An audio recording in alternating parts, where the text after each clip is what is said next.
want to see if I can actually have this map up while I'm doing this. Is that possible? Let's see.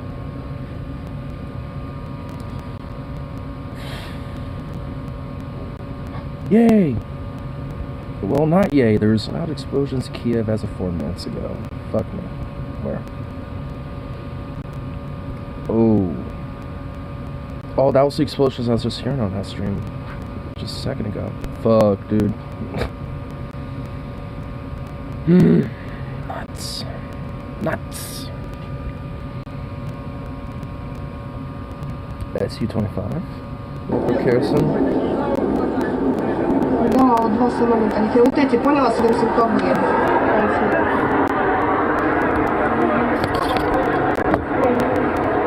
Да, бомбят.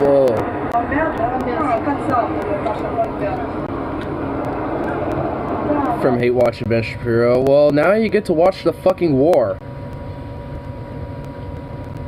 I've also found this channel that is fucking great right now. It's Sushomius or whatever. They're uploading shit as it's happening. Like, they actually... Here, let me show you this video. This is fucking crazy, dude. So, a bunch of civilians in Sumy captured this Russian soldier. Look at this shit. Here. I'll just let play.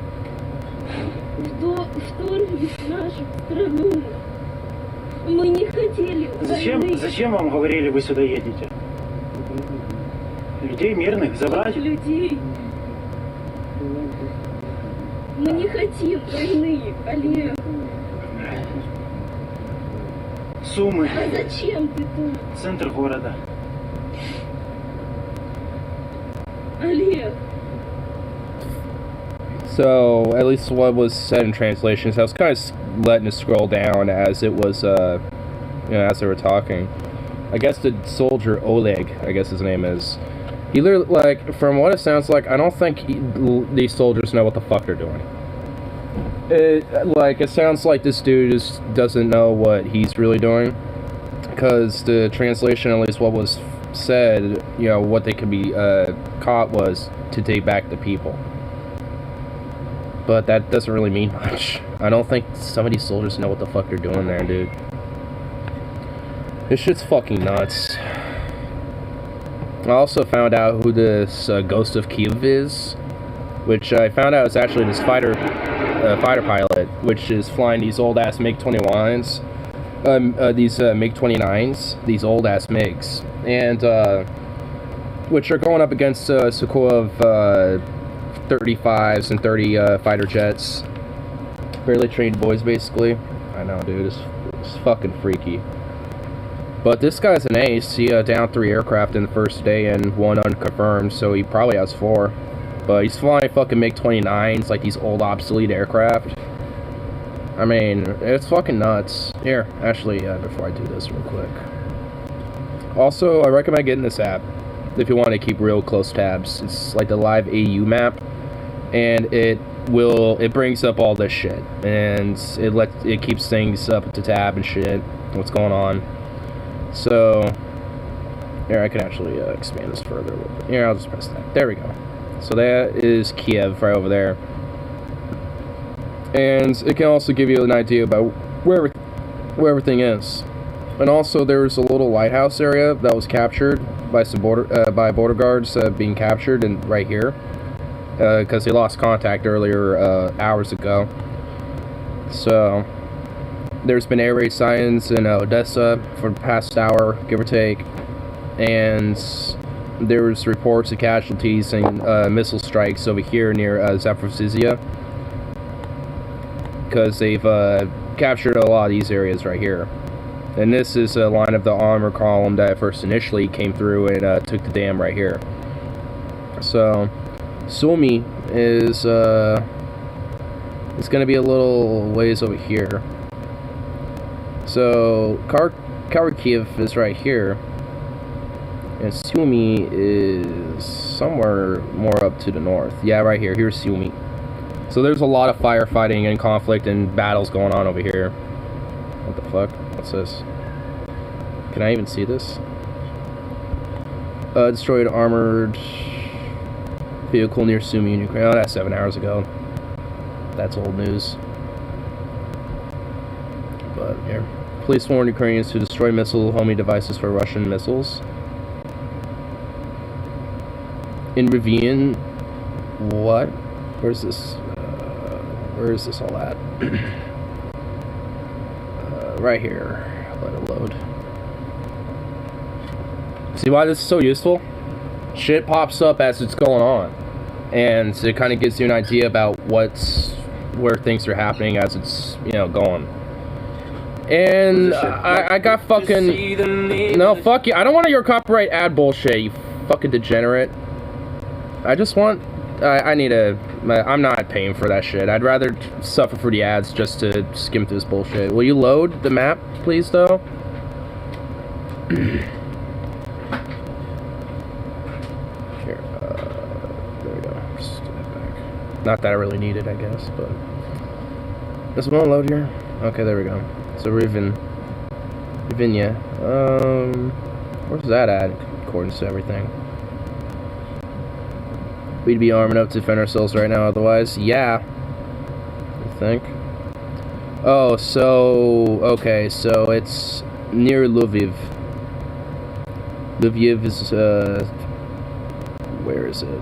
Where's Lviv from here? Lviv is pretty close to where this is at. Oh, right here. There it is. There's Lviv. So it's pretty close to Lviv right there. There has been a lot of activities going on in western Ukraine, so... Oh, it's more closer to Lutusk. But for all intents and purposes, Russians pretty much have this entire northern region. And by the way, you want to know what this is? I'm pretty sure you can read that, right? Oh, wait. Russian column approach Kiev from northwest, fighting clashes in Ivankiv. Bridge blown up to prevent advance. Oh, fuck, dude. Anyway, but that was Chernobyl. Russians have that now. They have Chernobyl. Let's say this full-scale invasion is bold and move, reckless but bold. Yeah, well, anyway, but they're near... Okay, so it looks like they're advancing in Ivankiv, right here. So, Russian forces are currently in battle northwest of Ivankiv, right here. In its general vicinity. They're making their advancements from some of their base of ops from Chernobyl. And Krasnostovichi. So they're getting close. They're probably going to try to recapture their the airport they initially tried to get in Hostomel, right over here. Because they were trying to get paratroopers into that region, but they failed and had to fall back. So they're probably coming back and now starting to have heavy fight in Ivankiv. That's happening right now. This is fucking crazy. After Chernobyl, I thought that area was so radiated that you'd glow if you went outside. No. No, there's a nuclear reactor that's still operational in Chernobyl. And they have it. There's actually radiation levels that have been rising since its capture. And it's not 100% too sure what the fuck that's all about, really. I think a lot of it's just due to the combat that's been going on and has been sort of disturbing a lot of the stuff that's just been laid dormant for so long. So now, like, the isotopes, any dust and residue and shit like that is starting to be disrupted by all this, like, heavy explosive concussion-ish and all that shit. So now there's, like, radiation levels that are starting to rise up a little bit because of that. Like, a full-on literal battle of Chernobyl is happening. Well, happened, I guess I should say. But Ivankiv, there's a battle of Ivankiv going on right now, which is west of Dwemer, Biskivia, north of that. Oh, and also, they apparently have a spy. It's this guy. There was a spy who had some shit on him. Hold on, let me see if I can zoom out on this dude. And here we go. So this was 7 hours ago, but they detained a man who was operative in a Hostomel area where a Russian helicopter was shot down. But from what I found out, this guy is a Ukrainian priest, but had some relatively questionable things in his past about some of the stuff he's said on social media and shit. And he was caught with some really interesting shit. In fact, let me go on the original source here. they found this stuff on him. They found this. Like all this shit.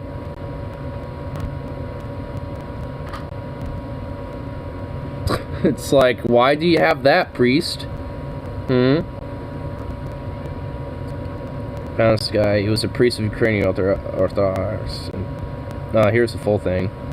His name is Mikhail Pavlovashenko. So that's his name. Here's him in his priest garb. Him being a priest. In Kiev, I guess. Definitely the same guy. This is definitely the same dude. Definitely all the same guy. So I guess there was a spy who was also an Orthodox priest in Kiev. So that's a thing. Do you think Putin will move to Baltic States next? I don't fucking know. I really don't, honestly. I don't fucking know. I guess it depends on what the fuck happens here. Here, let's do this here. And Starobryansk gas pipeline was cut off as a result of shelling by Russian troops. Where's this at? Starobryansk. So, where is this in conjuncture of everything? There's Starobryansk. And, it's north of Luhansk. So they're moving north. So they're starting to go to, so they're trying to make their advances up there again. Okay, so they're going to, so it sounds like there's raids are now starting to, or strikes are now happening in Starobryansk, which means another fucking battle. So Ivankiv is being shelled and fucking having heavy firefighting, and this is about to in the next 30 fucking minutes. Fucking crazy, dude.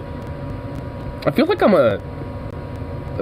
like, you know, one of those like you know, radio journalists, like be like, say, here's what's going on here. It is June 4th, 1943. Here we are, you know, getting the quick reports right out of Malta or some shit. I feel like one of those guys right now, dude. I mean, there's a lot of people doing this right now. I mean, this is fucking some crazy shit. Like, Defect Friday made a new episode about, like, some space travel today. I'm like, you know what? Fuck you. Fuck that. I don't give a fuck. I've literally have not tuned into anything else besides this today. There's just been a lot of things that have just been popping on and off that's just like, you can't help but just keep watching. Or at least keep tuning in, because there's always something fucking new happening. Especially right now. Now the morning is 6:30 over there right now. A lot of operations are going to start kicking off again. Bear with me here, guys, while I Here, pull this other thing up. Get some other screens. Oh, there's a highway view right here. That we might get some columns being viewed here. Maybe. I'd like to get this on the map for you guys. Just bear with me. I know Ivankiv is having some assaults. Are those? What are those?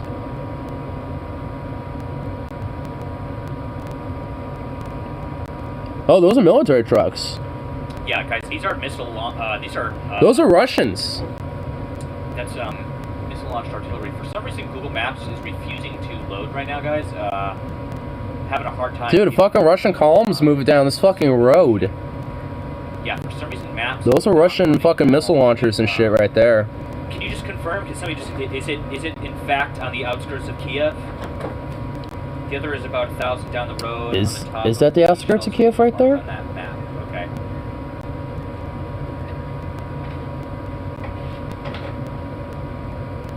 Hey, Sukov. Somebody says, I feel like this is something we should report to Ukrainian intelligence. If you can report it, do it, guys. Send it off. I mean, these are obviously Russian troop movements. We saw the sea. Somebody said it's heading towards Crimea in the direction they're heading up the river to Dnipro. That's this flight you're speaking of, Dan? P-47 highway near Kherson. Oh, okay, I see. It's near Kozatsk. I don't know exactly. You do his filtering on messages. Yeah. What? I had to step away for a second. Fuck caught Zukov chewing on a cord, so I had to stop him. That was a bomb. Hearing some That was the explosion I just noises heard. there. Let's get back over to our Anyway, what? Kiev cam. There. Another explosion was just heard there on the audio. Really quickly here, guys. I believe this is a Ukrainian tank that was a picture of that was taken in Odessa. I believe this is Ukrainian armor there. It looks like Ukrainian. Yeah, that's Ukrainian. Yellow band. I believe those are Ukrainians. I mean, those are just Ukrainian people just casually just chilling next to a tank. I don't think that's a Russian.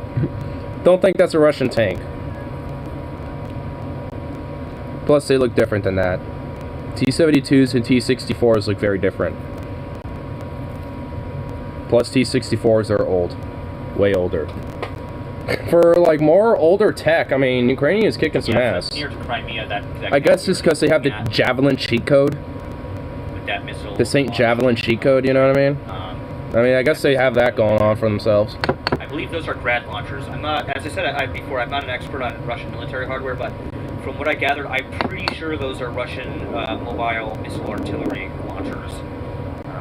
If I'm not mistaken. I wish I had something that I can, like, point to that little column or that little road right there that's kind of on the right.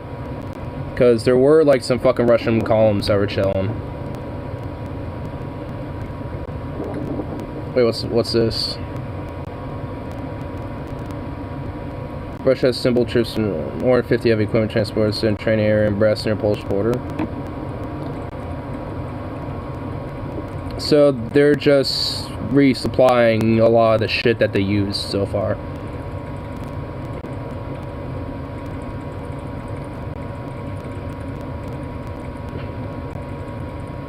Yeah.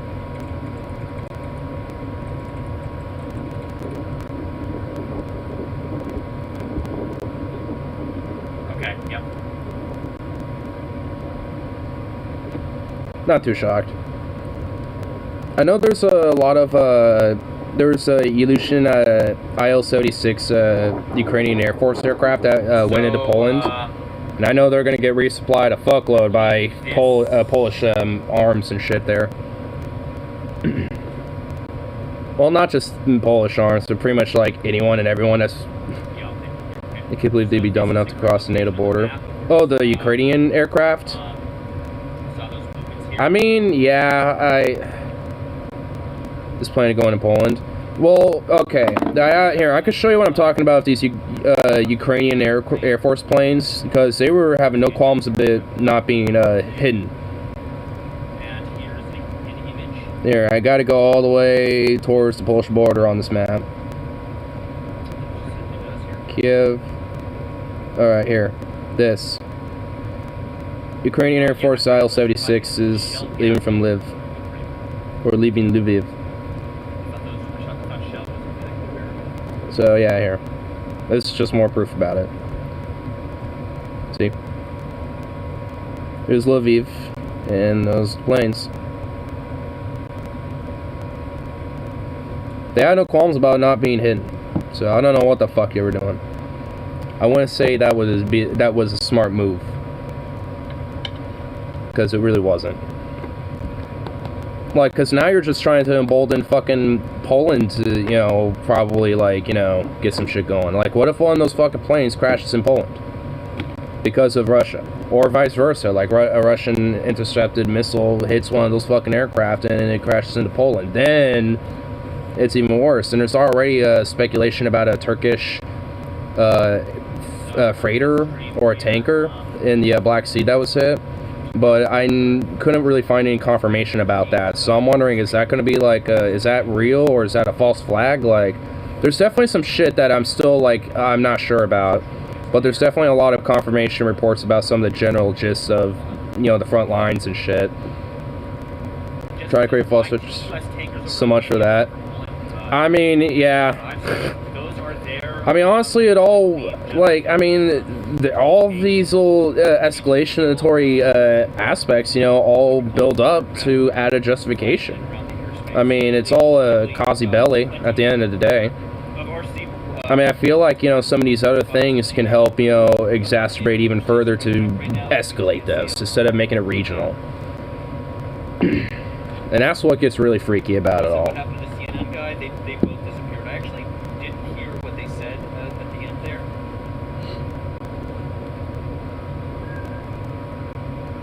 I mean, I know a lot of the people that are being kind of caught in some of this shit. Like, I was just watching, I showed Venom, like, in the first couple minutes of streaming, this video of civilians in Sumy that captured a Russian soldier. The Russian soldier was, like, Oleg, I guess. That was his name. Because at least the Ukrainians talking to him kept referring to him as Oleg. But they were asking, you know, why are you even here? And the only thing he really, or at least what mainly came out of what he was saying, was to come gather our people. And that was it. Like, I don't even really think half of these fucking Russian soldiers that are being enlisted into this shit know what the fuck they're there for.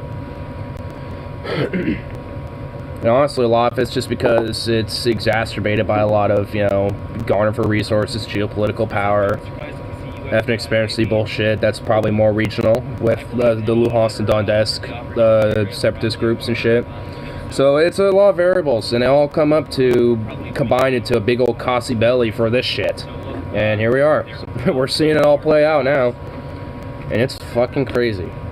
I even like made some screenshots of like fucking, you know, different things as things been going on. Here, I need to make a whole folder for it actually. But here, I'll pull this camera down really quick. Just pull it up, find it. Because as things been going down, I've been to make sure try to kind of screen cap everything as I go. They opened the trunk? What's in the trunk? Huh? Oh, maybe they're just inspecting the trunk. Okay, here we go. First started screen capping when I saw this, when there was a lot of anti-war protests going on in Moscow and shit. And then with the whole Chernobyl power plant. And then that's when I kind of started showing off, like, alright, here's what's kind of going down, y'all. Been kind of marking shit. Showing all the homeboys, like, yo, here's where, like, you know, conflicts are happening, here's what's going down. This is a whole big thing. I was kind of, because their whole idea was to try to go advance down for here, capture that, and then it will have a easy access to here, Kiev. So that's like some of their formation from Sumy there, at least me kind of giving a rough little estimation of what it looked. And there was a bridge over here that was taken out as well, on top of a few other things, and recapturing of some other forces and shit. So there's a lot of different things that I've been, you know, kind of skimming through here. And in the earlier beginning of the day, yesterday, there was a road that the Russians captured up here near Kharkiv, but then the Ukrainian forces were able to recapture it. So that's kind of why I circled that little spot more specifically. You guys ever heard the expression "red skies"? And they also at one point captured a 76 motorized brigade here in the Chernihiv region. So that was also another thing that's happened in this general vicinity, basically. But yeah, then at this point, this is kind of where I showed where, you know, what they were kind of looking for, because they're trying to essentially encircle a lot of forces throughout eastern Ukraine so they can have total access to Azov Bay there. Sukov, no. But as you can tell, like, as things were going on, I was, you know, making sure that I was kind of documenting things as they went along. And here's kind of Zukov, hey.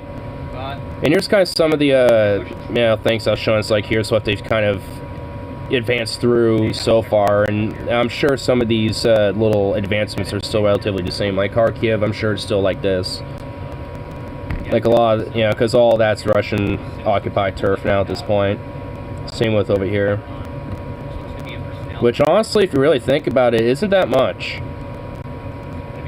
And for some reason I went over Ivankiv, but now they're just getting into there, but whatever. You just yell on him. Well, he doesn't need to be barking. But here's kind of a general gist of some of the stuff they have so far. All in all.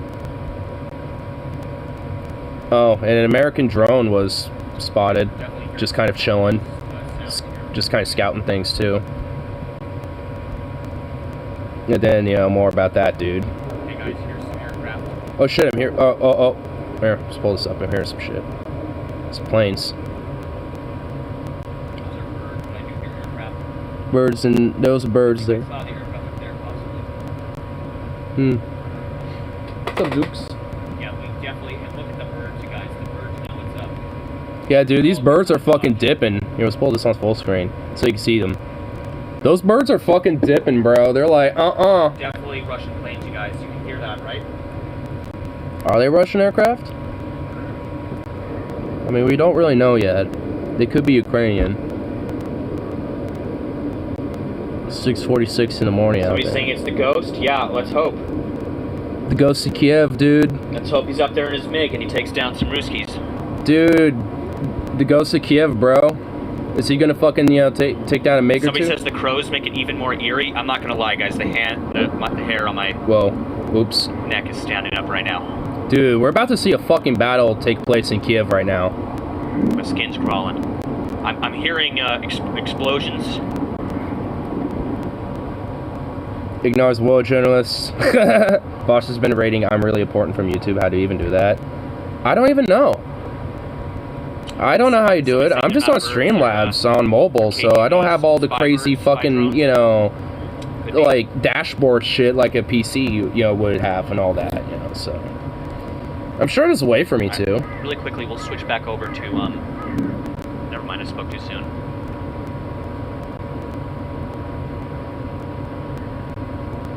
Man, there were some jets flying around.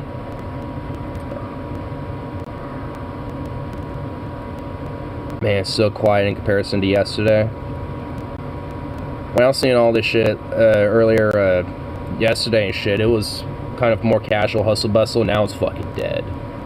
Kiev is just quiet. Outside of the jets and shit occasionally.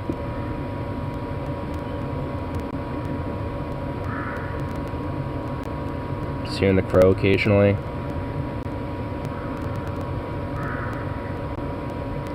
And seeing them occasionally.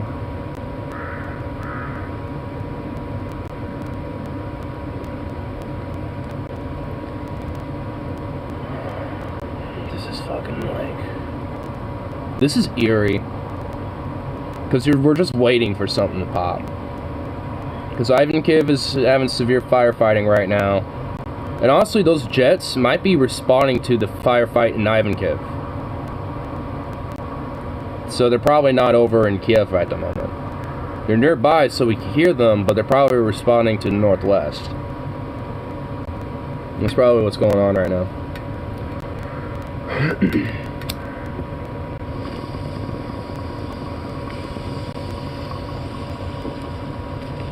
Just a civilian taking a look at the action, keeping an eye on things.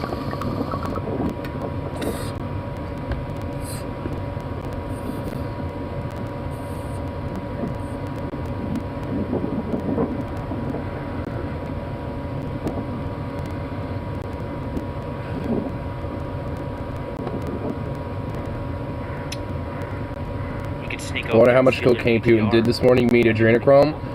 It's the cocaine adrenochrome ecstasy elixir. Okay. You know they're not just doing one thing or the other. You know they're doing a cocktail shit. Come on now. Come on now. It's the cocaine adrenochrome ecstasy elixir. I mean, for like it's like the trifecta of bliss. Okay.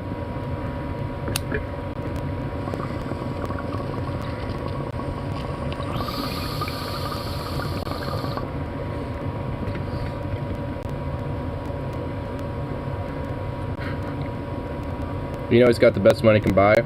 Yeah. Pretty much. He's thinking about going and stealing that personnel carrier, you guys. I can sense it. Wait, is there some dude just like casually chilling near personnel carrier? Oh wait, yeah, there is a guy on that road. Oh no! No, go back to the... Yeah. Hold on, let's go full screen. There's a guy on that road right there. On the right-hand side, right there. Below that yellow sign. Oh, there's a bunch of APCs up there. Yeah, they're way up there. There's a guy that's next to one of them. Why does everybody immediately open their doors? Because they're probably like, how you doing there? How's it going, buddy? They immediately just get out. What's going on? Yeah, something's going on right I there. got pulled over by a cop. You did that in the United States, they'd shoot you. What's going on here? There's some shit going down right there. Where is this? They P-47? roll up. They just jump right out of the car like nothing's going on. More explosions here, guys, in the Kiev cameras. I'm paying attention to this road. Look how fast that guy pulled over and he just jumps right out of the car. No, he's driving off. He drove off.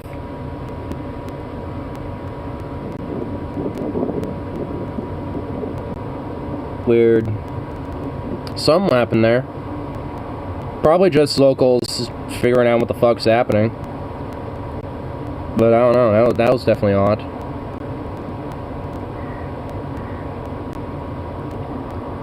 Looks like there's a couple of cars in Kiev, at least near Maiden Square.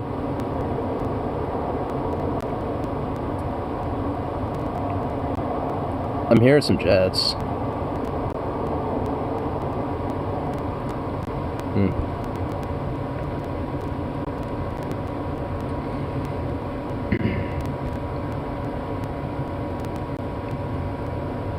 We should all shove the world leaders in a room with unlimited blunts and make them smoke until they figure out their problems. You know, I think if you shut the fuck up, I'd smoke with Trump. Is that him right there? It is. He got closer. You guys were right. I didn't see that. I didn't see him walk that way. Yeah, he did. Yeah, that guy did get closer. Does he have his cell phone out? You might post it on. Cell phone right now. Yeah, you might post it on Twitter, bro. We might see it. We might see that cell phone footage. That guy has his cell phone out. We might see it later. Dude, this is so fucking crazy. Honestly, you wanna know what makes this so surreal to me? It's the fact that we recording troop movements right now. This guy has some serious balls to be on his cell phone right in front of a. Dude, for real though, dude, the fucking shit going on right now is just so crazy. To see, like, to have so many different cameras and so many different views of this shit is so surreal. I think that's the most surreal thing about all this. It's not really that it is happening, the fact that we can just see so much of it while it literally is happening. Yeah, that's the lower left. So we have it in the lower left, man. I think that really, like, because back in the day, you know, you had to wait like a day or two. I mean, you know, and then the news and the cameras, you know, will, you know, be shown to the public and shit, you know? It's like, now, it's like literally as it's happening. I don't even think in, like, the Vietnam War, when we were documenting shit and having war journalists out there, I don't even think that shit was live in the moment. I mean, so it's just like, it's definitely fucking just crazy. This is crazy. The flirting with World War III is making me nervous. Yeah, that too. And hearing some of these mostly unconfirmed reports about these, you know, other things like this Turkish tanker or something like that. No, nothing was live then. Yeah. So, like, yeah, I mean, honestly, just Vietnam was. Oh, so was Vietnam live?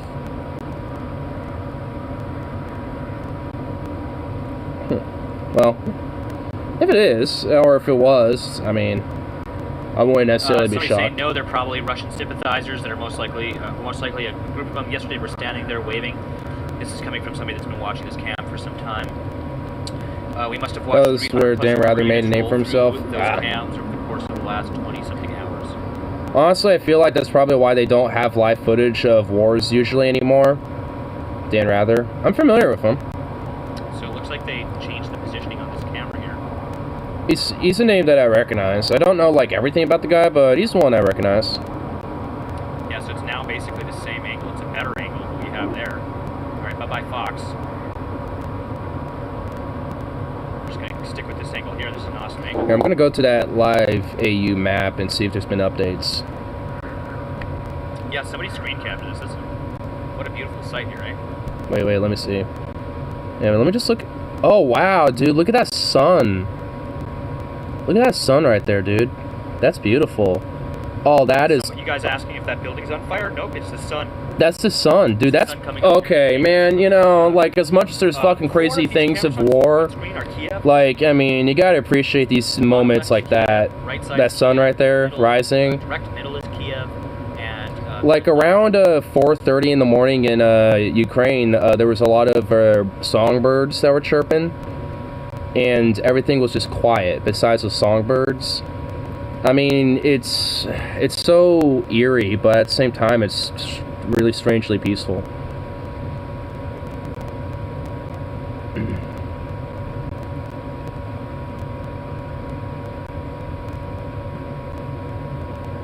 But anyway, here,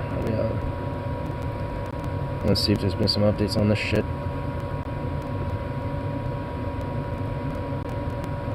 Siren sounding in Lviv.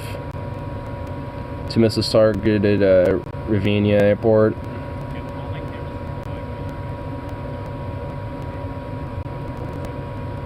Okay, so Lviv is starting to get some missile strikes, or at least warnings of such. You might want to switch his cams from Kiev to Lviv. Lviv might get some action. Some kind of aircraft over Kiev. We're just gonna kind of go quiet here, guys, for a second, listening. Yeah, that's an aircraft. Again, they might be responding to the fighting going on in Ivankiv right now. If that's still going on. Probably is.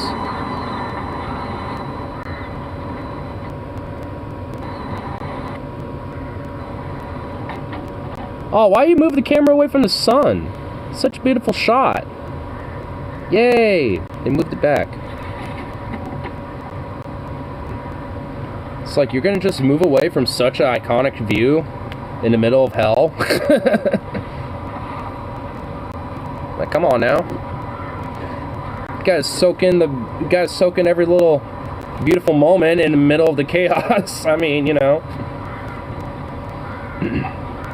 I mean, that sunrise is pretty fucking beautiful, though. I'm not gonna lie. That is a pretty chef kiss type of sunrise.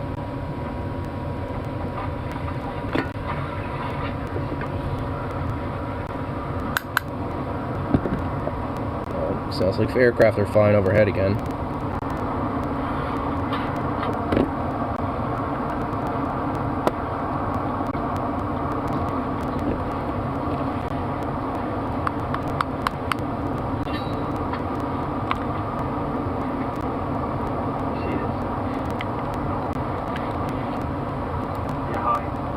Those aircraft sound distant, so I'm really thinking those are the ones responding to the northwest. I can hear you very well. If they were flying directly over Kiev, they'd be a lot louder, a lot more distant. Obviously, Ian's level 1098765432.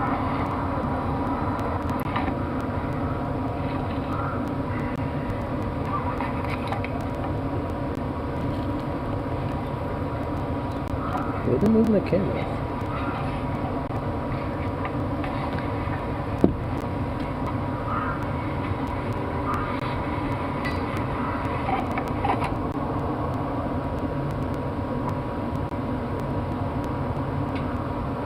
Something going on? Is there something off in that horizon that I'm not seeing?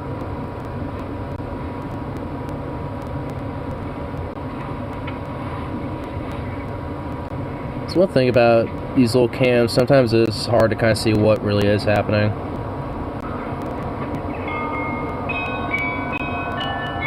Oh, 7 a.m. The 7 a.m. church bells, dude. When we do imperialist bullshit, we get away with it. When Russia does it, it gets all the high and mighty about it, doing the same thing earlier. I get what do you mean, like in the sense that it gets all this international attention. I mean, yeah. It's like, you know, it's like we are calling out the imperialism of one nation and one superpower and state of the Putin's Russian imperialistic state, but it's like, I mean, realistically, a lot of, like, pretty much any and all these superpowers have been doing similar shit. Not like in this exact degree, but, you know, very similar means to the same exact route. And it's like, and realistically, all of it should be getting this type of fucking acknowledgement when it happens, you know, regardless of what fucking superpower it is. Because fundamentally, all the people that get to suffer for it are just everyone here. I mean, honestly, I've really been thinking about that video of those civilians in Sumy that captured that Russian soldier, because it's like if they're saying we don't want anything to do with this, it's like, why are you doing this? And even he barely fucking knows, aside from just whatever daddy state said so.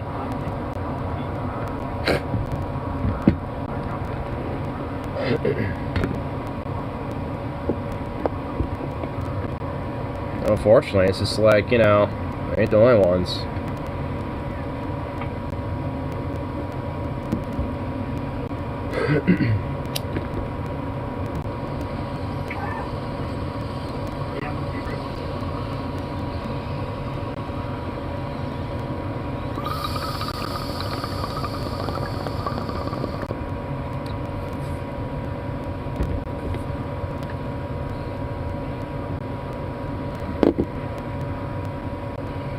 And part of me is thinking, like, I want to probably, like, take a break just from checking this shit out for a minute, delve some other stuff for a little, just kind of keep my mind away from it for a bit. But it's just like, I have a strong feeling something's going to happen, like, within, like, the next 10 to 30 minutes, like, 10 20 minutes, you know what I mean?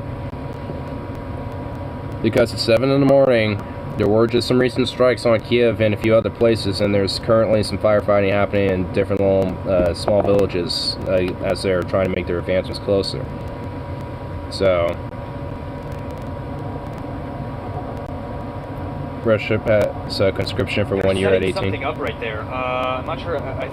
Yeah, that road, this road that we keep looking at, the rail tracks. I'm seeing that column, and they're still there. And in fact, they've been moving around a little bit there. What they're doing, you guys, is looking to sabotage the railroad line here. But yeah, they are definitely doing something right now up there on those railroad. Here, let's do about. Can we get closer? All right, this is about as close as we can get here.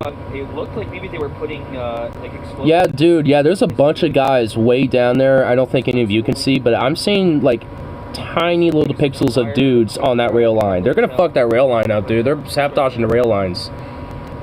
Fucking Ruski's setting up some charges, dude, and we're just watching them. We're just watching Russians blow up a railroad, bro. Like, what the fuck? Dude, this is crazy. Yeah, I'm watching. I got these guys up on a 50-inch screen right now, and I got my face like 4 inches from the television, and I'm trying to. Yo, I got my face right up. I'm like 3 inches from my phone, and I can see them, bro. They are doing some shit, yeah. They're sabotaging that rail line. They're gonna blow it up. We're gonna watch a boom boom happen right here within like the next 5. Yeah, see, I'm telling you something's about to happen because they're here doing some shit. About to sabotage some rail lines.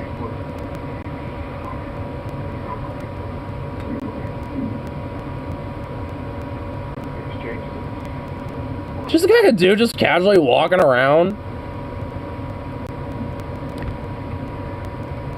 Oh my God, bro. The camera at bottom right is near Crimea. Oh, so this is a... Okay, so that road is near Crimea. I can't zoom into these cameras. If I could, I would. Oh, dude, I wish. Yeah, if I could, we would definitely be barely trained boys. Should we be reporting this to the proper authorities? Yeah, how? Just hear some other explosions off in the background. And also, I mean, especially if this is a Ukrainian, like, camera, like, that's, like, watching the road, I'm sure Ukrainian government officials know this by now. I mean, what the fuck can we do? You know? It's, besides just kind of watch and awe and shock and, like, yeah, that's happening right now.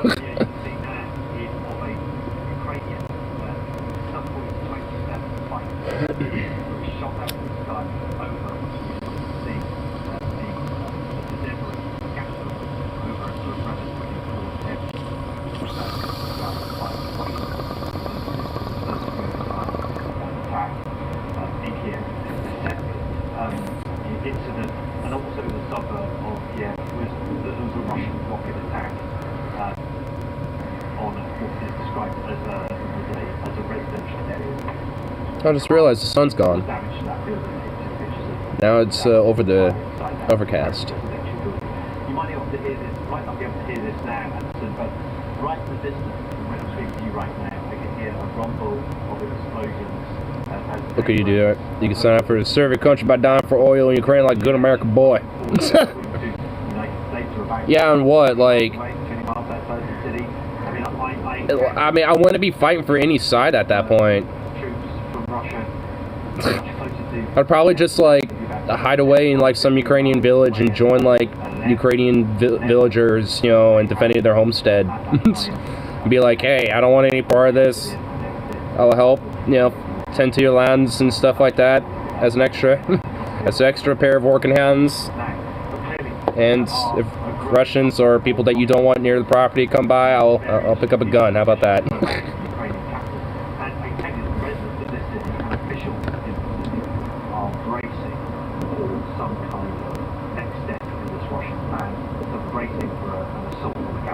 Man, they're. Oh, whoa, something happened. I saw something. What? I just saw something happen there.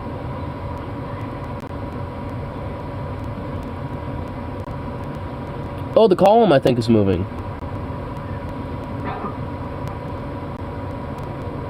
Or some of it. Someone get this man a cough drop.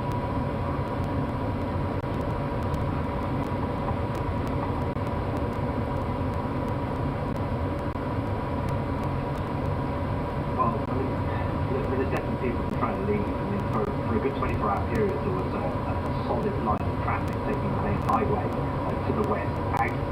Just a bunch of locals just watching this. For the most part, have already left.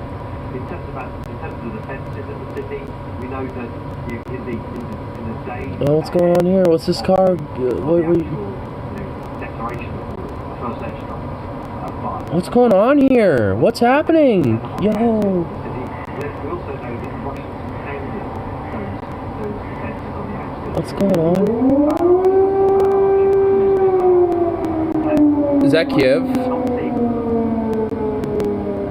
Is that fucking Kiev? That's Kiev. That's fucking Kiev right now.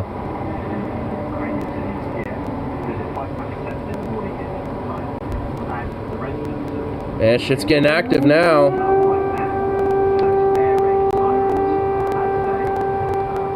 As I'll battalion take you in. They're like one of the few Ukrainians I can give a fuck about. Like the Azov battalion, like they can all be surrounded and routed and fucked over for all I care. Like the other Ukrainian forces, I'm okay with. The non-neo-Nazi forces, I'm okay with. Which is pretty much like 90% of Ukrainians anyway. So. Now, honestly, I haven't heard anything about Azov battalion anyway. I haven't heard anything. Like, I've heard about the 4th Rapid Response Brigade. They're, from my understanding, they're like the ones that have been doing a lot of the kind of, you know, counter-offensive shit. So, honestly, I don't think Azov Battalion's been doing shit. They've just been kind of sitting on their ass. Like a bunch of... kind of being cowardly, if anything.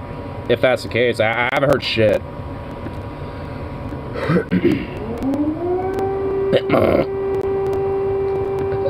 He goes live way more than I do.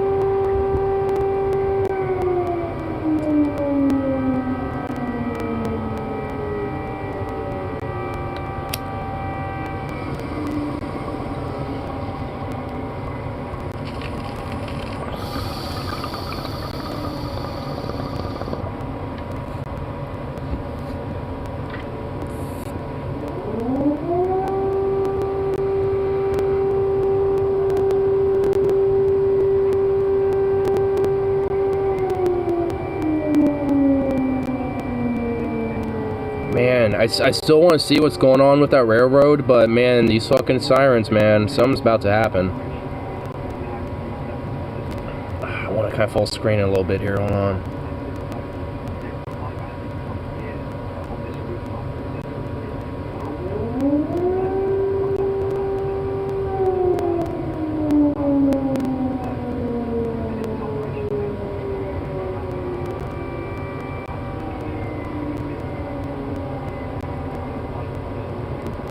It's like 3 or 4 different angles of Kiev here.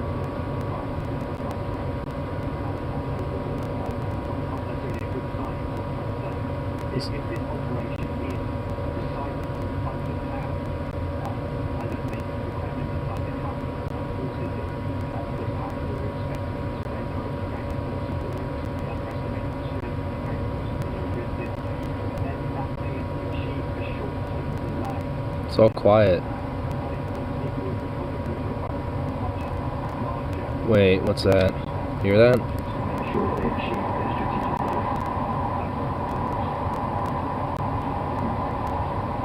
Is that a truck or...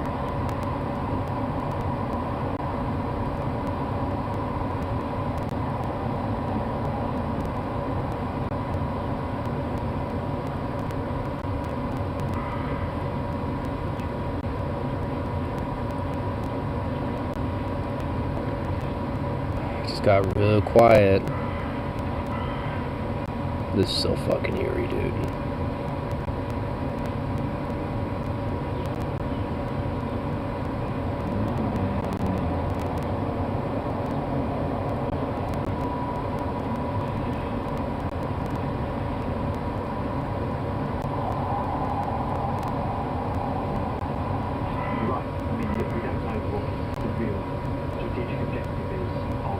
Yeah, it's so fucking eerie. It's quiet.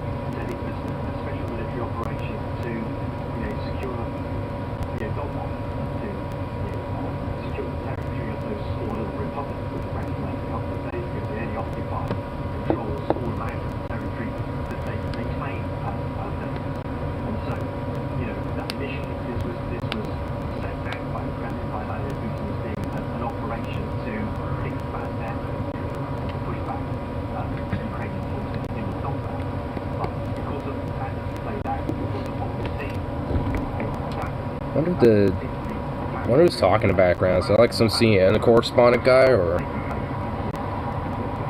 Because I know there's like some British CNN correspondent dude who has like this the kind of voice that's out there. I also know like Sean Penn apparently is doing some fucking documentary out there. Like, motherfucker Sean Penn out there like in the middle of the front lines doing some documentary about this. It's like, the fuck? It's like, holy shit.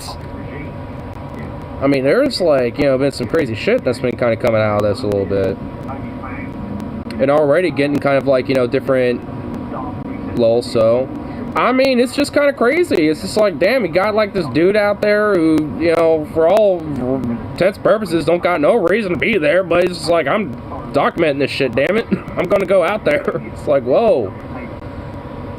I mean, it takes a certain set of balls of that shit. It's like, damn, son.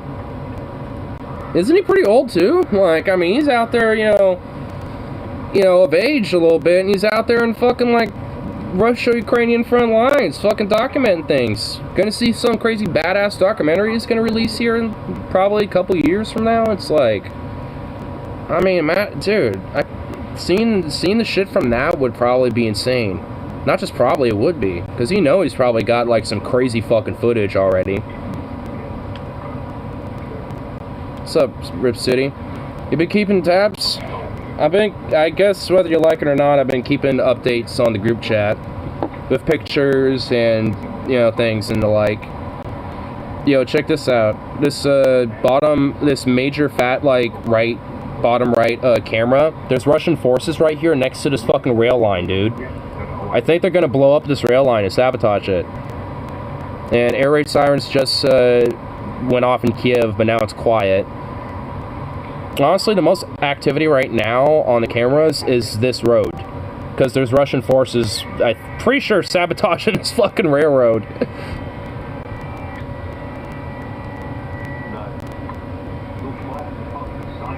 At least the president of Ukraine isn't a grifter like Karzai, Ghani, not Zazai. They could blow up these nuts. Oh my god, Venom. I mean, that is true, I suppose. I mean, that's what I like about the Ukrainian president shit. He did make a pretty good speech, I forgot when, sometime in the last 24 hours, kind of making a plea towards the Russian people a little bit. Because I think he's also noticed that a lot of Russians have been protesting this war as well. And I've actually, since this has been going on, I've noticed that there's been a lot of comments on the internet and YouTube of Russians who are like, yo, this is kind of fucking nuts. Like, we didn't want this either. Yeah, so, I mean, this is just all in all like a war no one supports. Not even necessarily the Russian people. And this is why imperialism is such a poison. really regardless of what color of banner it, you know, happens to manipulate and poison. Whether it's the American, Russian, fucking British, whatever fucking flag it is. Keep an eye on these Russian military units. It's a poisonous fucking idea. And this is the fucking shit that it sows. Really look closely. There's a Z on the back of that truck all the way down the road there. I can see it on my large. Oh wait, let me see here. Oh yeah, that is a Z. Yeah, that's a Russian column 100%. If there's Z's on that, that's a Russian column for sure. There's been Russian armored forces that have been marked with Z's on them to identify them amongst other Russian forces. So that is 100% a Russian column. They're most... Oh, what? Not only pull over cars, multiple groups of the soldiers are doing something along the railroad tracks. Yeah, soldiers are on those railroad lines, and they're stopping these cars every time they roll up. So they're doing something there. I don't think they know the camera's there, or else they wouldn't be doing it, or they would probably take out the camera. But those soldiers don't realize that people, like thousands and thousands and thousands of people are staring at them sabotaging a railroad. It's like, what the fuck, man? It's like, hey, we got the commander from the top, then we need to blow a bridge. Okay, let's pull over and blow a bridge. Or blow a railroad. Not bridge. I mean, they're pretty doing it. It's war, bro. I mean, yeah, I know. Honestly, it's just kind of surreal seeing it all happen. Like I was saying earlier, it's just like, jeez. It's like, to see it all happen as it's actually fucking happening. I mean, also, it's proof, you know, to all the weird Call of Duty lords that think, you know, it's all fast-paced, crazy action, because it most certainly isn't. War's sitting on the side of the road for 30 minutes while like half of your team is sabotaging a railroad line and you're guarding them. Like that's war. You know, it's like, you know, like kind of staying on alert, but kind of sitting on your ass while the other half of your squad is doing shit. And then you move on to the next strategic point and do the same thing. But the guy with the suspiciously large backpack on a motorbike just gets to slide right past. Or I said they don't let the car through, but he just gets to go right past. He went the other way. I saw the guards kind of like looking at him. I saw like the guards kind of like. He went the other way. Look at him. I think that's why they let him pass, because he wasn't approaching them. Plot twist, that's Ghost, and he's heading deep behind enemy lines to bomb. That backpack's full of Semtex. He's heading deep behind enemy lines and blow up some. The Ghost of Kiev. He retired from the MiG-29s just so he can sneak behind enemy lines looking like a civilian on a bicycle, just so he can have a bunch of C4 in a backpack to sabotage enemy forces. Man, there's like some crazy fucking myths coming up with the Ghost of Kiev now, dude. I love it. I bet Ignar could 360 no-scope all these Russians. I mean, I feel like I could hold myself on a 101, but yeah, a military battalion versus little me. Are you fucking kidding me? Is that even, like, something that needs to be mentioned of, like, yeah, who's gonna win that? I mean, let's be real, bro. Yeah, somebody said it does look like they could be arming some explosives on the train tracks. That's what they're doing. It definitely could be. They could be just trying to destroy infrastructure, maybe, but you would think they would... You would think they'd want to keep these rails intact so that they could possibly move resources into Ukraine. They could potentially move... I mean, if they're railroad tracks, they're pretty easily repairable. On these rails. Like, if they destroy one tiny little chunk of a railroad line, it's not hard to repair. There's another 3 or 4 Russian soldiers down that way as well doing something on the railroad tracks. It's kind of hard to see, but down a little farther, there's I am 100% sure, I'm like 99.9% sure they're like gonna blow it up, but, or sabotage it in some way, but, I mean, they could be doing something else, but what else would they be doing?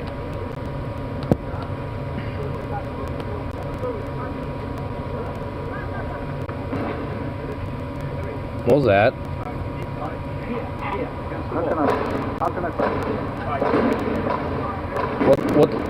What's going on? Where the fuck is that audio coming from? Let's move down this way against the wall.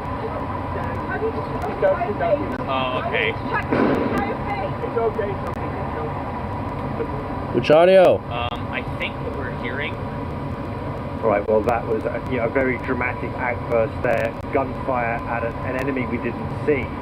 We assume it was some kind of threat that they felt from perhaps a counteroffensive. I've been told by Ukrainian officials that there was a counteroffensive underway just before we got there. Remember that airfield, that airbase, video. Absolutely They're playing, essential. yeah. If Russian are going to establish Oh, there. It's okay. It's CNN audio playing back. Okay. I thought one of those one of those cams was about to like pop off. A lot of rail in Europe is electrified. They could blow up the substations. That would take a long time to repair.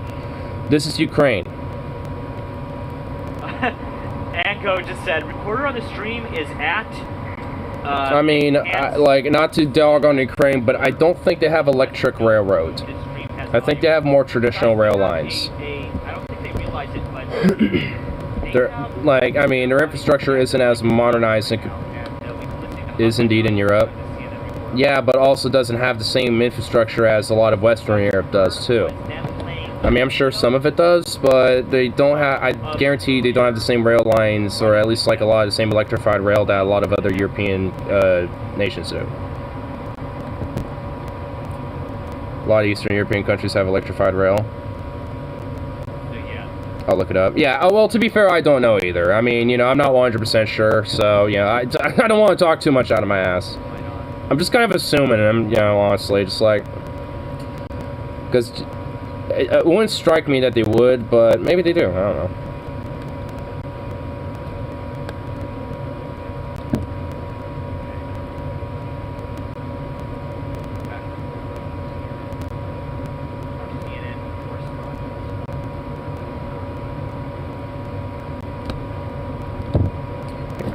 I'll pop this up and see what else happened. I was panicking there. I thought something was going down. Sorry, saying CNN is RT. Yeah, tonight they are. That's for sure. Okay, so yeah, 11 minutes ago we were hearing air raid sirens, and that's it.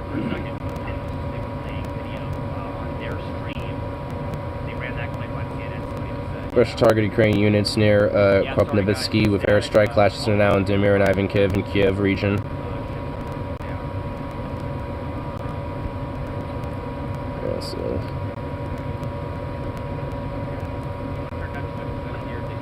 Whoa. Yeah, there's some changes in their occupied territory here now. They're near this little airstrip, which that could be used for helicopters. And they're also near this tiny little airstrip as well. In Ivankiv, because they're having some firefighting going on there. Oh shit. Chernihiv.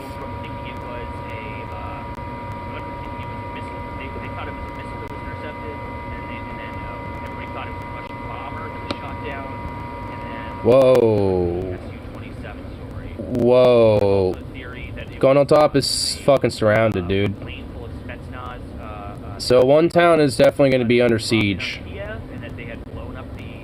7,800 kilometers of electrified mainline rail. Okay. Well, hey, I was wrong there, so okay. My assumption was incorrect. Under siege now, military convoys are moving west towards Kiev.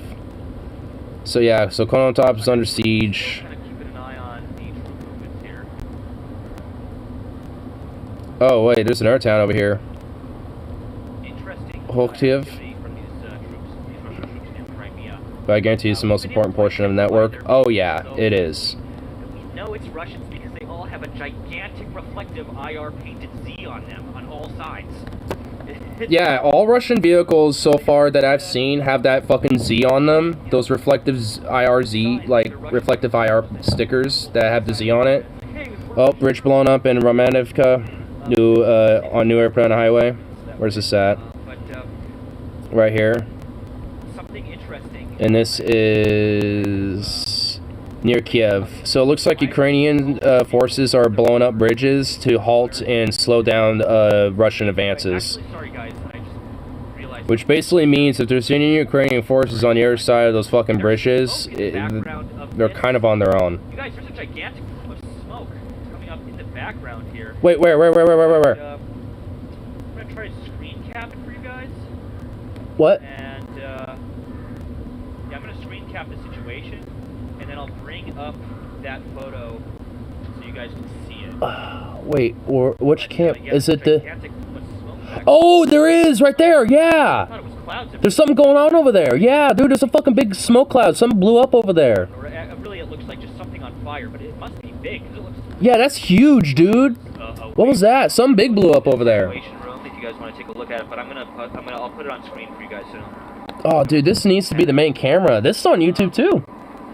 Okay, I just... It's, in the, I can't even tell what fucking, it's in Russia or Ukrainian, I think. Here, I'll get it on screen for you guys. So this is the screen cap I just took.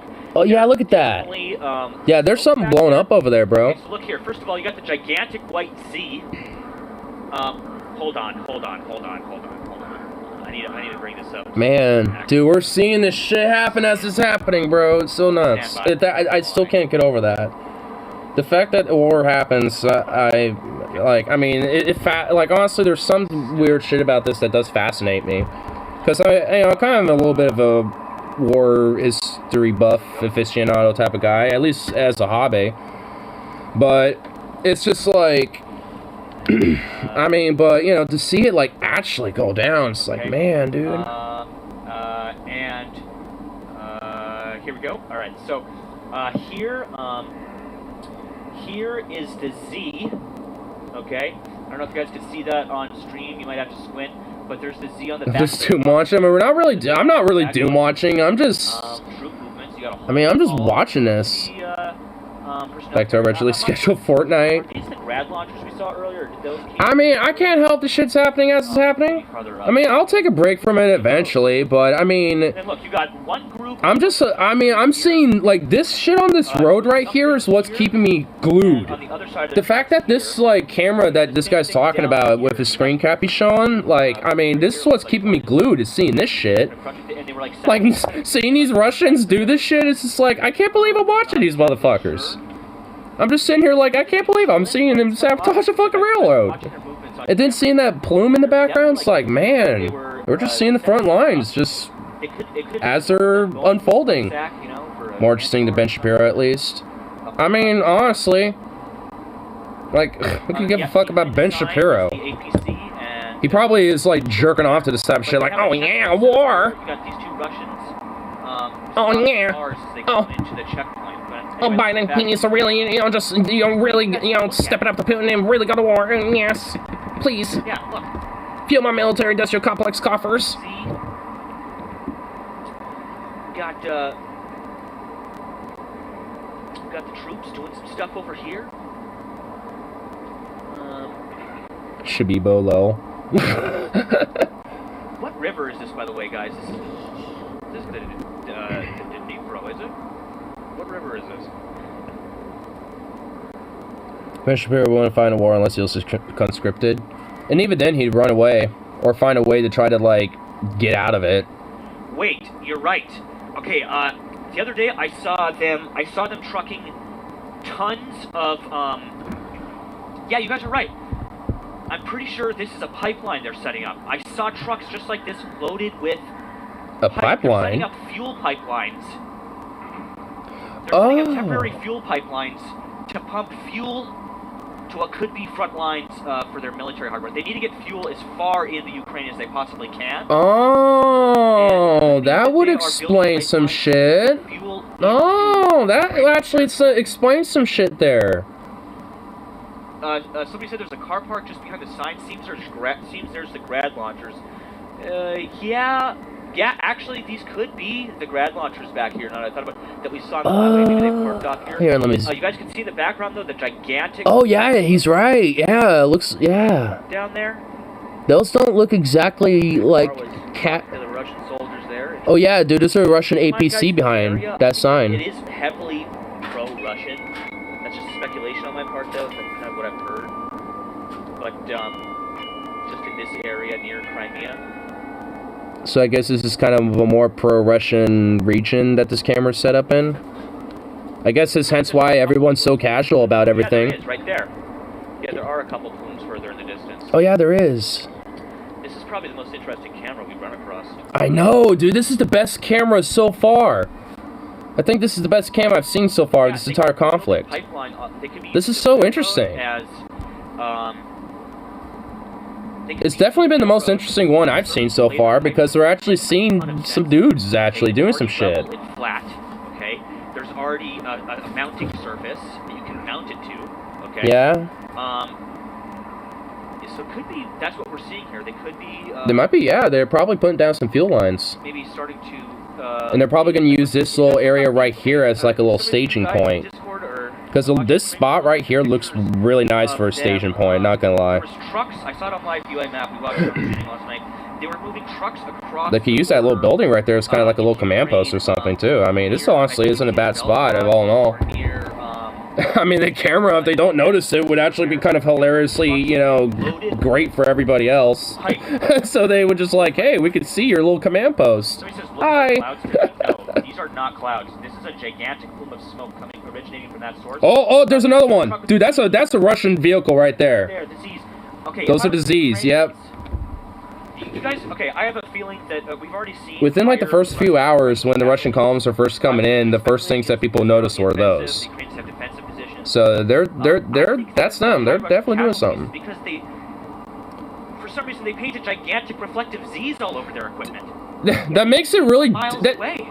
You can see that for me. That's like, why? Ukrainians sitting in the hills with the javelins, with St. Javelins on their shoulder, and they could see these guys from miles away. Literally, it's like Putin sending the Russians just to die? Markers on them. So to be like, hey, we're gonna be just big old targets. It's the evil Z, yeah. Bruh. I think that's going to become like, I feel like when history looks back on these events, guys, that Z is going to be, I think it's going to be kind of a symbol of like Putin's invasion of Ukraine. I think probably, and to some extent, I feel like it. That Z. For weeks we've been talking about the Z on all of the tanks and everything, you know. Why did the Russians have all the Z's painted on the trucks? It's because multiple reasons. First of all, it helps identify each other. Distinguish between enemy vehicles. It helps their aircraft distinguish between friend and foe. Enemy vehicles and because they use similar vehicles and they're not really too different in technology and all in all. A lot of the same hardware. When you're talking about tanks, personnel carriers, and stuff like that, they have a lot of the same stuff. Okay, and if it's not the same, it looks very similar. All right. And so that was one reason. Another reason, honestly, Ukrainians should just start doing that. It allows pilots to easily identify... Ukrainian forces should just put all their tanks and all their equipment with big old fat Z's like the Russians are doing, just to confuse the fuck out of everybody. I mean, honestly. Because, like, alright, well, wait, all the ground units have Z's marked on them. Which ones are allies and which ones aren't? I'm going for these ones. And they actually shoot their own Russian forces. It's like, oops. I mean, all is love and war, right? I mean, espionage is definitely a major key element to, you know, getting the upper hand. There, with that. Imagine Russian vehicles and equipment is more advanced than Ukrainian vehicles and equipment. Well, like the guy is saying, if they're not the same, they're very similar. Because, you know, Ukrainian has a lot of former Soviet equipment, but Russians have adapted and retrofitted and also advanced a lot of their equipment from that type of stuff, too. So it's pretty similar still, nonetheless.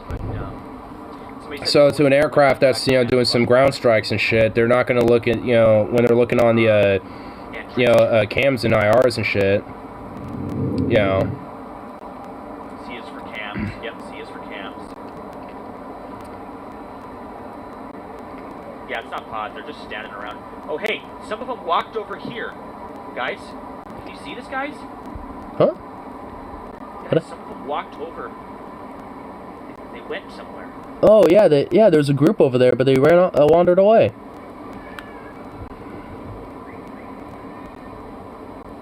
Yeah, now actually I'm looking at it, they look like they are laying some stuff down over there. Next to the rail line. We spelled I'd be painting Z's all over my car. Yeah, go get a couple cans of green spray paint, okay? All drab, coat your car in olive drab spray paint and then throw some IR reflective Z's. What in the world is this guy doing? Is he parking? Yeah, what is going on? Hold on. Not. Is that dude? What is? Yes, it is. Yes, it's a parking lot. Is this our same guy from earlier? Can't tell. I don't know. Huh.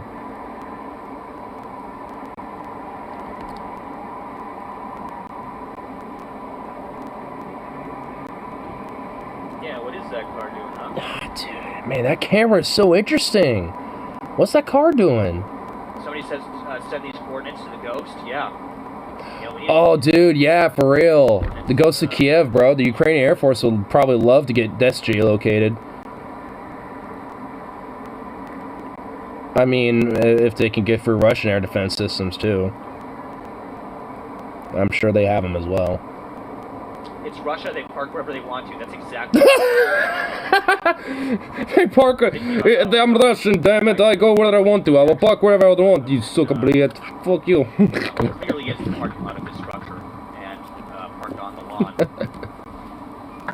Might be the business owner, perhaps. Look at this guy on his bike. Every day you. Oh, there's somebody walking up to him. What's about to happen here? Oh, it's a guy on a bike. What you doing, bro? Yeah, get out of there. Probably don't want to be near there. Somebody says, can you post text in the Situation Room channel if it's pertaining to the link? Yes, but it has to be included in the same post. Like, as you post the link, you also have to include the text in that same link. Or, I mean, if you forget to or something, just put it right underneath it. Oops. Try not there to. we go.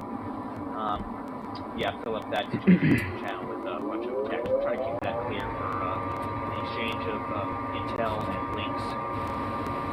Stuff like that. Hey, Sukov, leave Ben alone. This is the second stream for the railway. We've been trying to tell you for quite some time. The Z identifiers, IR, yes, we went over that. We'll go on this real quick. See what else is happening here. I guess we can switch over to it if you guys really want to look at it. Is it closer? There's some serious troop movements going down there right now, though. Bridge blown up at Romivka, yeah. Ooh, damn. Yeah, that is indeed a blown up bridge. Give me the link to the other camera. And there's Kiev right off in the distance. So yeah, that bridge is blown the fuck up. We have exact geological. Whoa! Oh, these fucking stupid ads. I don't want to do. There we go. We have exact map coordinates of these Russian troops right now, guys. Is there actual exact coordinates here? We have those coordinates for you. Oh shit. Let's go ahead and get this other camera. So those Russians have been geolocated? Well, why not? Why? And I'm sure there's about to be some strikes going on there. Wait, that's the same one. That's the same one we were just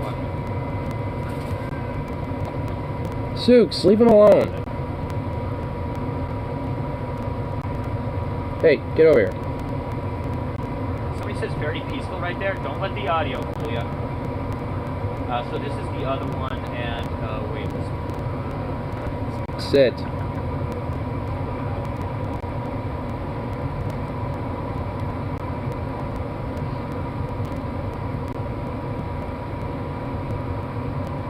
So we have 3 angles on this road right now, guys. Wow. I think this is definitely the most. Yeah, let me do Action this. is definitely going on here. Yeah, there's that column still. So there's at least 3 different angles on that one road. Troops there.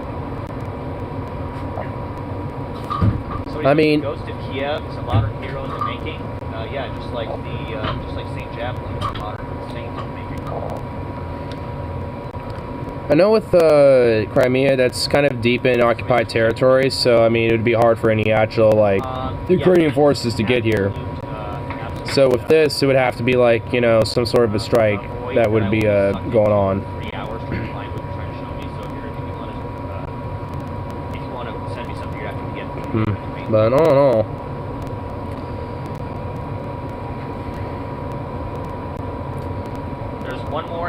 about further east, but it's down. It has been for some other hours, but it's really not interesting. Okay, thank you for that.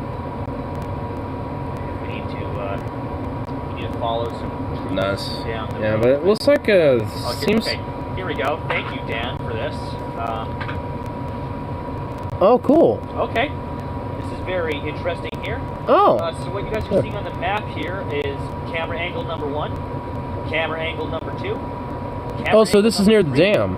And a map showing the. Oh, that's so cool. Said things. Camera number 1 is down here. Number 2 is here.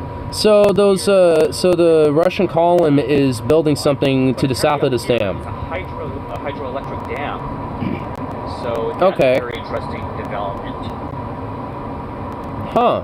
That's definitely a very interesting development. Oh, so I wonder if they're using the refueling stations to build up near the hydro dam, so they can use the dam as a way to transport different supplies and on the other side of this river here. Coordinates for these Russian troops. That's pretty cool. So now it basically literally has direct coordinates to those Russians now. They're right at that hydro dam. That's where they're at. Dude, that's so cool. Kind of, you know, get those old developments like that. So I don't know what the name of that dam is, but that's where. So these are where those Russians are at. They're near that dam in Crimea. But outside of that, I don't know if there's really much that can be done about them. They're in the occupied territories and shit, so they're not going to be able to really be able to be hit. If somebody maybe wants to go back to the start of that stream, sorry, not to the start of the stream, but earlier in this stream on this camera watching here, maybe take a look at what those Russian troops were setting up and take a video clip of that, preferably just kind of zoomed in if you can, and then upload that to YouTube or something, and then link it over to us. We can take a look at that, and not only that, we can publish it, and people will see evidence of whatever they're doing here along this railway.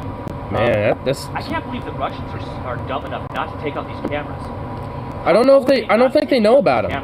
I don't think they know about it. We are clearly watching their not only positioning, but watching just kind of like their movements right now. This is so whack. Out of these cameras. They don't realize these cameras. Do they not know that they're everywhere? Like, I mean, seriously. I mean, they don't. Somebody says because they never played R6. That could be. I mean, that's what I find a little whack about this, is that, like, you would think they would know about these cameras, or at least, you know, have some awareness that they're probably around, and kind of go scouting for them before they start setting shit up. Yeah, I don't know. It looked like they were setting up some equipment at one point.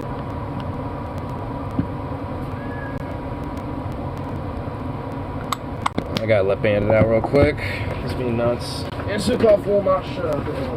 Yeah, I'm really surprised that the Kremlin cyber attacks haven't had a bigger impact on the internet infrastructure in and around Ukraine, because as you guys can clearly see here, it's still quite operational.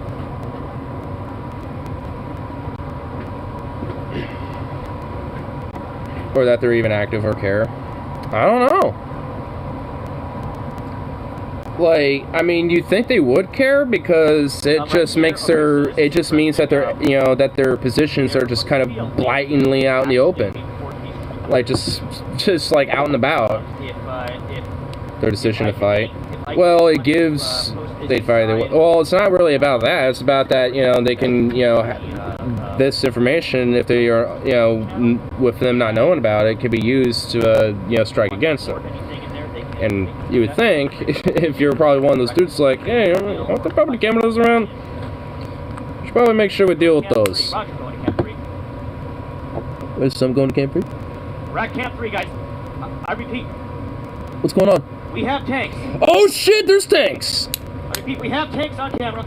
Tanks on camera. There's the Z right there. Oh, those are anti-aircrafts. Those are anti-aircraft tanks, dude. And these are IR reflective. That's an armored APC. Wow, look at that. Damn, bro. These tanks look old. That tank looks pretty damn old. That looks like... That's an armored APC right there. That's a BMP. I think that's a BMP 70, dude. And transition. Oh, dude.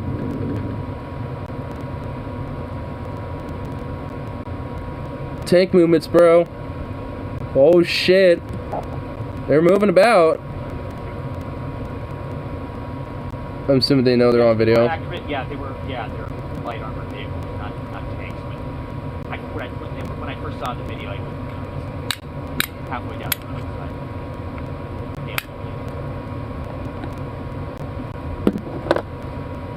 So somebody says Fort inbound from the grocery store.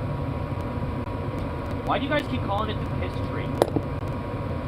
Were they on camera taking pisses at this tree? Is that? Oh, whoops. Whoa. That were they caught urinating on a tree? Wait, what? What the fuck? Attention, we found some Russians who have urinated on a tree. War crimes! The dastard bastards. Lots of vehicles, towing other vehicles too. We have recordings.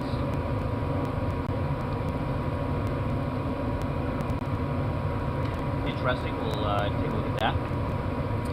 So, looks like at least in Crimea, there's at least a few, they're just kind of, you know, doing a bunch of movements, you know, kind of setting up more temporary infrastructure, it looks like. Kind of patrolling, I guess? I don't know.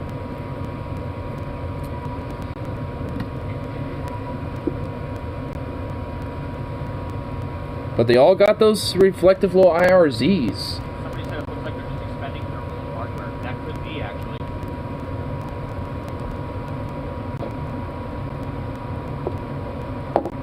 Somebody said those tanks are anti-aircraft, specifically they are MTLBs. Thank you for that information. I definitely recognized that first tank, that first armored vehicle that was driving by. That was certainly anti-aircraft because those cannons were pointed straight up. Those were some anti-aircraft cannons right there. Somebody says, okay. So it must be an anti-aircraft brigade, or like a platoon of anti-aircraft attached to like a bigger armored division. So whichever type of Russian armored divisions in Crimea, that's probably one of their anti-aircraft brigade detachments. Moving in to probably get into a position that's best defendable for what they're probably building up on next to that railway.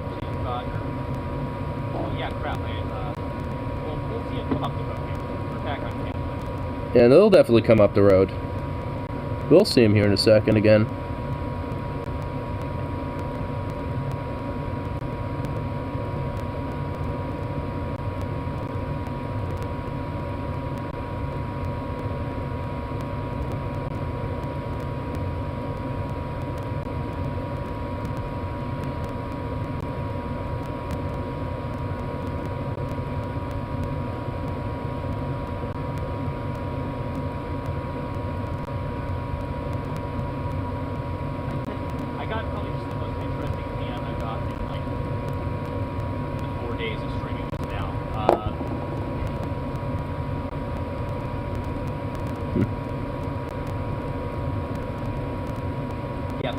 I'm pretty much 100% sure that is a fake news right there. So we're just gonna cast that to the side. So the takeaway, troops are using civvy vehicles for scouting. Okay. Tons of troops pissed behind the road, and we got them on camera. Well, way to go, boys! Thank you for that valuable intelligence. On a side note, that's the most valuable intelligence so far. Absolutely amazing to see. Kiev is an ace. I mean, honestly, the whole idea of like them using civilian vehicles to kind of scout ahead is actually useful. Yeah, I played. That part is. A couple rounds of War Thunder. Forgot that today. So yeah, I really would like to hear the backstory on this Ghost of Kiev. I wonder who that is. A confirmed backstory sometime. Yeah, I honestly would like to kind of know what the actual confirmed backstory for the pilot is that is the Ghost of Kiev right now. Pineapple said he's watching the situation around Kiev, I believe. He said explosion, distant jet, air raid.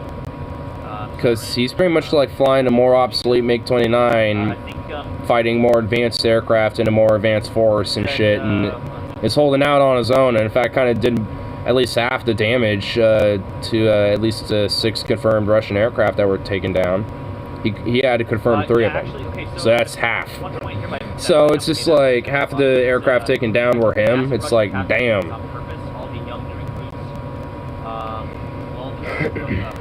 Like, he's definitely kind of becoming like his own personal, like, little national war hero in the making over there. I think we touched on this stream last night. Is that It's not even like, it's like a little over 24 hours since all it's kicked off, and he already is. So, I mean, that's fucking pretty crazy. The troops that we're seeing here, okay, the troops that you saw marching last night on the cameras that you're watching, those troops are most likely Ukrainian conscripts, okay? Sorry, not Ukrainian conscripts, but Eastern Ukrainian conscripts, alright? The first soldiers they are most likely sending into battle here are at least out of the east, going into this region of Ukraine. Definitely. Here. In fact, that's honestly probably why the initial invasion was so lackluster a little bit. Because a lot of the forces that were first getting in were basically just these young, fresh-faced boys who were just conscripts and shit. But, yeah, I think all in all, we'll take a break from watching it all. But, at least for now. But, yeah, I mean, a lot of, you know, so when you got, like, a lot of these young, fresh-faced recruits who, especially so many of them are sold off this weird, like, idea of grandeur and shit. I mean, it's very easy for them to get lumped into such a, you know, to such a conflict and shit.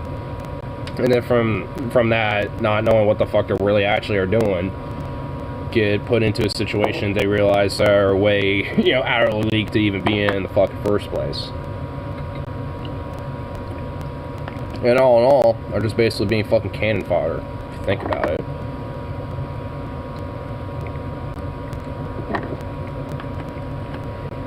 But that's what I'm hoping, at least when it comes to, you know, pushing them back, you know, it's not necessarily trying to, you know, kill every single fucking Russian, just make it so they can't fucking actually organize and fight. You know, just take out their armor, take out their fucking equipment, take out their shit, just demoralize them. Oh shit, those BMPs came back. I was about to be like, alright, we'll tune something else, and then it's like, oh, that BMP showed up on camera that we saw from earlier. But all in all, it doesn't really look like, as for straight up updates, there ain't really much happening currently. Aside from just like that little build up that's going on in Crimea right now.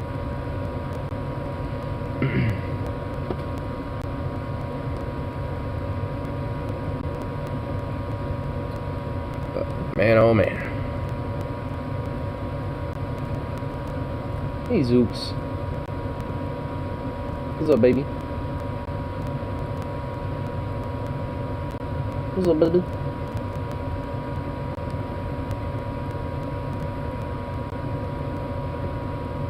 I know this much, at least for today, that you had a good day.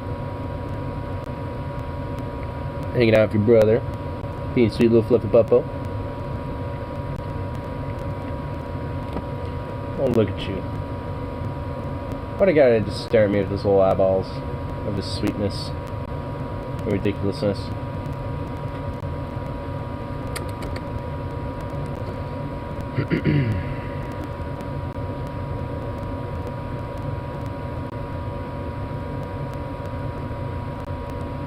Oh my god, like I'm like, here, let's go check out, see what some of the other things I usually delve into and shit. It's like, it's literally all about the, like, well, it happened, guys. Diaz mío.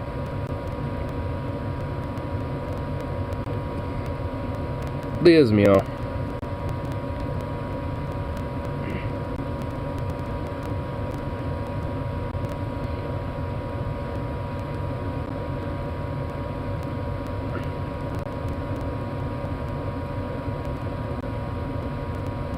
Ankara confirms Kiev's request to restrict the movement of Russian military ships in the Bosphorus and Dardanelles Straits.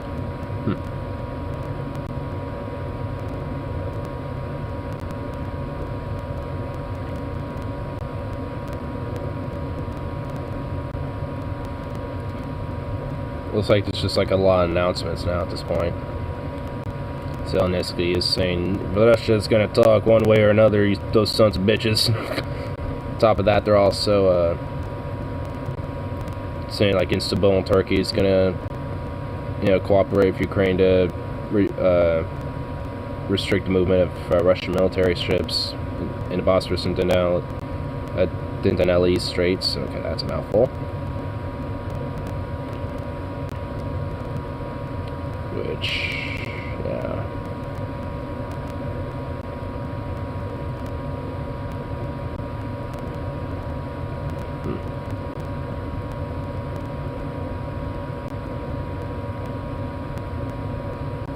Which that basically implies that, like, if these,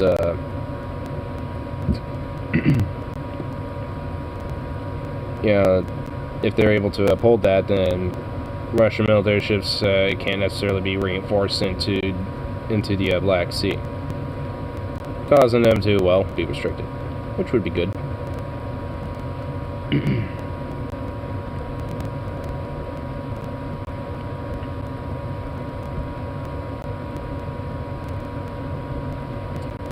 Let's see.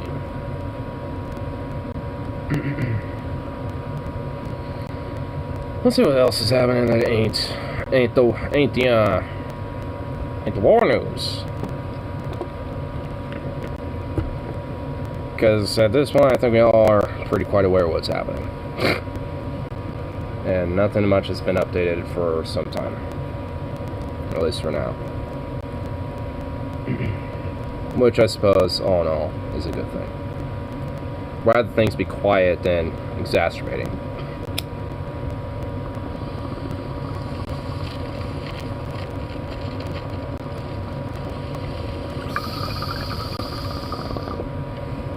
I don't know if it's just me, honestly, though, but at least around here, I feel like I've been listening to more, like, military aircraft doing exercises and shit. But I don't know if that's just me or not. I don't know if it's just like, am I noticing that they just happen to be doing this more often? Or if you just have and I just tune it out? Or what? But it's just like, I'm not exactly too fond of, hearing it nonetheless.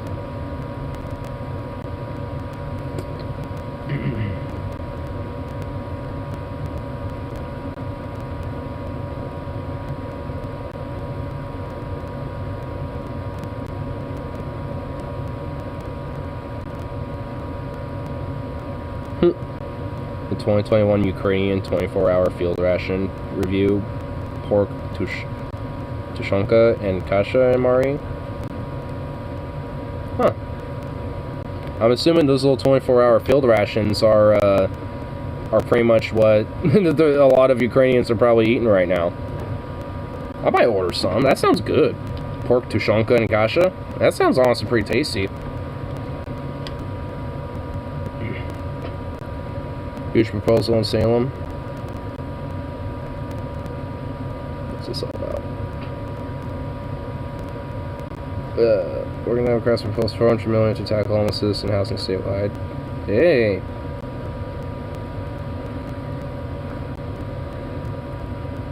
Flush the cash to face increased pressure to help work. The Democrats want to spend $400 million on housing homelessness. Yay! That's good. Proposal rolled out on Thursday, plus 2.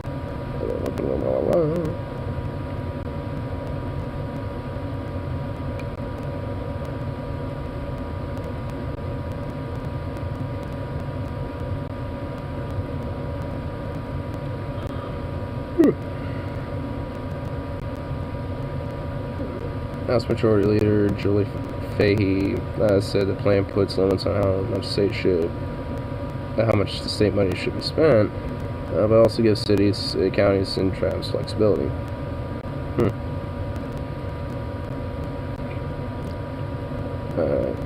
Fahey said that $165 million for homeless services cannot be used for sweeps or just locating people who have nowhere else to go.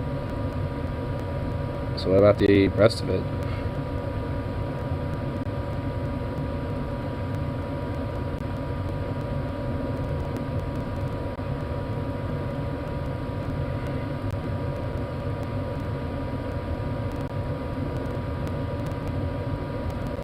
The idea was heavily criticized by advocates for people experiencing homelessness who accused Wheeler administration of pursuing a potentially inhumane solution to the amount of rounding up local homeless people and putting them into camps. Yeah, no shit. Wheeler's office responded Thursday saying the city applauds those service efforts certified on exactly the same process. Plus, the services is staggered. Yeah, we was supposed to partnership. But all in all, basically, it's just like, hey, we're gonna try to put at least 400 million to, you know, tackling some homelessness for once, Jack. Which would be good nonetheless. So hopefully they, you know, actually put that money to some good fucking use.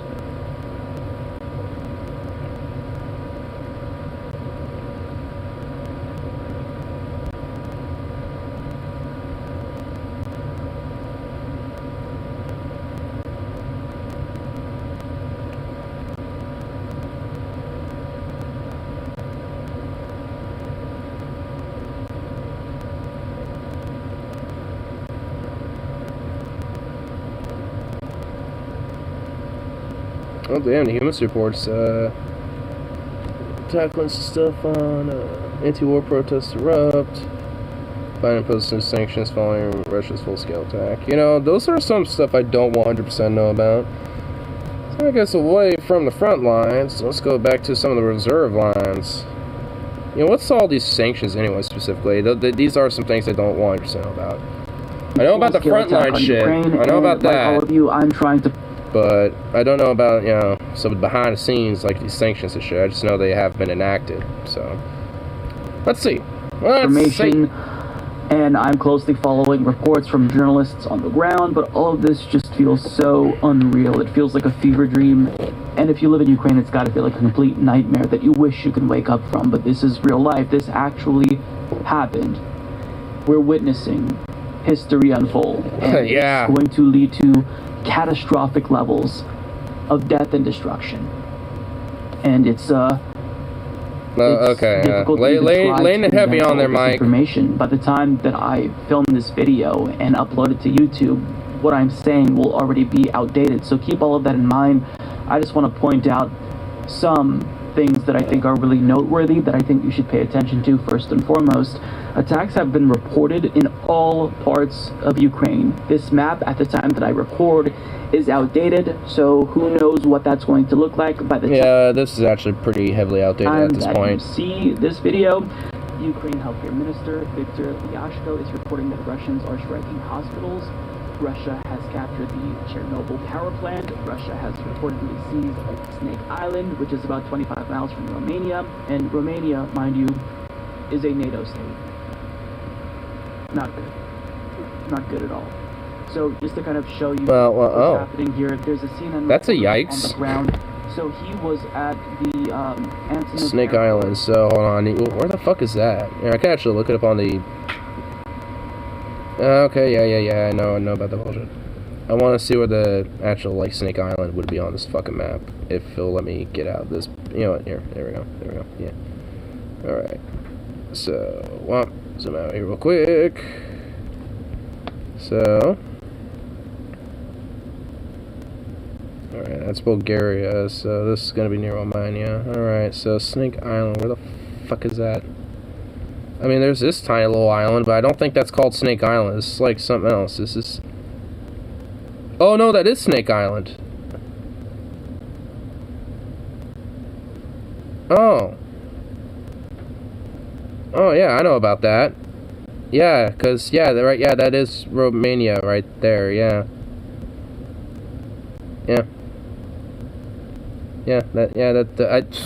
Honestly, I thought it was Billy, or... because that's I never zoomed in so close to where it actually pops that. I just saw that, which I guess is a little facility of some sort. Yeah, it's just it's like a lighthouse, I think. It's just like a little lighthouse, little station of some sort, but I don't know. Yeah, but I didn't know that was Snake Island. Oh, oh.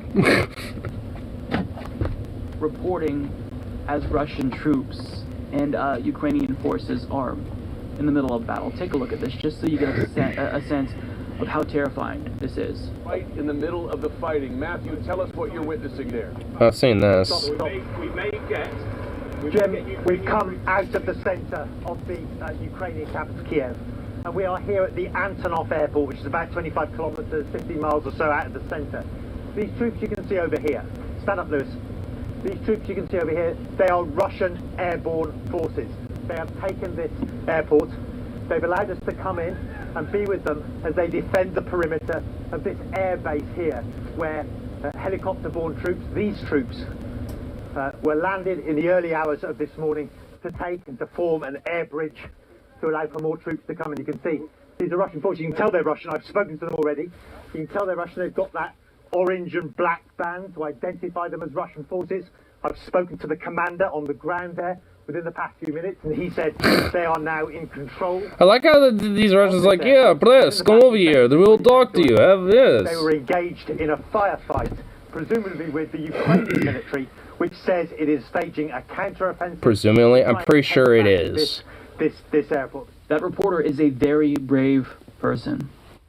The people who put their lives on the line to get us this information. I mean, I'll give them that. The reporters, even if they're from the mainstream media outlets that are actually on the front lines, they got more set of balls than Glandis and Booper. To be able to wage a sustained war in Ukraine, given that their economy is in free fall, their stock market is plummeting. So I don't know how they're going to do this, and that's not even taken into account the new round of sanctions that the United States and other countries have announced.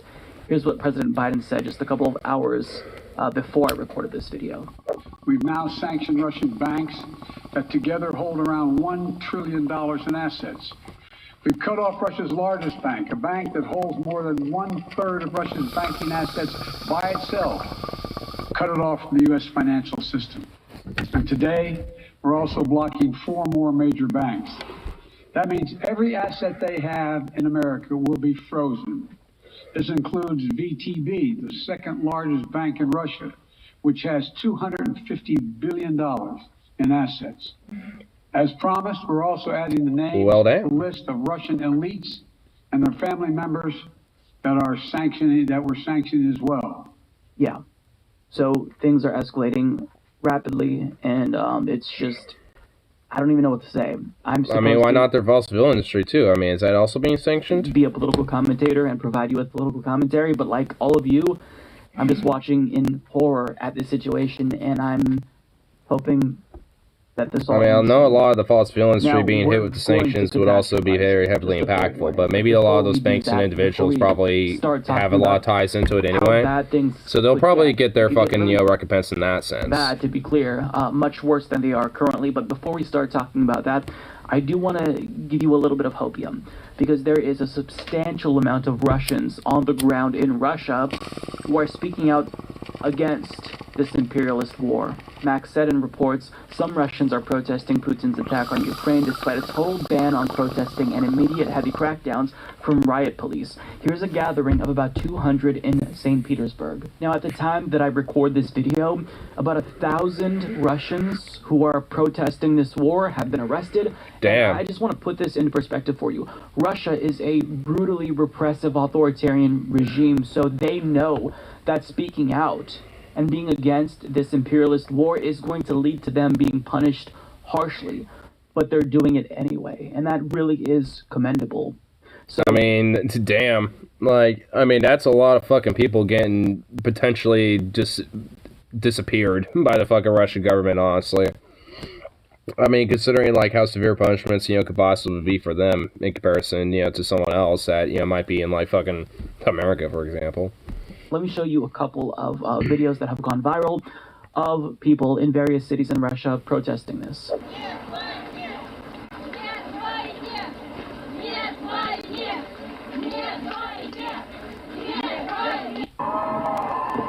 Hey, look at that crowd. That's fat. That's a fat crowd.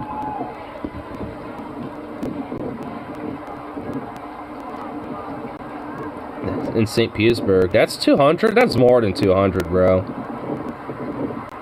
That's gotta be, at least 300-400.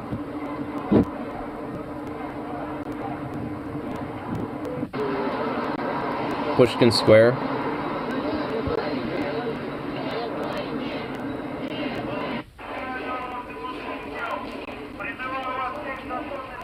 Man. No, Moscow.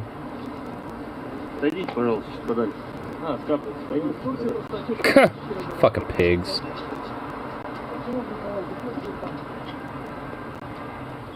Good on them. I think that the world needs to send a unified That message. guy's probably gonna disappear for a long time or forever. This is not Just for like sitting there with a goddamn sign, by the way. Just being like, hey, can we not have war? Thanks. Imperialism is bad when any country does it, and this is an unjustifiable act of aggression that is just, it has to be condemned. Now, let's catastrophize a little bit, because something that Putin said should stand out to a lot of people. So he made a very disturbing threat as he announced his imperialist and illegal attack on Ukraine. So, quote, Russian President Vladimir Putin said in a speech announcing a military operation in Ukraine that countries that interfere with Russian actions will face, quote, consequences you have never seen, the Associated Press reported. Now pause. What do you think he meant bold statement coming from you, buddy. by that? The sub. Yeah, I think we know what he means. I mean, he's just, you know, like, really just pushing a lot of his fucking muscle around, I mean, at this point, where he's just like, hey, you know, don't fuck around with me, you know, as I do my casual expansionism. I mean, honestly, that's kind of what he's trying to, you know, get at. I mean, he's trying to see how far he can push it, and if countries start, you know, reacting, he, like, there's kind of, I think, in my mind, a coin flip on whether he'll actually own up to that or not. I mean, at least right now. I mean, honestly, you know, it's the stance, it really could escalate into something different for fucking sure. Like, nothing can truly be ruled out at this point, as far as I'm concerned with, you know, as things develop. You know, that much is for, you know, for certain, so... I mean, at least in this case, I mean, I don't know how empty or how, like, serious that truly is. Nuclear warfare. The implication is that I will use nuclear weapons if you intervene, if you put boots on the ground in Ukraine to try to fight off our aggression. Now, it's not just that the countries who he nukes, assuming he were to follow through on this threat, would be damaged. Using nuclear warfare would trigger a nuclear response. So, you know, this mutually assured destruction has been seen for a while as a form of deterrence, because if one country uses nukes, the other is going to use nukes. So you both destroy each other, so there's no incentive to use nuclear weapons. But for Vladimir Putin to say that, understand what he's really telling you here. He's telling the world, I alone will choose to unilaterally end all life on the planet if you choose to get involved here and intervene. I feel like you're being a little hyperbolic about it. I don't think it's going to get to, like, such a severity, you know, in that way. But, I mean, honestly, I suppose, like I said, you can't necessarily rule anything out. But... I mean, all in all, like, I mean, if you want, like, your whole, mystical, like, you know, fucking Russian Empire, you know, being resurrected and whatever the fuck, I mean, doing so under a fucking ash of just nuclear wasteland, isn't it, you know, isn't exactly, you know, how you do it. But I guess, you know, when you're a rational fucking strongman, you know, thoughts like that don't necessarily, you know, pop in your head.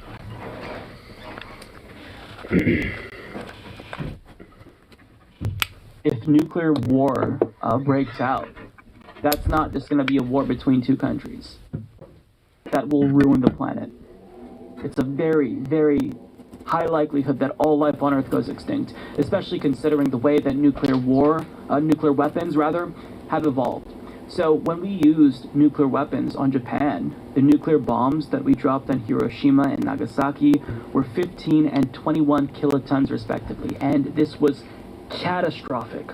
But the nuclear bombs now are bigger and more powerful than what we dropped on Hiroshima. So the Russian Tsar bomb is 50 megatons. So Earth almost certainly couldn't survive. Well, the Tsar bomb, but there's only technically two that ever existed. One of them's a museum piece. and the other one was tested. I mean, so like Star Bomb, but like something to that immense size. I mean, it's not, you know, gonna be used. It's gonna be more in between the, you know, 5 to 25 like megaton level, which is still fucking huge, and definitely more than what Hiroshima and Nagasaki were for sure. But still, nonetheless, I mean, that again, this is why this is a little fucking hyperbolic. It's like I don't think. I mean, especially with, you know, with that in mind, it's like, yeah, it looks kind of oogly boogly scary, because, well, it is. Like, if there was, like, a stockpile of, like, 50 Star Bombas, like, ready to go and shit, yeah, that'd be a serious fucking, you know, scary thing to think about, but there isn't, at least in that way. There's still a bunch of fucking, like, nukes just yearning for the launch. So, you know, that's still fucking scary. Like, there's enough nukes on the planet to basically go off. And, like, you know, like, if 50 fouls away till Sunday. I mean, so, nonetheless, I mean, like, what we do have, you know, all scattered throughout the world and shit is pretty much fundamentally just, you know, like, well more than the actual megatonnage of what, you know, any Star Bomber could really ever do.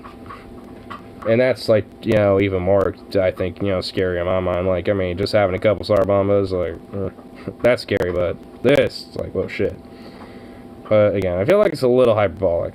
Like, I do, you know, there is serious escalatory actions that are scary, but I don't necessarily think it's going to get into, like, full-on, like, nuke mode, like, you know, right off the fucking bat. And, like, if shit does escalate globally, that certainly gets on the table more and more as every day passes, but if it stays regional, probably not so.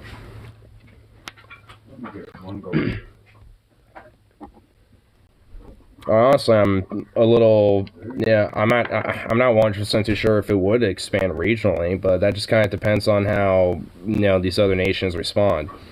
Like, mainly, you know, with these vault stakes in Poland, too. Like, it depends really how they truly respond out of all this. If they take, you know, some form of intervention in it, they're kind of right on their borders and shit. That's going to directly escalate into something. But, I mean, if not, then maybe not. But I don't know. Zooks, get over here. Come on, Zukov. It's a little doge.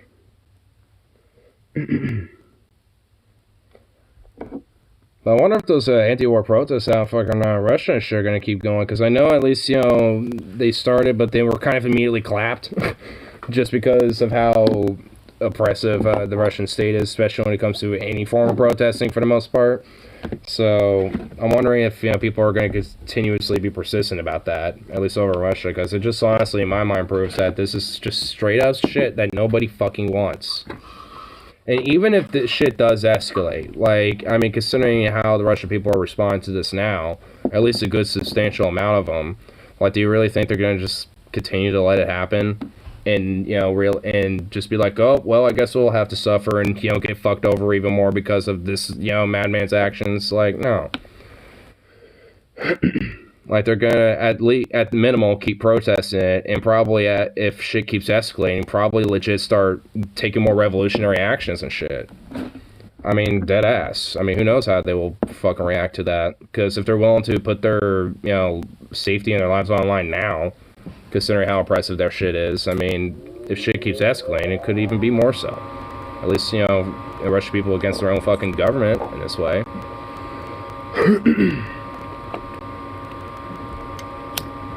So, that's what I'm really hoping for, especially out of all this. It's just, you know, like the Russian people themselves continually showing to the world, it's like, look, we're not affiliated with this. Because they're not. They just never, I don't think they ever were.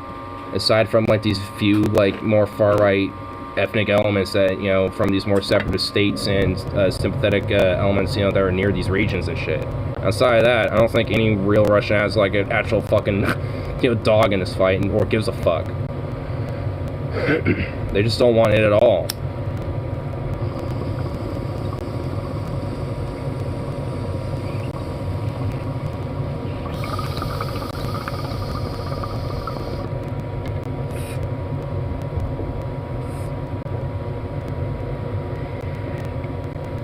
but yeah,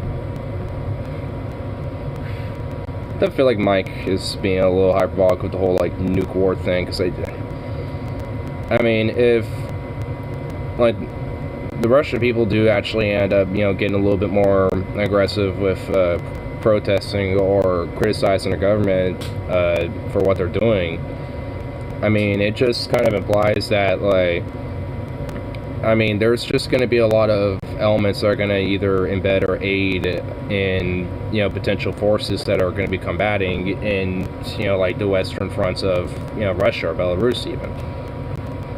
I mean, no one also really thinks about Belarus either, but Belarusians also kind of feel somewhat similar too. They're just a lot more quiet because they're also a lot more stricter, a lot more oppressive. I mean, you never really hear too much, you know, when it comes to stuff over there, but they're the same way too. I mean, I can, like, you don't think they, you know, those people are probably, you know, doing their own protests and shit? It's just that their access to the internet is even more stricter than Russia's. So, them getting their voice out is even way more fucking harder than in Russia.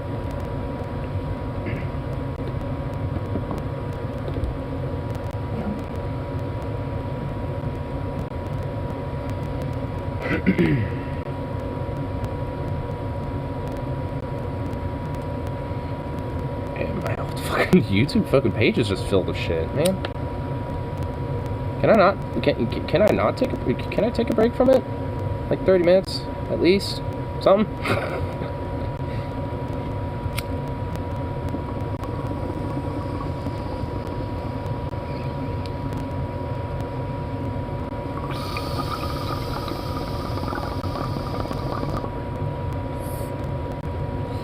Get out of my brain thinking about it all the goddamn day.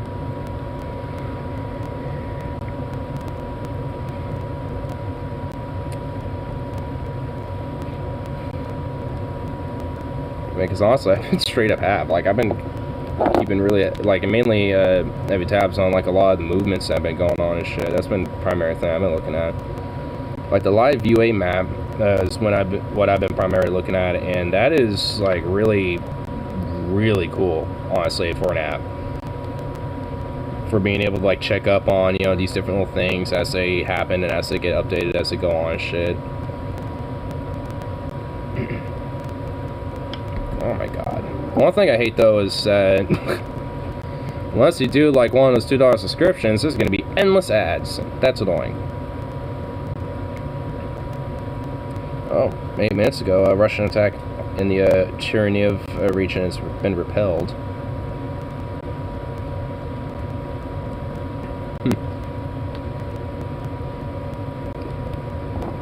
I mean, honestly, I mean, considering that a lot of, especially as of lately, like, there's been more information like that coming out. Like, I remember, like, Ukrainian forces actually have a little bit of a staging point in the Crimean Peninsula, where there was this bridge that they retaken and were able to kind of reestablish control on the left bank of that bridge. That's, I forgot where it's, here, I could find it on the map, actually. Unless it's been updated. It's near Kherson. It's one of the bridges east of Kherson. So they have a little bit of a staging point. Actually, I can just pull it up right here.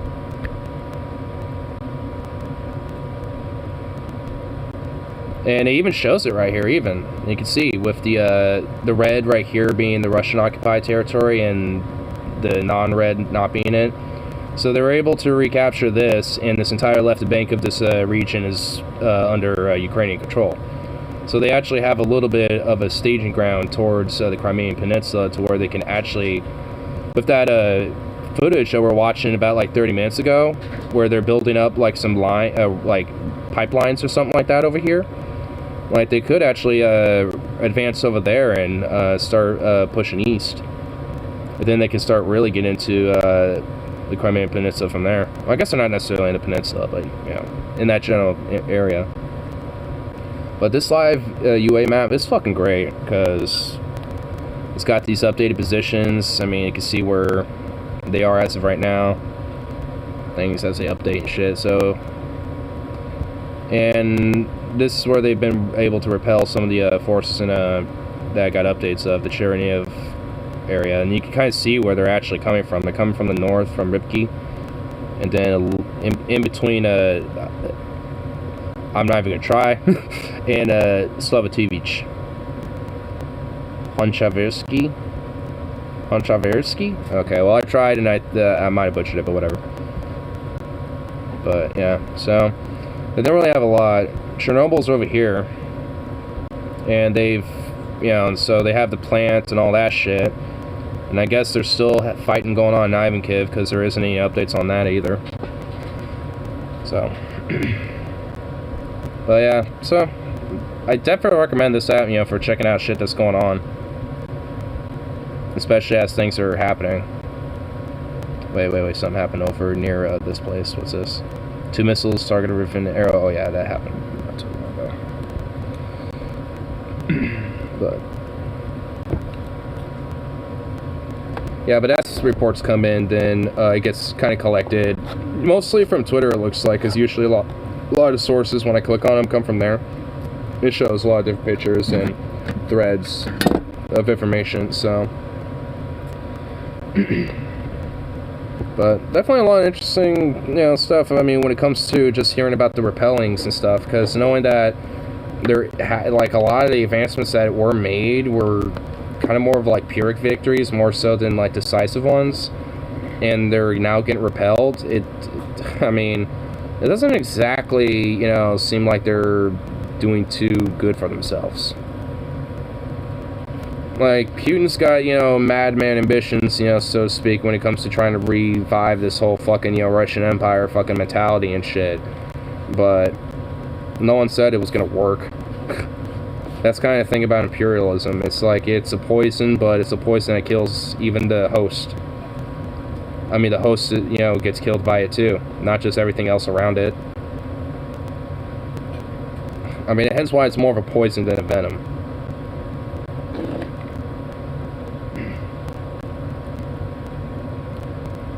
Because it's like, I mean, it slowly kills, you know, the hosts, in this case being Russia, on top of, you know, the ones that it's poisoning.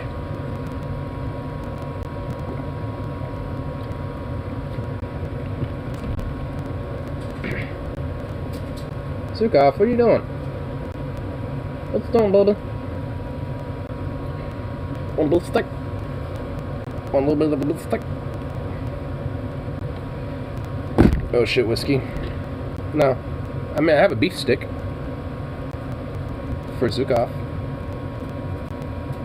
Boop. You know, I kind of wish I had a little bit of whiskey, I'm not gonna lie. I mean, not a lot, just a little bit. Just have like a nice little buzz going, I suppose.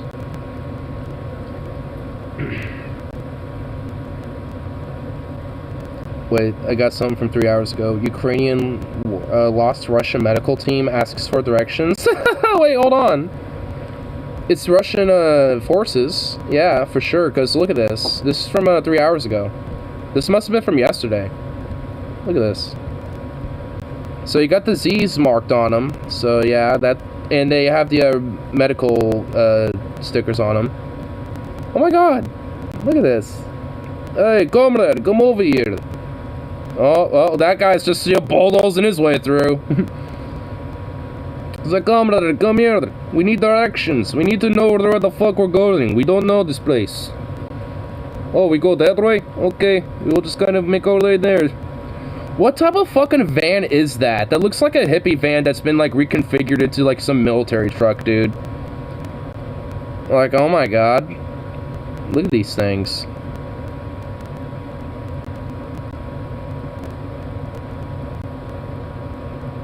Oh my god, they're doing U-turns.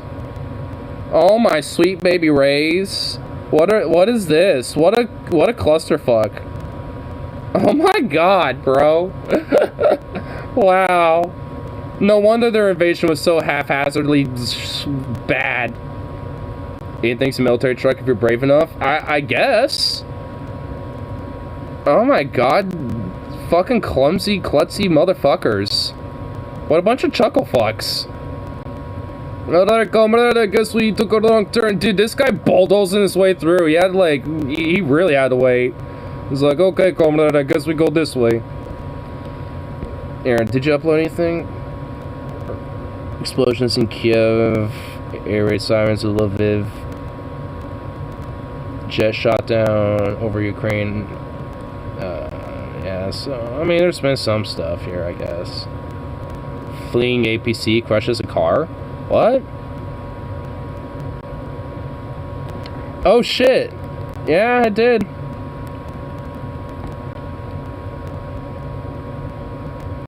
Yeah, right there. Kronk.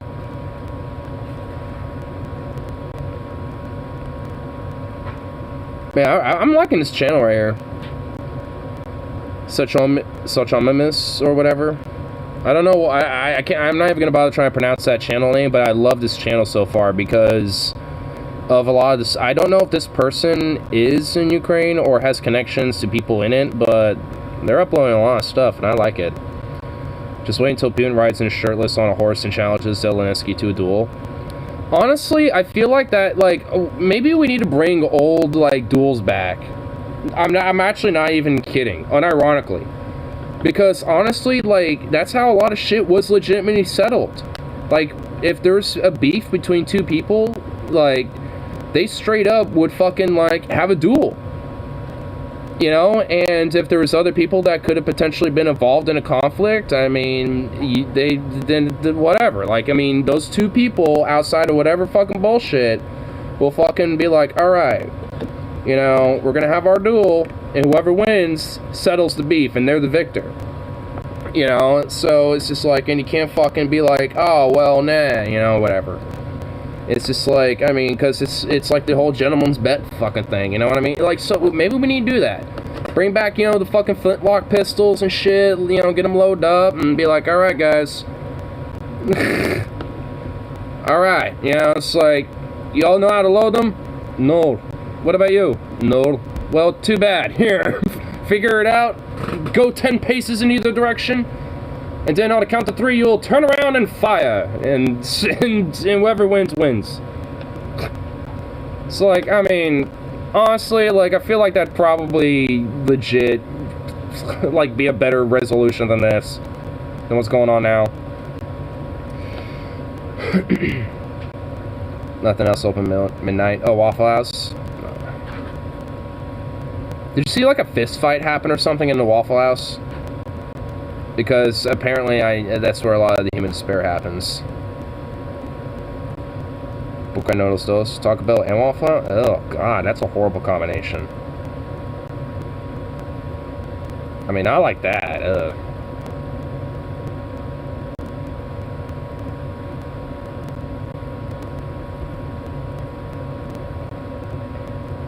Taco House. Waffle Bell.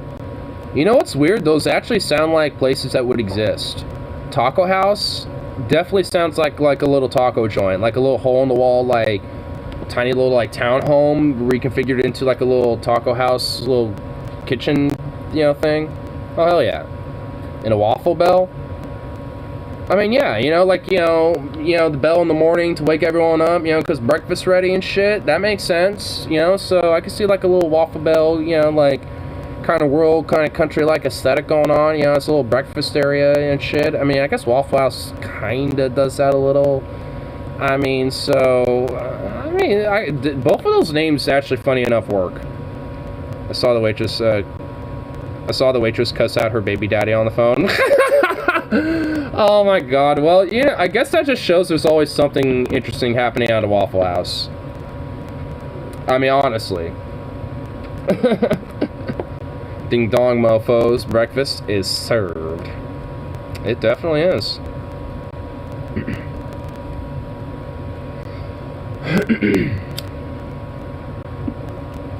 Oh my god.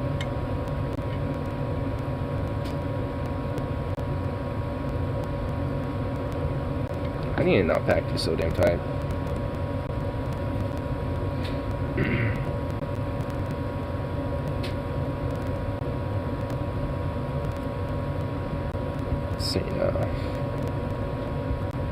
Russian Mi-8 helicopters dodge Ukrainian anti-air missiles. Oh, I saw this video. Honestly, seeing some of the videos of like the helicopters and that type of shit is like some of the more crazier stuff. Because it's like one thing when you kind of see it in like, you know, military exercises and shit. But it's like, nah, now they're actually doing it. It's like Jesus. I guess that's why all the practice, you know, is done, because, you know, yeah, because you end up actually probably might having to do it. It's like, fuck me. I know, I saw this video that was on Twitter of one of the Ka-52 helicopters that was shot down, and honestly, it wasn't really necessarily shot down, it actually, like, landed. Like, because the helicopter was hit on one of the wing mounts where a lot of its weaponry were. So I'm assuming there was probably like such significant damage to the wing and the like in the aerodynamicness of like the aircraft that it had to be, you know, landed. But the pilots must have been skilled or something at the very least, because they landed it pretty decently and they both got out, dropped their fucking helmets and shit and left. Because, I mean, when some Ukrainian civilians came up and saw the helicopter, like, oh, there's a helicopter in this field. And they walked up to it, and no one was there. Like, the cockpit windows, they were wide open, nobody was in it. And it looked like it just got hit, landed, and they ran off somewhere. So there's, like, probably, like, some, like, 2 Russian fucking Ka-52 pilots seem to hide out in some Ukrainian forest. If they haven't been captured yet.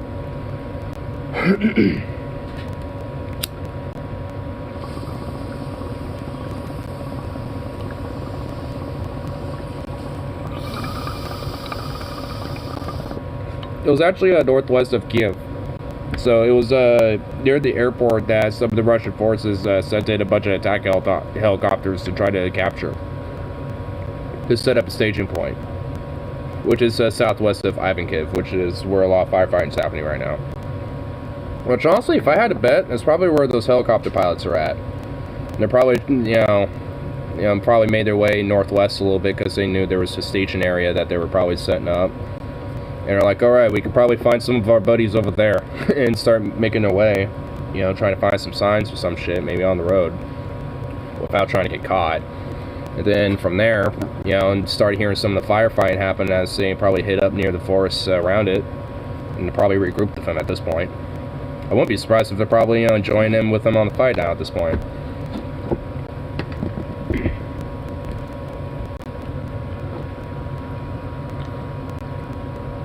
But who knows what the fuck's going on over there right now. There's definitely a lot of unknowns.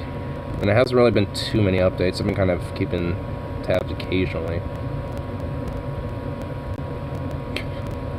Trying to have a break from discussing it and keeping tabs of it, but fuck, I just haven't shut up. Man.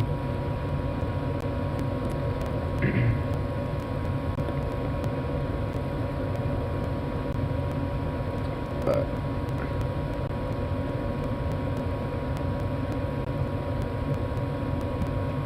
wait, I'll get out of my way to find some shit. Yeah, let's kind of keep us distracted. You know what? I haven't seen DFAT Friday's episode on space travel, because apparently they're like, nah, not happening, fam. Which I suppose I don't necessarily disagree. What's the description? Space is the final frontier. Meaning we ain't gonna get there. Real life isn't like Star Trek. Today we look at why spacefaring human civilization is a pipe dream. It's Paul Doomersode.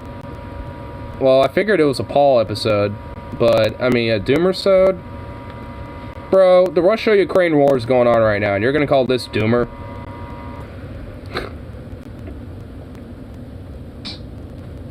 The final frontier. And that's it. That's it. The final frontier, nobody's gonna go to it, nobody's gonna see it, nobody's gonna go to it. This is why space travel just isn't gonna happen on Deep Fat Fried. Damn you, Paul. Uh-huh. I mean, I will say this at least. don't think we're gonna have, like, you know, especially intergalactic spacefaring capabilities anytime soon. But at least for more, like, you know, in our own solar system type of space travel, I think that's at least a realm of possibility. But it's not going to be anything like the whole, like, Star Trek idea or whatever the fuck. Or, you know, getting warp travel and all that shit. I mean, it's not going to be like that. But, I mean, I think at least, you know, more into our own solar system, it's possible. You know, doesn't mean it's going to happen. No, probably not. But I'd say at least for our own solar system, traveling around it is possible. Interstellar-wise... that's a fucking different ball of wax. You know, like, I mean, that's interstellar. You know, that's not just our own solar system, like, checking out Mars and trying to colonize that or something. It's not gonna happen because it's hard and expensive. I mean, yeah. I mean, at least when it comes to technological advancement, it most certainly is. And expensive, yeah. It most definitely is.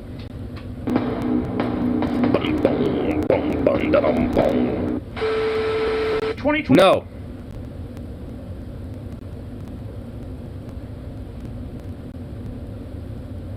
Paul Live? What? Oh, he is. You're right. Oh, man. You're making me... Oh, man, do I want to, like... I kind of want to see what he's going to talk about, because I have a feeling he's probably going to mention some shit about this whole Ukrainian thing. I know he's going to have his own 2 cents. Man, dude, you're right. Oh, fuck. Dude, I hate this ultimatum. I hate the ultimatum, bro. I hate that. Either way, it's a distraction. That's what we're doing here right now, right? I mean, we're all trying to keep ourselves away from the current heat of geopolitical news. You know, we'll call it that, you know, at least for now, you know, but, you know what, we'll tune in at least for a second. We'll tune in for a second. No, that's not how we're going to tune in. I'm just a little butthurt over Paul saying space travel is impossible. I mean, look, I guess I'm a little bit more open to say that it's likely, but I kind of agree. I mean, not really because of how expensive or hard it is, but because, like, realistically, when we have all these other factors, like climate change, human stability in general, you know, like environmental stability, I mean, I guess it's tied to climate change, but, like, you know, and human cooperation, which, you know, it's like... at least currently, it just isn't, you know, a thing that's realistically is going to happen, or, you know, at least get closer towards. I mean, does that mean that, like, oh, it's never going to happen in, you know, human civilization? I mean, no, I mean, I just don't think it's going to happen in our lifetime. I mean, like, we'll just, you know, like, once we're, you know, middle-aged and shit, quantum, you know, technology is just going to start, you know, being, like, you know, some of the new turn-of-century shit. Like, I mean, so, and even then, that's going to be such an early nascent thing, so, I mean, hey, Sukov, what are you chewing on? I mean, you know, so with all these things, you know, kind of, you know, as variables, you know, to consider, it's just like, I mean, that's really why, at least for me. You know, I mean, like, it's not really, it's expensive, or it's hard, or whatever. It's not really that for me. It's more of, like, there's so many other variables at play that, you know, I think not are just of, you know, importance of technological research or prioritization of that, but also just, I mean, like, how we're going to be able to solve those issues, too, if, you know, when we have issues of, you know, human cooperation and, you know, and globalization, not for that, but, you know, for against it at this rate. So, I guess, I mean, maybe for different reasons, I might agree with Paul, I suppose, but for different reasons. Like, I feel like, at least for me, you know, I put it into more reasons that or maybe necessarily aren't 100% in human control, I guess. Like, when it comes to the whole climate change factor, I mean, I guess it is, because we're kind of exacerbating it, but, I mean, in the sense that we don't have control to just, like, you know, try to, you know, minimalize it and shit. That's why I want my space travel mildly Star Trek and comedic. I'm sure there will, and I'm sure there will also be like the alien-like aesthetics, also, you know, just like the general catch-all Star Trek aesthetic too. There will probably be some, you know, there will probably, you know, depending on who you're with and where you're at, like there will probably be, you know, like a space station that's, you know, more of like an entertainment station, so like a lot of different, you know, crew and the, you know, people that operate, you know, from that station are going to have a little bit, probably more of a sense of, you know, comedic culture established in their society, or at least in that area. So, you know, it's going to be probably a little bit humorous to be with them. They probably have a lot of quips and jokes and all sorts of other bullshit. But if you're at, like, you know, this hardcore, like, heavy mining territory, like some asteroid belt, and you got, like, a bunch of hardened fucking blue-collar miners and shit, like, you're probably going to have, you know, a totally different, you know, thing going on. It's not going to be mild. It's going to be probably a little bit more rugged and, you know, more folky-like in a sense. I was going to say more serious, but, I mean, more folky sounds better about it, at least when it comes to something like that. Then you might find, like, more military societies where, yeah, it would be more serious and disciplined and, you know, all that shit, and very orderly and uniformed and all that.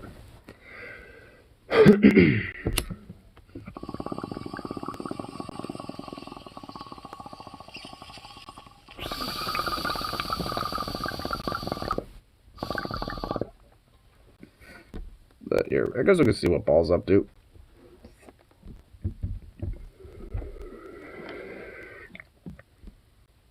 Putin agent by a single Australian yet. I wonder if their distance from Russia has anything to do with that. Huh? Man. Here, I want to try to see if I can see chat. Yeah. I mean, you gotta understand, as a guy that wouldn't toe the line and vote for the weird kid-sniffing, rapist, racist piece of shit based on the flimsy, fuzzy math of lesser of two evils, trust me, I'm pretty used to being called a fucking fascist, especially nowadays that people have just bled all of the goddamn meaning out of that word. And now it just means person who disagrees with my politics. But dude, today, I may have set a fucking record today, man. What did he do? I may have set a record today for the amount of times that I was called a fucking fascist, bro. Yeah, John B., they're out here condemning your boy. A fascist. Paul's a fascist? Wow. I've lost all fucking respect, this son of a bitch. How dare he? What the fuck? Where we're at, I guess. What did he say for him to be called a fascist? What did he do?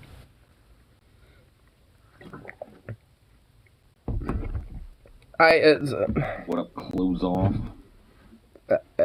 Nah, a decent proportion of Aussies are to the left of Biden, benefits of having a strong trade union movement. Oh, man. Oh. Don't give me a boner this early in fucking the show, man. Oh, God, yeah. I mean, that's a distraction I want to keep hearing about. Tell me more. Ooh, strong trade unions in Australia? Oh, baby. Yeah, please, dude. Fucking fascist, bro. Tell me more.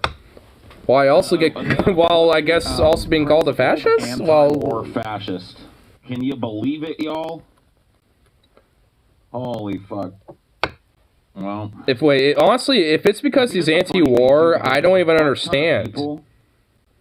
Like, I might be, like, really in depth about wanting to keep up to date about this shit a little bit low-key, but, I mean, I'm still fundamentally against the war. Like, I don't want it happening. I mean, it's, I mean, you can still be anti-war while tuning into it and stuff as well, but at the same time, it's just like, I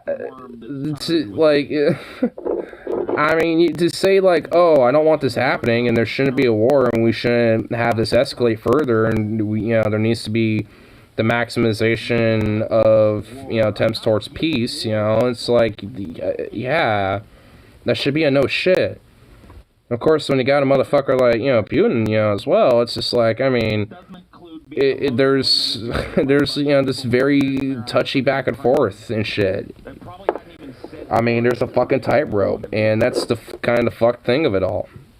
It's like, where is, you know, kind of the line where things, you know, escalate too much, or where can it keep, you know, steady so it doesn't fuck everybody else over because of just some pointless fucking war, because of some strongman's irrational fucking thoughts about, you know, grandeur of a new empire arising or whatever the fuck. Saudi Arabia is currently using our weapons to bomb the fuck out of Yemeni children. How many people do you see have Yemeni flags added to their fucking their Twitter handle today? Saw a whole lot of Ukrainian flags out of goddamn nowhere. I'm gonna try and find some. I mean, honestly, it's just because I think when it comes towards a lot of America's imperialistic actions, I mean, people are just so desensitized to it. It's not it's not like this big, like, full-on war conflict, like, you know, that has happened. Like, I think the last time this really has happened was 2003 with Iraq. Like, the last time the U.S. did anything close to what Putin's doing right now. And it's like, I mean, you know, like, overall, you know, because of all these different things that the U.S. has done, from, you know, also escalating, you know, from 2 wars to 7 because of the Iraq War and shit, I think people just become desensitized to what America's done, especially when it comes to its close ties that has been, you know, that the U.S. has had for so long with countries like Saudi Arabia. Again, which I think because of that is that's desensitized people to it. And now that we have other superpowers on the rise, Russia and China being the main two, now it's like, oh shit, you know, we're not used to these superpowers doing some imperialistic shit. Hold up now, you know, that's not something that people are used to as much. Whatever the fucking online left is. This is one of those terms that, like, Wait, what the fucking thumbnail is this? These aren't real. Oh my god, I hate that bullshit. It's so stupid. Why did you shut up over here? Sit me down and tell me what the fuck that is. Does that mean people on Twitter? There's no room in the online left for people who defend Russia. Oh, the boys of yours. I'm not one to defend Russia, but the irony of this is that this shit is aimed at me anyway. Like, you can go scout, like, look, dude, my fucking whole psyche has been puked onto the internet for like a decade now, bro. You can go and look. You can find any time where I'm going, like, legitimately, unironically, like, Russia's fucking great, man. Fucking, I'll delete my YouTube channel, bro. I'll be gone from the internet. I'll admit I was always a red-brown fash or whatever. It's just like, because I'm not immediately turgid, veiny, straining for war. I must be a fucking Russian supporter, bro. So anyway, we're not going to listen to a whole lot of this, but this first part of it here was just like fucking champion level cognitive dissonance. I want you guys to listen. Play this again. Like, these are people paid directly by the Russian government. Do you think they're not getting direct instructions to lie? Do you think that it's just a coincidence that all of them? Hold on, is this? Maybe it was before this. You have some contention for some groups, but if you can, by any objective metric, look at the lying taking place from Russian state media, it is overwhelming. Right now, Russian state propagandists are telling incompatible stories. Right now, some of them are saying there's no invasion. Some of them are saying that Ukraine... Yeah, so once again, everybody becomes very critical of Russian state media. I mean, also, there is overt, like, you know, just the fact that it is an invasion. I haven't heard any outlet that's been saying that it's not. I really honestly haven't heard of any outlet that's, like, even a pro-Russia one so far, because I've been kind of keeping in touch even with some of the Russia ones, just kind of see what differences are in some things, and I don't know, I haven't seen it myself personally. Trust the Russian government. Every negative criticism you can make towards bias within American media is indicative 1,000-fold. 1,000-fold? Russian state media. Wow, where'd you get them numbers?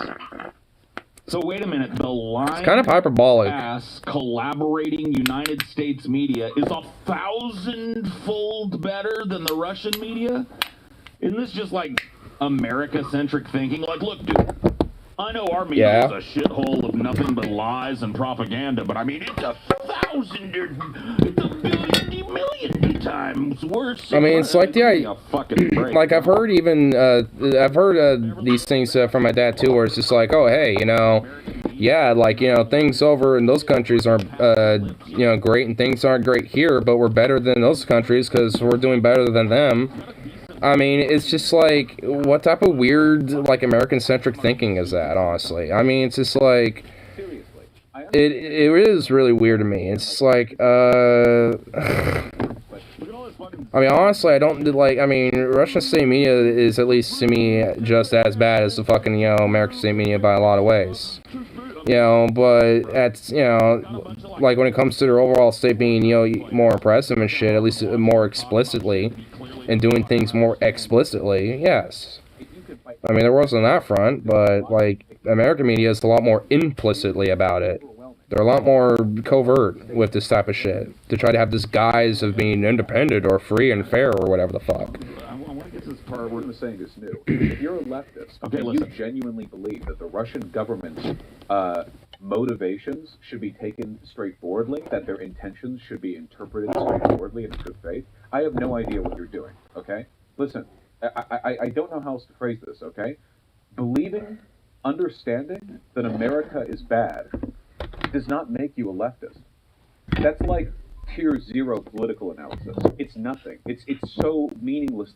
But you know what makes you not a leftist? You know what makes you not a leftist? Not being willing to go along with Russia bad. Vosh while I Vosh myself. I guess this is what Paul's getting into.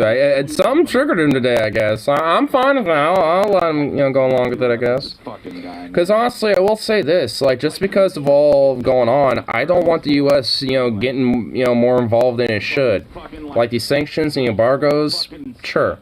Like the fucking, you know, like, you know, like helping with humanitarian food and medicine and shit like that, yeah. Like, there's things that I'm not, you know, not against the U.S., you know, partaking in, at least when it comes to aiding people. But when it comes down to, like, actual militaristic intervention and shit, where it could exacerbate this regional war into a global war, no. I'm still gonna be firm against that type of shit. Because, you know, like, overall, fundamentally, I feel more for not just the Ukrainian people, but also to the Russian people, and to a lot of these other fucking people that would suffer for that shit, and most likely die from it. You are no different from all of the dupes in liberal media who fell for the media and government-pushed support for the Iraq war and fake. Huh?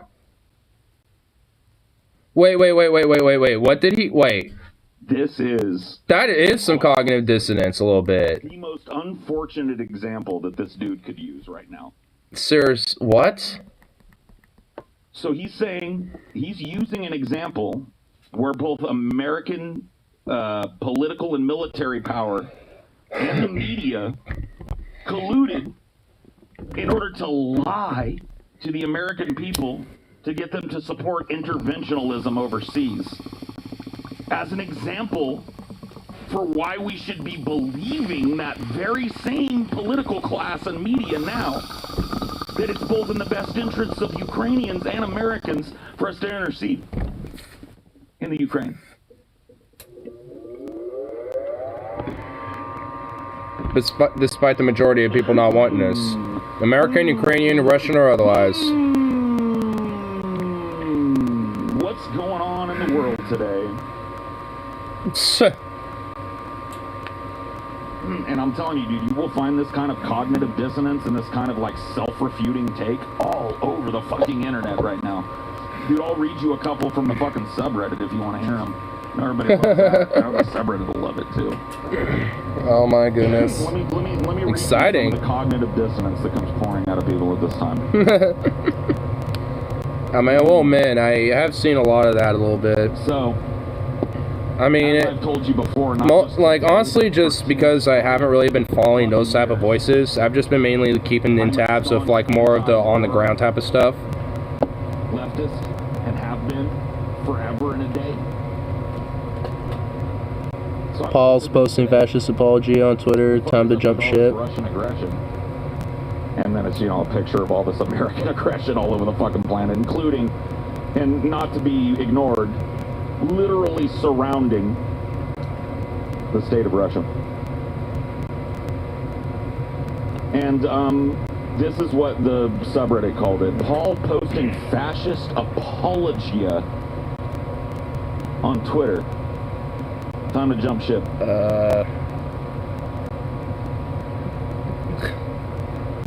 That's not fascist apologia? What? How is this apologetics for any fucking fascist? I don't know. On what planet? I don't know. What the fuck? How far do you have to have your head? What? The military-industrial complex's ass to call this fascist propaganda?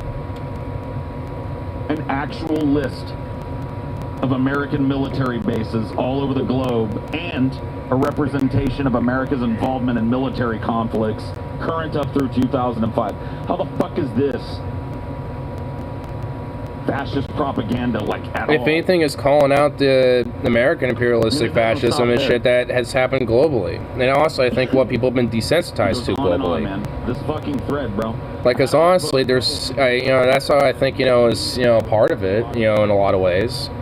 Where, because America has done this for so long, had all these ties and had this corporate imperialistic, you know, grab and grip on the world power for so long. It was like the big bad dick on the block for so long that people were just kind of desensitized to it. And now that there's other fucking superpowers that are trying to throw their big bad dick around on the globe and shit, you know, people aren't necessarily used to that. So now people, you know, not be desensitized to that shit, are being like, oh, uh-oh. I mean, I feel like that's what a lot of it is. Just people are so desensitized to what America's done for decades now that, you know, it's just like, you know, now that there's new superpowers starting to rise up and do their shit, kind of flex some of their muscle a little bit as America's, you know, superpowers, imperialistic, you know, influence is starting to stagnate, you know, or wane, you know, to some extent. I mean, now, you know, people are starting to feel like, oh shit, I don't know about that. But fundamentally, it should be like that no matter what. Whether it's American imperialism or fucking Russian imperialism or no matter what. Period. America just stop with all the interventionism, my god. Fucking imperialism. They won't even realize the irony that when the fucking chain was jerked, they were there. Dicks in hand, ready to join the fucking media and the government and the State Department and NATO in a big old circle stroke. I mean, that's the one thing that really makes me fearful and nervous about it all. Is a lot of this more like hyper Western response that could potentially come from it, where it could be a military intervention by one or multiple different, well, if it is one or multiple, it's going to be all, you know, NATO forces and shit. Gotta stop buying Sims 4 DLCs. All of these people who are rabidly like, fuck Russia, man. That's it. There's a line in the sand, man. Russia bad, America good in this instance. You can't see that, then fuck you. Right? All these fucking people. I'm willing to wear a few that are like, you know, Russia's bad, but if America starts, you know, getting even more heavily involved, then they're going to be bad too.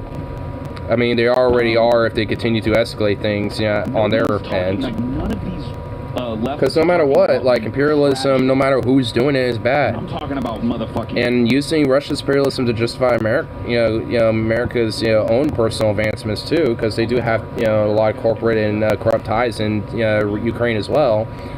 Like, this type of shit, you know, it's just not good. Like, this is why this whole thing is so fucking unnerving for people even like me, because it's like, all this is just, you know, more imperialistic posturing for, you know, these different powers, you know, to start flexing some muscle.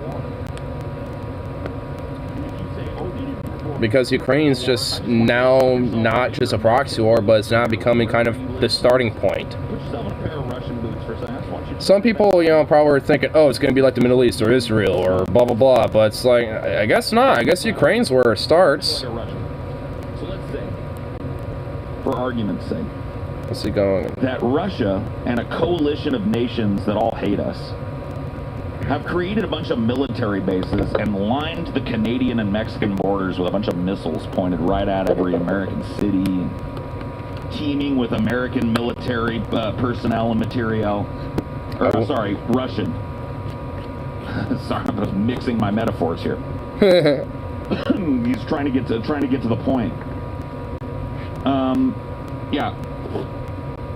Would you find it to be like just a totally neutral action that you were completely surrounded on all sides by a hostile military? I mean, definitely not. If the answer to that is no, I'm calling bullshit right the fuck now. And I think that anybody... It definitely is like something that would be no to that question pretty aggressive. Is like a deeply unserious person with an agenda. I'm not exactly sure whose agenda they're towing. Their own growth, the media agenda, the State Department agenda, the military agenda, the just overall pro-U.S. imperialism agenda. But I hate myself for giving EA money. Torn it. Like, if you can't take yourself for 5 seconds and put yourself in the country you live in and imagine that every foreign border of your country is literally fucking swarming with a... I think that's why there's honestly a lot of different Russian people that are protesting this whole war, because they understand that, like, this is just going to make things so much worse, and considering that we have all these fucking, you know, countries that have an alliance against our own state and shit that doesn't treat us fair either. Like, this is just going to be fundamentally horrible for all of us. Like, we're going to fucking suffer for it. I mean, you know, that's, I think, why there's been a lot of, you know, these anti-war protests going on over there. And also there's been some in solidarity in places like in Georgia, too. I mean, and plus, you know, in other countries too. I mean, there's been some solidarity protests going on with all this, with the Russian people protesting this. Chicken hawks, by the way, that put the Ukraine flag up in their shit are rushing down to the fucking local office to sign up for the military and asking to be sent to the Ukraine to support these people. Best they can do is a bunch of fucking war hawk bullshit chicanery. And throwing up a Ukrainian flag in their Twitter handle. That's one thing about... Honestly, when I see a lot of the different footage that comes out of this war so far, that's why I'm so against it. Regardless of who started or who, you know, escalates it or whatever the fuck. I mean, there is just some crazy shit. Like, honestly, one thing that really sticks in my mind was this video that circulated on Twitter of MiG that fired some rockets, and there were some people that were in this house, and those rockets fucking, like, you know, hit, and it was a crazy, it's honestly an insane fucking video. Like, just these random, like, you know, people in this fucking village, and you know, just like a MiG-29 or some shit, just kind of, it comes in right at them like this and shit, firing some rockets, and explodes, like, you know, a couple houses down from them and shit. I mean, it's like, I mean, dude, like, honestly, it's just like, I wonder if, like, you know, motherfuckers like that really think of that type of shit. Not them, though. They got better things to do. They got better things to do than put on the uniform. They got better things to do than go stand in a mud hole over there. Oh, yeah. Well, fuck these people. Oh, yes, a bullet sponge, motherfucker. Read some American history and learn how we use our troops. We pissed all over our troops after Vietnam, after Korea, after the both Gulf Wars. You're ignorant of American history. Don't bring that question mark shit up in here. Ooh. Look it up. Ooh, Paul, Daddy. Oh, soak up the bullets.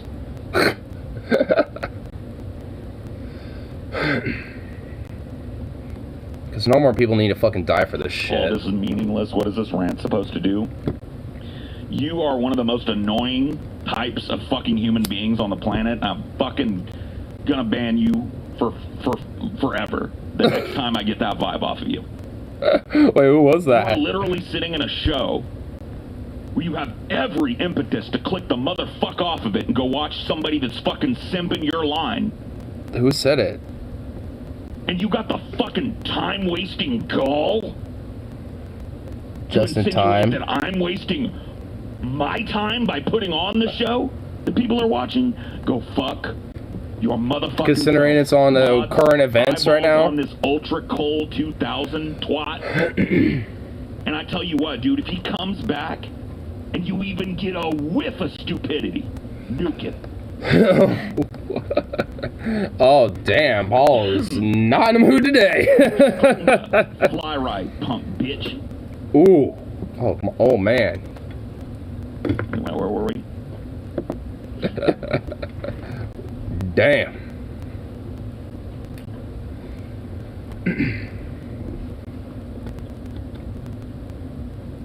I mean, I feel him though, because for fucking real. Oh, No, I saw I this don't one. agree with Russia invading. I just got done telling you I'm anti-war. Why do people have such a hard time understanding this position? I kind of came here to hate it, but damn, Paul isn't just another shitlib after all. Good stuff. But let me explain what anti-war means. That means I'm against Russia invading, and I'm against America counter-invading to stop the Russia invasion. Yeah. It's both wars simultaneously. Both Yeah. sides of it. See, a lot of people Exactly. think being That's why I think that's honestly why you get so pissed off, especially right now. I mean, I haven't really been in those trenches, so to speak. So I mean, I haven't really been hashing it out with those fucking ideas and shit. But honestly, it's true. Like, I don't think, there needs to have, like, so many other fucking countries start to come in militaristically, putting troops on the ground, especially fucking America, to, stop this. Because that's just gonna literally be fucking World War III. That's not, like, why do we want that? Like, why would we want this? Like, it's already bad enough. Like, I mean, it's already bad enough as it is. So why escalate it? Why, why put more troops on the fucking ground and shit? Support the fucking Ukrainians and, give them, the aid and shit that they need. But, like, for fuck's sake, like, I mean, there needs to be some more, like, legit smartness about it. Instead of just like, yeah, we need to get our troops in there and shit. It's like, no. let's not continue this fucking, war and escalate it. You know what I mean? You could fuck in a shower in The Sims. I thought you could do that in Sims 3. I thought that was always a thing. The real chance of World War Nuclear 3. I mean, I don't know if it is really going to go nuclear level. I gotta be honest with you, man. I mean, but if it gets global, I'm definitely not going to roll it out. Like 60, 70 pounds. But you got, I mean, I guess the reason why, it is more on the thought processes, I guess, it's just because, I mean, all in all, you got motherfuckers who are out there like, oh yeah, because Russia bad, we should actually, start intervening. It's like, no, we shouldn't be putting troops on the ground or any of this, or putting, like, aircraft or anything, like, because all in all, especially from what I've been seeing with a lot of the on-the-ground reporting, like, Ukrainians have been putting up a hell of a fucking fight and have been repelling a lot of attacks. Like, they're doing, I mean, it's not like, full on, like, yeah, Ukraine's, got, the upper ground and shit, but they're holding their ground, and they're holding the lines.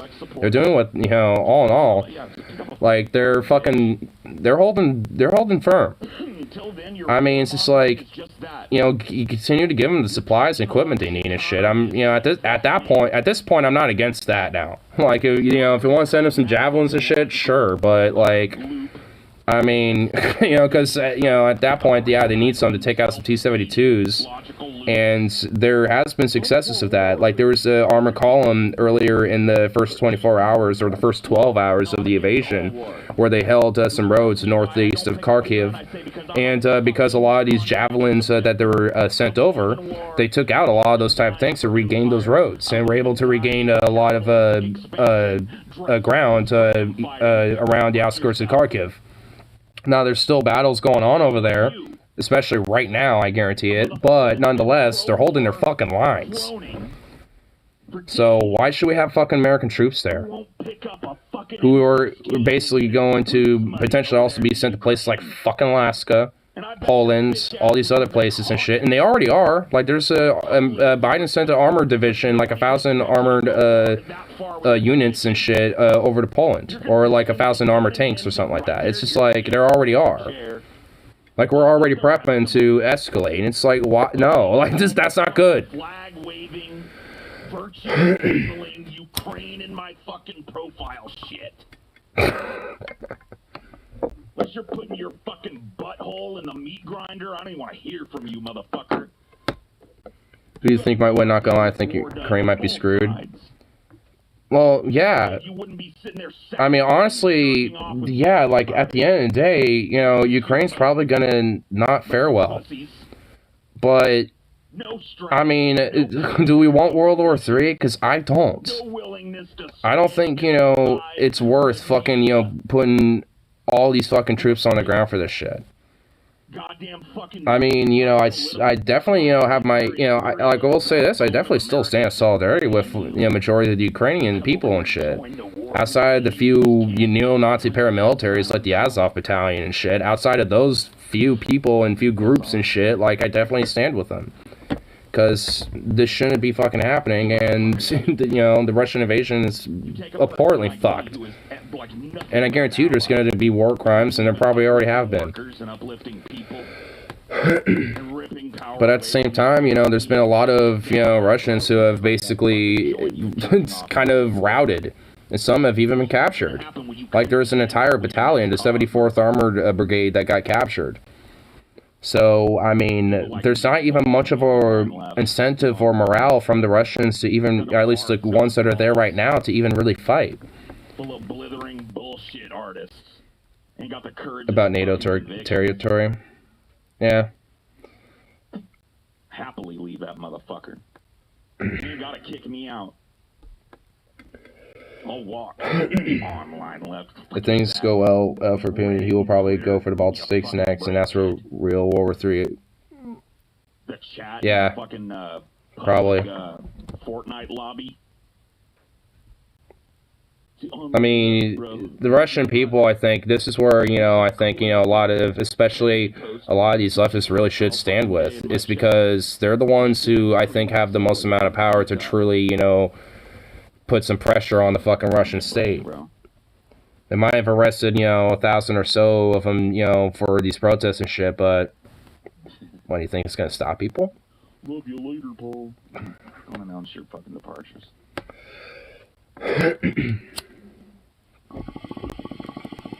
Yeah, dude, the pro-war, pro-State Department Chair Brigade, bro. The most useful idiots in America.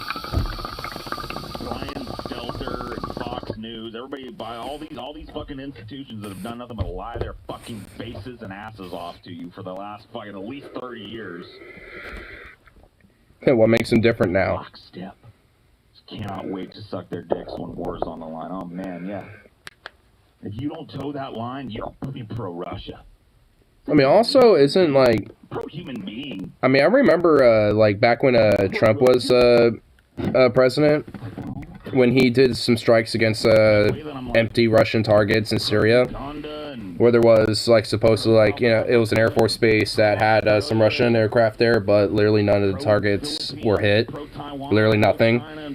Like, I mean, the state media was like, oh, this is the most presidential thing Trump has ever done, and blah, blah, blah. This is like back in 2017 or something. This is years back. It's just like, I mean, honestly, whenever it comes to war and military conflict and all that shit, the state media is like, they consider that, I mean, that's honestly should have been like a wake-up call. Because that was them, you know, saying the quiet part loud. Because, like, yeah, one, you know, for the status quo of the United States, being pro-war is one of the most presidential things that you could do in the United fucking States. So, I mean, honestly, it is kind of a perfect timing, you know, when it comes to that shit. Good distraction, too. While there's labor militancy on the rise in America and shit's, you know, slowly unwinding here, this is now, you know, one of the more bigger perfect distractions that are going on concurrently. Thank goodness. To kind of keep that on the wayside in people's minds. So labor might even get stagnated, at least, you know, temporarily, because of this whole fucking shit about the war. About the Russia-Ukraine war. I would rather sit in jail than point a gun at another human being over some politician and some corporation's gain. True. And if you think that's not what's at stake here, Retool America to be a more peaceful nation. Like, not just America, but this fucking globe. Ukraine, this little blob of what used to be the USSR that's been a constant fucking, you know, geopolitical nightmare for the... Like, if you really think that's what this is about, not money, and positioning against other people and hedging your bets against other people's abilities to get money, you're fucking yourself up the ass. I don't even have to do it for I mean, how much prosperity and how much, like, upliftment and, you know, workers' rights and shit are going to be, you know, given to the Ukrainian people out of any of this. Even if Ukraine does stand its own and holds its ground and nothing, at the end of the day, really bad happens to it. Like, if they end up being like, yeah, we won our defensive war and we succeeded and repelled their attacks and, you know, Putin, you know, went home embarrassed and shit. It's just like, I mean, even then, it's like, what good fundamentally comes, you know, for the Ukrainian people or the Russian people or anybody in that region, you know, out of all that? When shit has gone fucking awry in the Ukraine and it's turning out to not be the... I mean, there's just going to be, you know, blowing out homes and fucking, you know, craters, destroyed infrastructure and shit. Shit to repair. Like they never had these opinions, man. Their brains don't fucking remember back that far.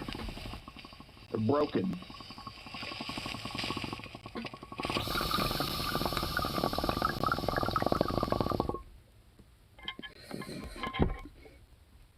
It's the Russian-Vietnam version 2. You mean the Russian-Afghan War? Version 1 of Afghanistan. And eventually, this is going to be probably the... This is going to turn into a bad thing on the left. The online... Like, this will be, you know, like, the USSR had their Afghan moment, and now Russia is going to have their Afghan moment. And this time it's with Ukraine. Because let's say even if Russia does annex Ukraine and all this shit, you don't think there's going to be insurgencies and guerrilla warfare going on? Oh yeah, there's going to be. Half of them have alts that they'll jump on, you know. It'll just become more of a proxy war state at that point. Most of them won't even need to scrub it. Just move on from it.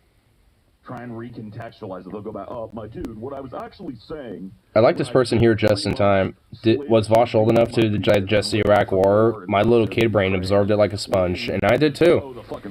Honestly, when I was a little kid, before I was kind of aware of everything about the military-industrial complex and shit, I absorbed all of it thinking I wanted to do that. You know, where it's just like, yo, I mean, I guess, you know, in some way, you know, now that's adapted and evolved into this more interests into it, you know, like as a hobby of just, you know, military history and just kind of just, you know, that on a general level, I guess. But aside from that, it's just like, at least growing up, you know, watching all that shit with the Iraq War and everything, it was just like, I grew up thinking, oh, I want to do that.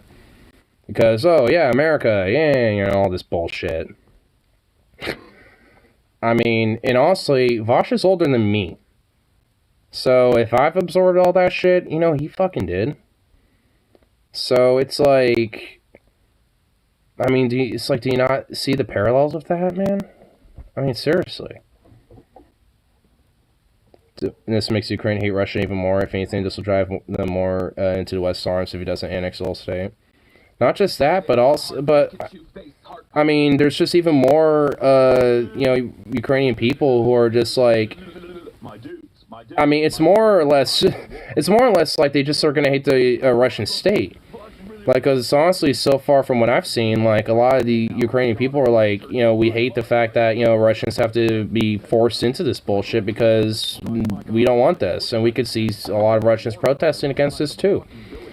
I mean, you know, so I feel like there's kind of a mutual understanding between the two peoples and, you know, at least in that sense, like as citizens of their nations, but like, at least on a general level. I mean, even before this fucking war broke out, I remember watching some videos, you know, it's like, hey, you know, Russians, how do you feel about like some of the tensions rising? Well before this whole invasion started, and they were like, I don't want to be involved in this. Like, I see Ukrainians as just, my neighbors, essentially. Like, I got friends there. And like, there's another person that was like, yeah, I got, like, family down there. Like, I see them as my brothers over there and shit. It's like, why would I want to have a war with them? I mean, there was a lot of Russian people that were either just like, yeah, I just, don't have any reason to don't like them or whatever, so why?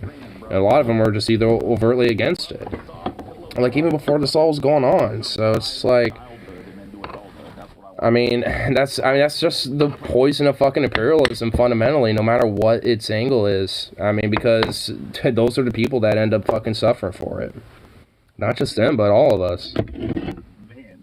Because they're just, common folk like, anyone else. Fucking break, bro. What do you think this is? Like a 1950s horror movie? The unhinged tale of a madman. So fucking dramatic, dude.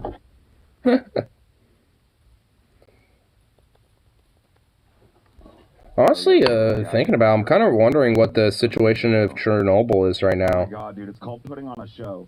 Hey, okay, hold on. Sorry, dude, you're absolutely right. Let me redesign my fucking show that I expect people to sit and watch and maybe even donate to. Hey, dudes, welcome. It's the new certified ideology. My name is Paul Zigo, and we're here to have an even and measured conversation. Today's topic is municipal water zoning and the ongoing crisis of bringing enough clean water to the inner cities. Go fuck yourself and die. Damn. Salty. Go tune into NPR, you weird fucking half-baked muffin. Half-baked muffin. You know what you are, dude? You ever seen, Oh my god. You ever seen... I love what Paul Rosen's chat. I love it. I hope the Russians don't do anything stupid like open the doors to melt the down reactor. I don't think they're gonna do that. When I do find it. I didn't know this up until this war broke out, but I didn't realize that Reactor 3 in Chernobyl is actually still fucking active and still gives energy to a lot of Ukraine. So I'm just like, that's especially if there was actual battles going on over there. Like there was this like a little legit battle of Chernobyl going on. It's just like I just found the perfect goddamn analogy. I mean, I honestly wonder, like, what's the isotopes and radiation shit? Because from my understanding, I was reading up a little bit about it, and they were, like, rising a little bit because of some of the shit going on. And at that point, it's, from my understanding, it's been rising since. And that's not good. I wonder if it's operating remotely. Nope, it's not. The staff were held hostage and are, I think, being held there to continue operating it. So. You never rose, dude. You're the quiche that somebody got too loud around. Oh my god, look at this. I hope every Russian soldier carries them a sunflower seeds so that sunflowers bloom on Ukrainian fields fertilized by their blood. Oh my fucking god, dude. One of these fucking chicken hawks. You heard me. It's like, maybe this person Stone Bush should probably go join in on the fucking battlefield then, I guess. They need some muffin. It's like, what the fuck? Shit, he's got me numbered after me saying like 2 statements. Hey, dude, it doesn't take long to... Sanguine sunflowers, so bread-pilled. This, but if not woefully fucking retarded, it's pretty easy to see somebody who is coming, like, from a mile away. Usually only takes 1 sentence out of their mouth for you to know what you're dealing with. That's something you'll never experience as a credulous moron, but just letting you know that, people have some different aptitudes and stuff. Like, some of us don't need to hear you speak for fucking 6 hours to know you're fucking spinning a line of bullshit, you know?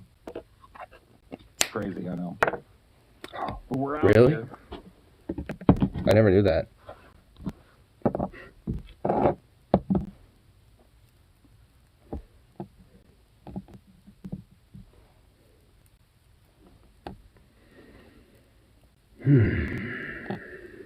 Part of me kind of wants to tune into some of those cams a little bit, just kind of see what's going on, but part of me is just like, nah.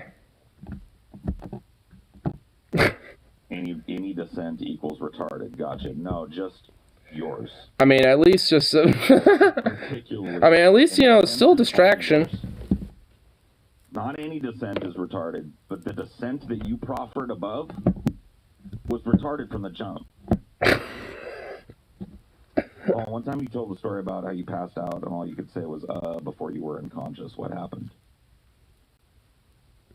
Part of me wants to look up Ukrainian cam girls to ignore. So, I think I talked about this after the, Please don't.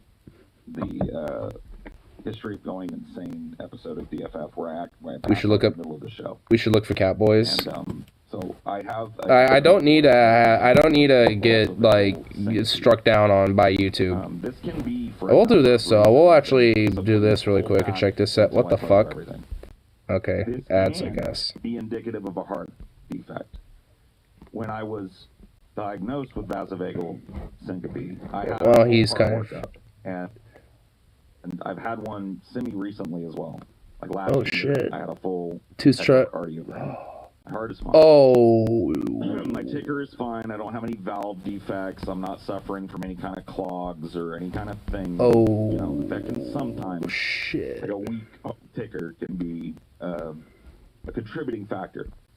For the vast majority of people that have my diagnosis, vasovagal syncope, the best that you ever get is why it happens to you.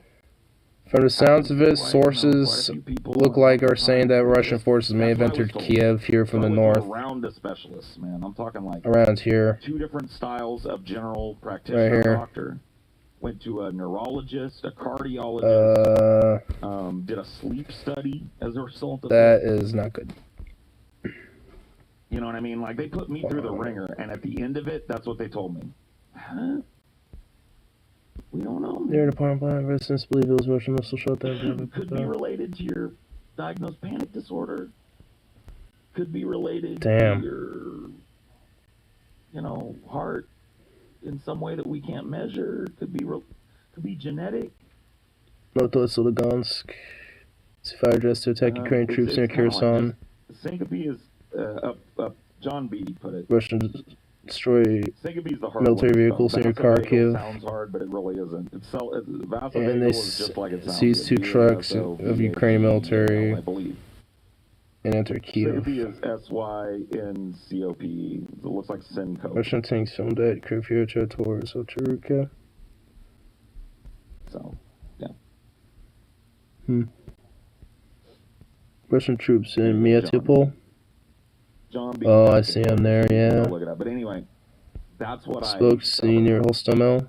So it comes on Kherson Antonsky Bridge after recent clashes. There are a few contributing factors that I've noticed that may contribute to it. But Russian column burning near Hostomel. Such as like going all day without eating or going. Russian military column destroyed in Hostomel.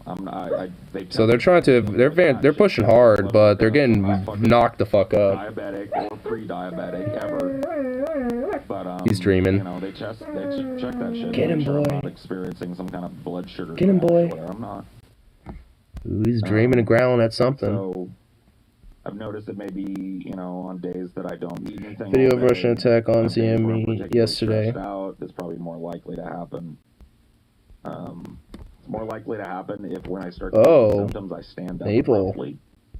In fact, near Snake Island. I think, like, if I remember correctly, all 3 times that this has happened to me, happened to me 3 times in my adult life, and probably 1 time or 2 times when I was a kid.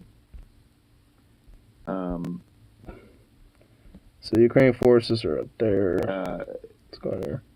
Anyway, I can't even remember what I was talking. What was I talking about? From what I remember, And then I can't remember what I was about to say from what I remember. Ukraine artillery targeted Russian troops near Staroblisk, Luhansk region. As an adult, that's what's happened. Like, I'll be sitting I got a snake for this island. Oh my god, bro. Off and I'll stand up and then I'm out. Which is pretty dangerous. You don't want to stand up when you're feeling that way. Oh, here's the Holstemel. So there's a lot of firefighting going on here in Holstemel, and wow, Jesus fucking Christ. Whoa, what's this? Land troops of armed forces on Ukraine. Alert for Vorzel, possible infiltration of enemy in nearby settlements. Take up arms, shoot the occupants. Smoke a cigarette.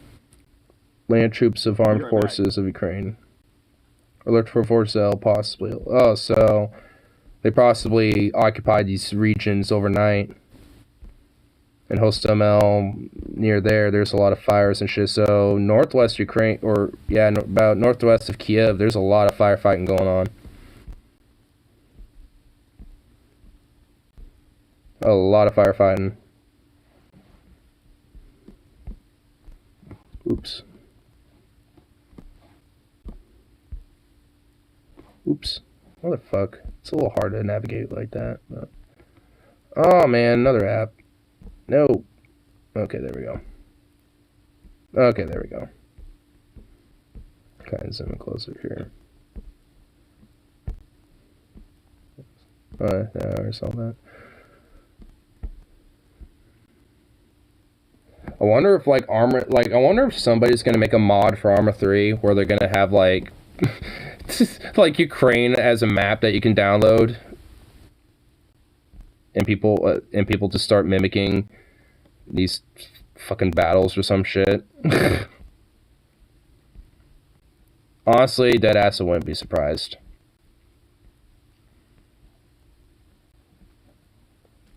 But yeah, there's a lot of shit going on over here. Not blessed to give, huh?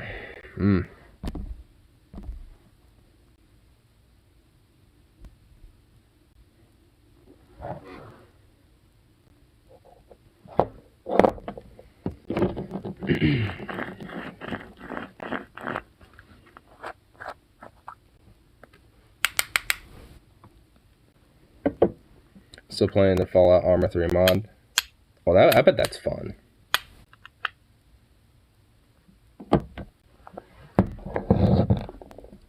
I like everyone in Paul's chat is just like, do you think you'll talk with Bush again?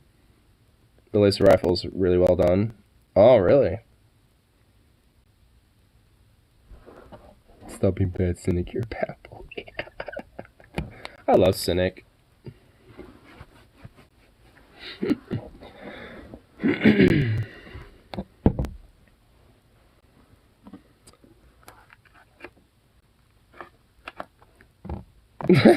That confirms me, like what I just said. I love Cynic, and because he's like, I am bad. I can't deny that. I gotta love Cynic. A little Alex Jonesian conspiracy nut, but you know, he's a harmless one. Gotta love him.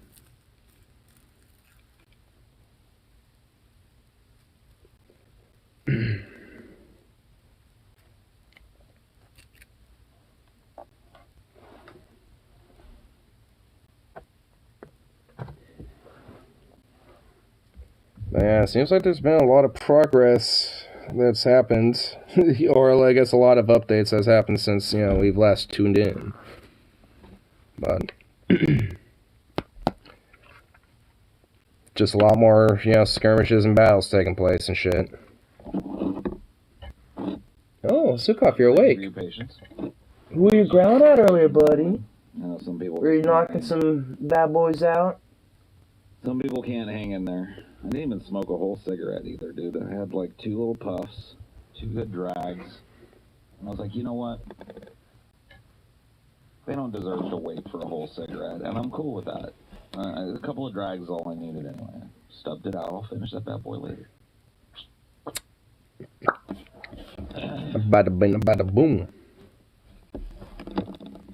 I like Command Conquer Armor mod because they added mammoth tanks, huge tanks with 2 cannons and 2 rocket pods. Oh my god, that's so awesome. Sorry I didn't do it earlier.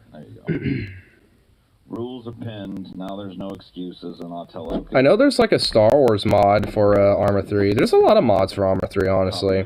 As much as it being a military sim, there's a lot of like just overt like game things that you can do with it, or just make it like even like a city roleplay with city life mods. Because I know there's one called City Life, where it's basically, you know, you just play as much regular civilians, take up their job roles and shit, or be criminal enterprises or rebel forces or whatever you want to do. 5012 or whatever, they had some kind of fucking innocuous number name for it.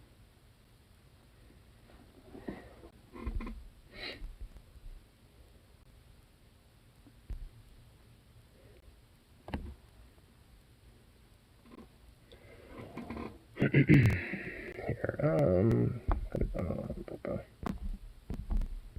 is that strength they're still going down? Yeah, it is. Play City Life and it's a hardcore sim, very time consuming. Well, yeah.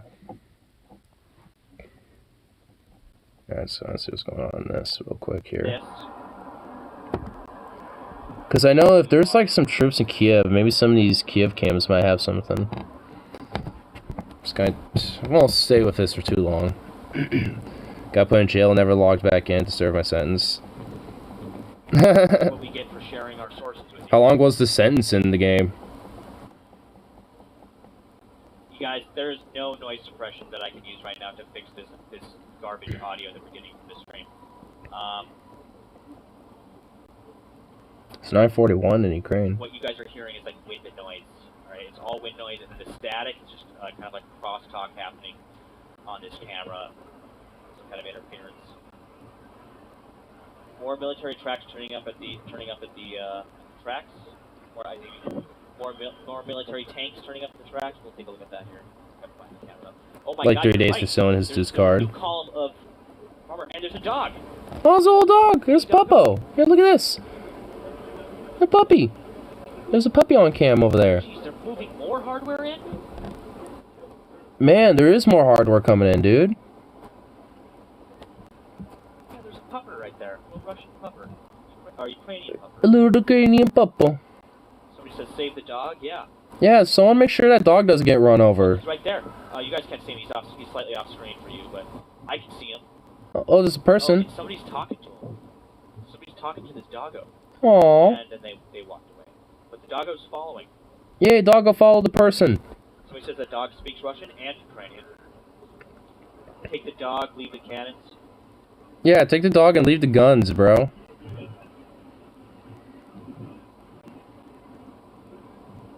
Somebody said Pupper is pro-separatist. I don't know. We don't know about that. Pro-separatist fucking dog. Spy dog. It could be a Ukrainian spy. That's possible. The Ukrainian spy dog, yep.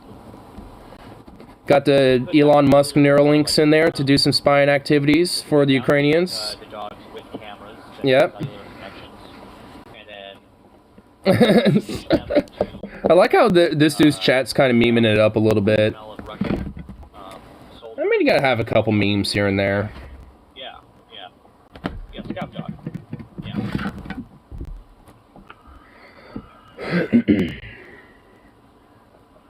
You gotta find at least like a little humor and all.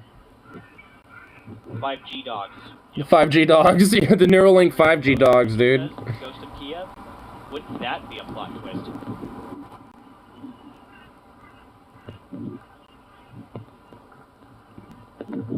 Yeah, so there's still a lot of activity on those roads. There's been more actually since last time we were looking at it. Looks like a lot of. Oh, hey, and this is interesting.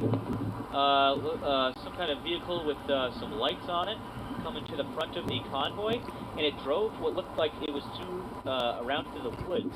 Huh. Here. What's that? It's a Russian vehicle. It looks like they're gonna block off the flow of traffic here. Oh yeah. That vehicle had like an extended. What's going on there? Oh my goodness, what's going on? That's interesting. What are these Russians doing? Somebody said black smoke rising from Kiev. I don't see anything on my screen. Oh, actually, there's the one in the background. Yeah, we saw it. Oh yeah, I see some in the background. Probably from Homestead. Or Homestead. Somebody says it's the Wolf of Crimea. Oh, there's another vehicle rolling up. What is it? Is it just a regular old truck? Oh no, those got pipes on it. Yeah? What are those? Yeah, so JD says... What is that? Yeah. My antennas that you see on many of the tanks are used... Like a command post truck? Fire. Yeah, so that goes with what Clusa on the Discord. What type of trucks are those? Are some transport trucks? He was also... Or supply trucks? Saying that the Z's on the tanks are probably for thermals because the white paint has a slight temperature. See any BMPs? Nah, these are just trucks. And so it will stand. They're probably like armor trucks and stuff, but they're not BMPs. There's just only been a bunch of trucks. Yeah, these are just heavy ass fucking transport like supply trucks. Look at that. That guy's hauling that's a 2-loader. That's a double load right there, baby. He's double liding it. It's like, I got extra supplies. I need extra shit. I'm doing 2. Oh my god, you don't have to go for that pothole. Oh, well, they're all stopping. Oh my god, how many of them are there? Holy shit. Here, let's do that. Look at them. Look how many there are. They go all the... Oh my god. How many? Holy fuck. How many of them are there? Here we go. Here's a Russian tank, I think. Oh, wait. Soviet flag? You guys, that's a Soviet flag. You guys prepare to screenshot. Prepare your screenshot keys. Yo, I'm gonna do it. I got it right here. Okay. It's right there, that top left. Not one, but 2 things of interest to record for these troop movements. We have what seems to be a ground-based radar and a Soviet flag on a tank. What is that car doing? Oh my god, what is with these people driving in between all this? I want you guys to get the full picture here. Yeah. Give us the deets, baby. Let's go. Alright, guys. Man, I'm glad we tuned back in. Holy shit, what's going on? What's with all this? Yeah, there's tanks. Those are tanks over there. Those are T-72s. On the screenshot keys. Drive! Start driving, you fucking chuckle fucks. Right here. What, do you need to ask for more directions? Like the fucking medical crew from earlier? Like, Jesus Christ. Yay! Print screens at the ready. Oh wait, they're turning. At the ready. At the ready, boys. Oh my god, oh, come on. Print screens at the ready, steady. Steady, boys. I need to make sure I can see it. We're getting ready. Steady. Everything is allowed, guys. Go ahead, get your oh shit. Oh yeah, that's a tank. Tank gave a big burst of smoke there. It sounds like I heard a shot actually, but that wasn't on this camera. Dude, look at that. Soviet tank. Please tell me that. Oh, there's BMP. Boom, let's go, baby. There's the flag. There it is. There it is. Holy shit, that was the Soviet flag right there. Here comes the ground-based radar. BMP, ground-based radar shit. Yeah. Wait, no, here it is. This is a ground-based radar right here. They had it. Yeah, there it is, right there. Yeah. But now it's down in the closed position, guys. See right there? That's a ground-based radar. Oh, come on. Yeah, let's get that. I want to get that. I'm actually screen capping this shit. This is fucking legit.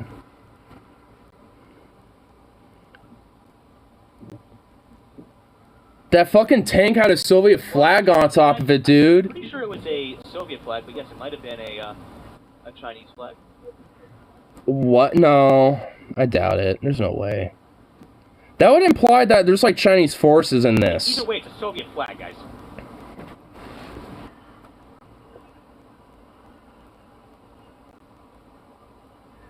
Yeah, somebody said okay, it was USSR 100%. Oh, I think more tanks are coming up. Yeah, that was a sight to see, actually. That did that look like the newer Russian tank, guys? They look like a T-72. Or what's that mean? Here's another ground-based radar. Oh my god, that guy is living. He's just like cruising by those columns. Like? The guy on that motorcycle. Oh, there's a field truck. Truck on his moped. Oh no, that's not a field truck. Is that a field truck? Soviet flag. Here's another ground-based radar guy. And guys, looks like a field truck. We're gonna get to see the spin. The radar spin. Radar spins. Man, this is so surreal to watch, man. Oh yeah, that makes sense because look, there are launchers on it. That is a. Somebody said it's a ground-based anti-air system. He's dragging something there, friend. Oh yeah. Dragging something on the ground there, man. Hey, look at this. Here, let's do that. Got some more trucks here. Just kind of keep screen capping these bad boys occasionally. Oh, what's going on with that? That's got some crazy... Oh, that's perfect right there. I want to see what all that says. That was actually a perfect screen cap. Oh, that was perfect. Man, dude. Wait, what's all that going on? Perfect timing to tune back in that shit, dude. Gotta see live combat. We might. I think we're hearing some explosions going off. And here's the other convoy. Actually, no, I see another truck back there. Yeah, there's some more military trucks coming. This guy here was nice and let him in. Let all these poor civilians in. Yeah. So they can get through. Yeah, I might, I want to see what it... Somebody tell me if these are fuel trucks or if... I don't know. They look like fuel trucks. So we've seen both.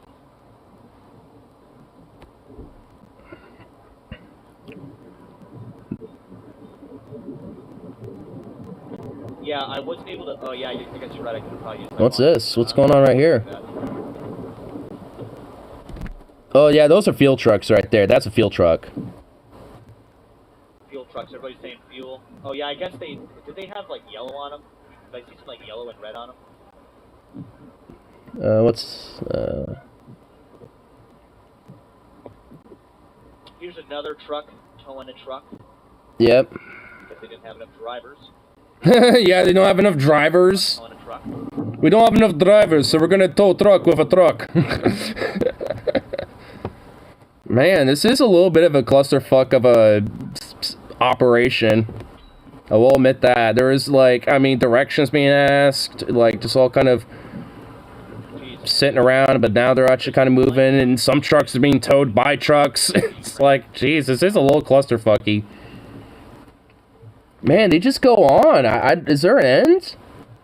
Alright, guys, while you watch this cam here, I'm going to switch back to the multicam. And we will just kind of watch these troop movements. I'm going to take just a quick break real quick to get some heat and take a drink. I'll be right back. Looks like it's just keeping on going.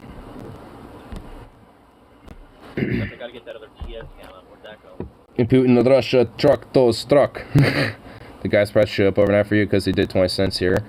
I actually didn't see. You know what, I'll have to take a look and that up there. check it out. And I just saw another military truck in Luhansk as well. Man, there's a lot of fucking trucks on that fucking road now.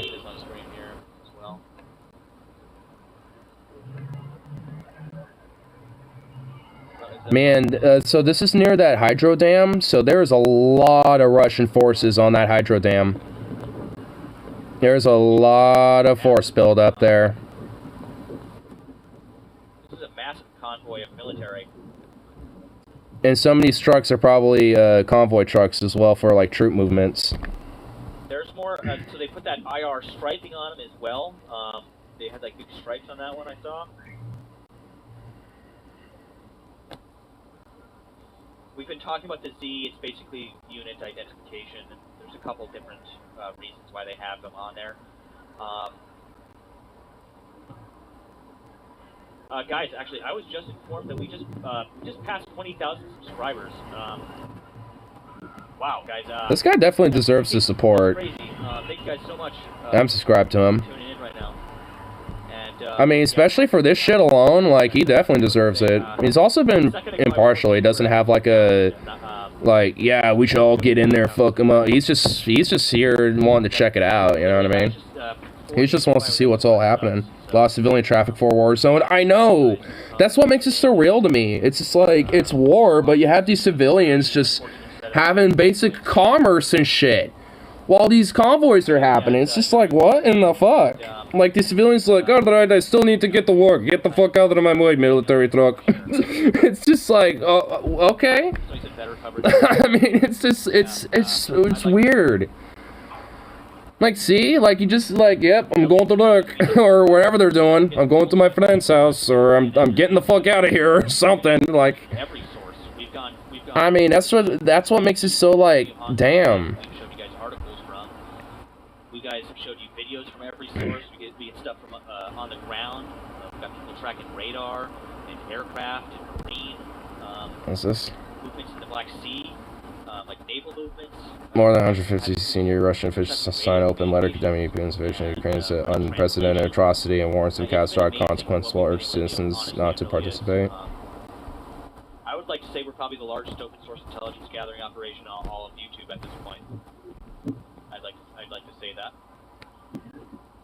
I actually agree with this claim. Yeah, guys, There's been a lot of people coming in here, like, some of the information I've been getting is from this stream too, where people, you know, kind of pop in a little different deets and send in some links, and I, you know, check them out from there. The live UA app, the UA map app, or whatever. Checking that out too. Because there's shit that happens on these streams and some of the stuff that comes in from this stream alone. Or sorry, this ideological. And then with that, it's just like, you know, Russia to like not only the Russian Empire but the glory of the Soviet Union. And I failed to see the comparison of Hitler here. Huge support. He had stadiums of people cheering him in unison. Putin, no. Yeah. Like, the thing is, the Russian people, I do believe, you know, like, honestly, I feel like, you know, I mean, that article makes sense to me because, like, a lot of Russian people have put their lives on the line to protest this shit. And honestly, I've, you know, definitely seen some videos already that kind of confirm my suspicions about not just some of the people, but also some of the soldiers on the front lines that don't 100% even know what the fuck they're there for anyway in the first place. You know, it's like, you know, so even, you know, to some of the soldiers on the ground, you know, fighting for Russia or for the Russians and shit, or for the, you know, or for, you know, Putin's, you know, expansion here, you know, it's like, there's not even much of an incentive for them. I think it's why, you know, to some extent it's been kind of clusterfuckedy, and I think why they don't necessarily care about all these cameras watching them and shit either. Because I have to feel like they're probably aware that they have cameras on these roads and they see them and shit at this point. I doubt they'll stop. Oh, definitely not.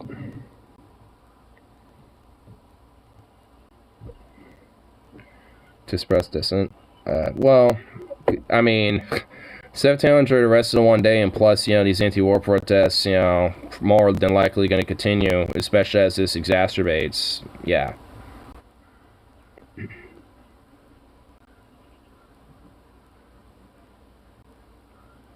A lot of fuel trucks. I wonder where this, I wonder where this road that they're all turning off to, I wonder where that leads.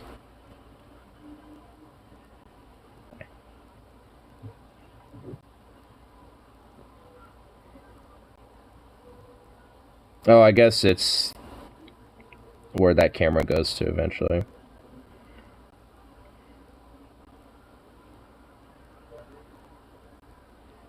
So they're all going to that dam from that, okay.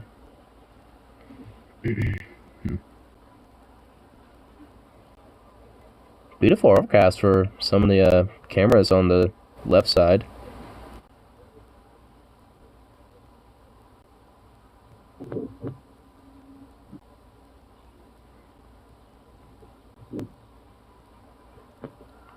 Is that the last? Is that the last one there? I don't see any more, oh, wait, is that one right there? What's that? Yeah, that's another Russian vehicle there. Is that a BMP? Yeah, it's a BMP.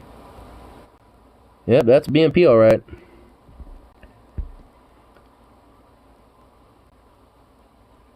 That's a weird-looking little truck. And since you'd be pressed, they can't shoot you if they care about international law, which we all do, of course. Of course, yes.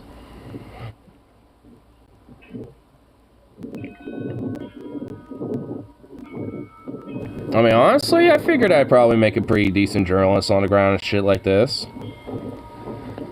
I mean, I don't necessarily want to be in the thick of it all, where it's like, oh, I turn the corner and there's literally like a firefight, you know, about to happen. It's like, you know, like, I prefer not, you know, but...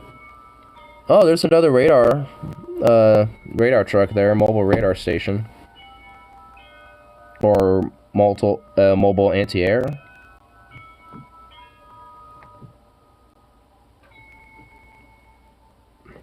Guessing some church bells in Kiev are going off.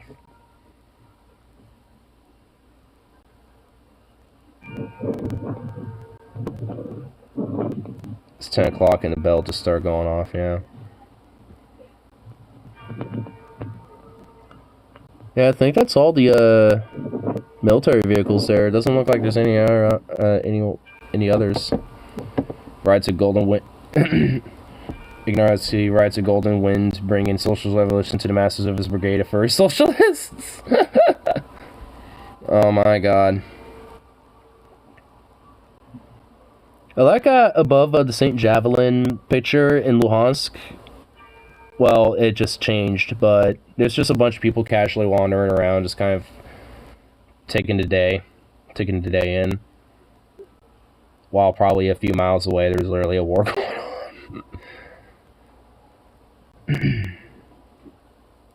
That's why I think I find it a little surreal to some extent. It's like in a lot of these like cameras and some of these things, like it's either just desolate quiet or there's like straight up just commerce still going on.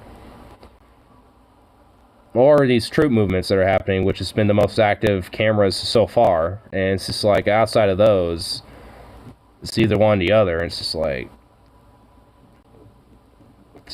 damn.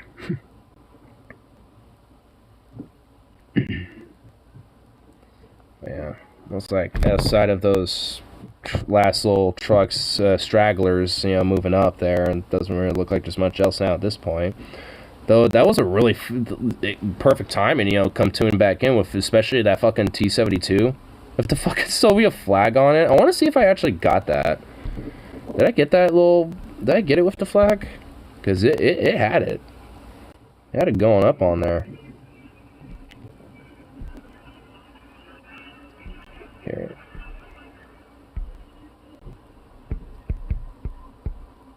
Oh, I did! Yeah! Oh, hell yeah. Look at this. So that's that tank. That actually doesn't look like a T-72. That looks like a smaller tank. And yeah, that's a Soviet flag right there. That's a... Oh my Jesus. Look at that. It's got the Z markings on there.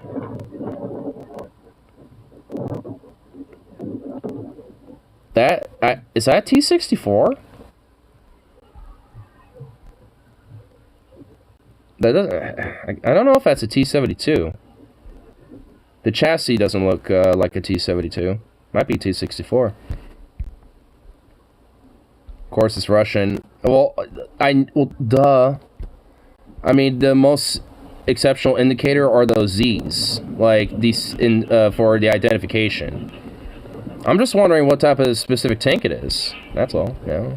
I know that's a BMP right there, which I think I didn't get a specific cap on that, but got one of the, you know, some of those. They did a piss poor job on this one. Oh my god, look at these piss poor jobs of those Z's. Like wow, pathetic. Did they not know how to do graffiti?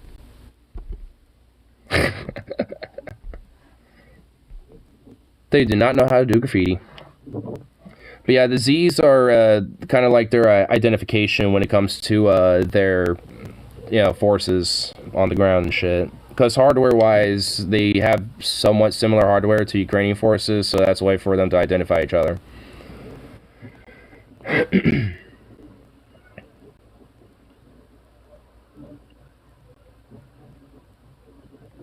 But yeah, it doesn't look like there's too much else happening now at the moment, so it's kind of away from that for right now.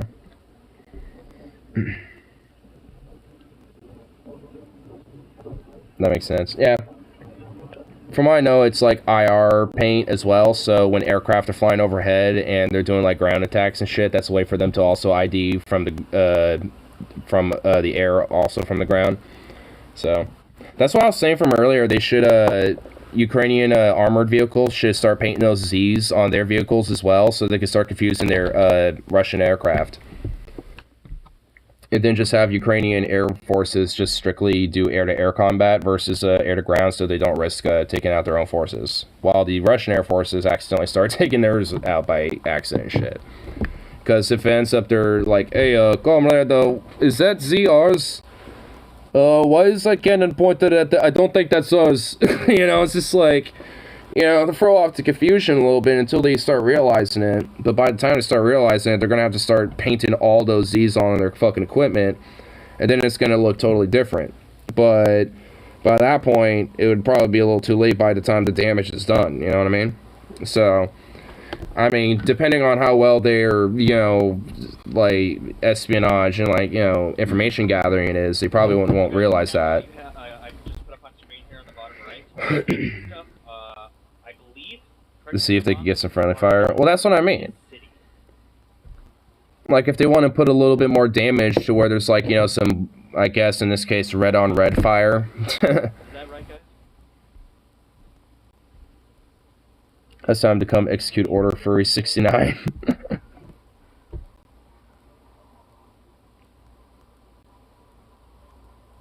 Just gonna see what else going on, but there ain't too much. Is Paul still alive? Is he still ranting off about what he's ranting off about? Stoners, but every once in a while, dude, I'll tell people that. I'll be like, I probably smoke like 3 or 4 blunts a day.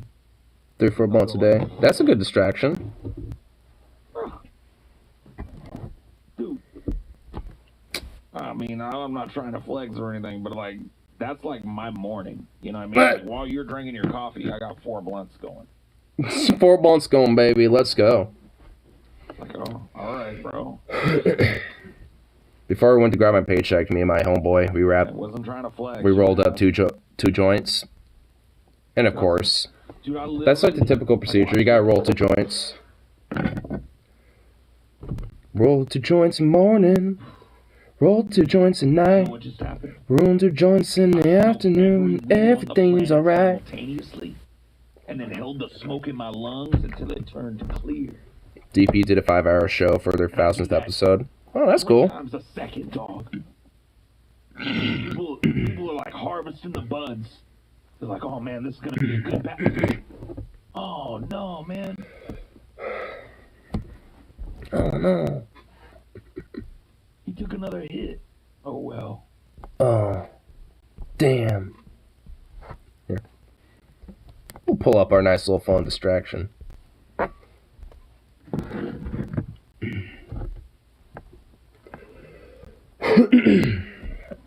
A part of me is like tempted to maybe like let this roll for a minute, run down to Sevy's, grab a brew or 2, and run back.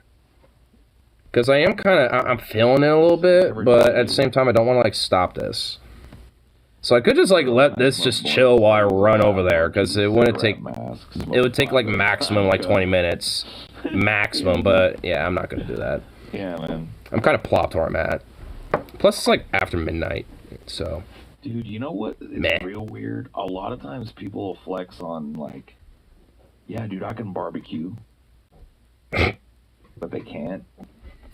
That's why I can't flex that. You just do it. Because it's like such a common You don't need to thing. flex it. You just have to do it. You know what I mean? Like, people go to barbecues quite a bit. They'll be like, dude, man, I'm a fucking killer on the grill, dude. I could hella grill. And then you're like, damn. And then you go over to their house, and they're on the grill, and they look all sweaty and exasperated, and they're having all their kids helping them, and their wife is running fucking circles, and they look like they just can't even manage it. It's like a... It's some Master Chef shit, bro. Before Gordon gets there, you know what I mean? Before Gordon, bro. When you get it, you get some dry ass over. It's just like, you know, fucking Master Chef, you know, you got a team challenge, and it's like, you're the team leader, and it's like, yo, I could fucking handle a team to fucking handle some barbecue, hell yeah, and you're like... Amateur, man. You know, it's like you got the 1 hour to set up a fat, nice, stank barbecue, and you're just like, what am I doing, guys? And like the other team, the rest of your team just takes over from you. Gordon shows up, tries the food, realizes, fucking raw. You're out of, this is not Master Chef material. You're fucking gone. Turn in your apron. You're out of Master Chef. Stupid bitch once. Oh, really? Did I call you the stupid bitch? Damn, that's kind of mean. That is mean. Yeah, don't do that. That's mean. Boo to meanness. Who makes your best barbecue out of you, TJ and Scotty? I don't think we've ever really had a Q-off, man. I think we'd have to have, like, a proper, like, We each get a rack of baby back ribs, and oh hell yeah, you know, we all three barbecue them. I mean, way, and we do a blind you know, like you don't even necessarily have to brag about it, but you know, it's just like, hey, one of those. It doesn't take much to make a pretty dank barbecue. And your time as the chef has come to an end. Take off your apron and set it to your station. Set it on your station. I'm okay on the grill, but they're like, they take it super seriously. Like they make. I can cook. I just hate to be honest. They have their own. You don't have the passion. So, anyways, those guys. There's usually 4 of them. You don't got the passion, my dude. Would each bring their own little barbecue. I'm just kidding. Sometimes I'm like not really in the mood to cook, but I'm just like, man, I kind of need to, or else I'm not gonna have food tonight. So I just kind of whip up something quick. The rib king of that year. But especially if I'm really definitely in the mood for it, oh my god, I will go ham, baby. We all 3 cook our ribs our own way. Nobody knows but us whose ribs are whose. They're all mixed up. They're given a number, 1, 2, or 3. And only we know what number we are. And people do a blind fucking vote. Slow and low is how all my cousins do it. Like basic stuff like burgers. Hot, fast method of you know what's funny? Ribs. I've had hot and fast ribs. Things like burgers are actually a little bit more harder than you think. But I'm not you think it's basic, but it actually really ain't. Do slow and low. At least for a real good burger. Ultra fucking fiddly. Like, because you want to make sure it's cooked evenly. Changes. Plain burgers like my burger dry. What? Water in there. A dry burger? Moistens everything. Again, like. So what of the buns? The buns are dry. You don't want the whole. Oh my! What the fuck? Thing that they put down in there with their fucking charcoal. Yo, have you not been enlightened to the proper burger? So you know, I don't take it that seriously, but I mean, if you throw me like the meat, burgers, there needs to be some, at least some juice in there. Or some chicken toasted breasts. Bun. Makes more dry. You know, get like a little hint of garlic butter on that bun. You know, toast those up nice and good. You know, bottom buns toasted. You know, boom. Get the bottom of those buns going. You know, fucking, get the meats going and shit. You know, and like, kind of, like at least, like a couple minutes on each side. Let it, start kind of cooking evenly. Flip it occasionally, to make sure it's, has a nice, even cook on both ends. And just have like just the right amount of juice when you bite into it. It just has like, nice, good moisture. I mean, you don't want it like decked out in juice, but you want it nice and like, good, a good tasty, tasty meat. So and so. Not all dried out and just like. Stop it.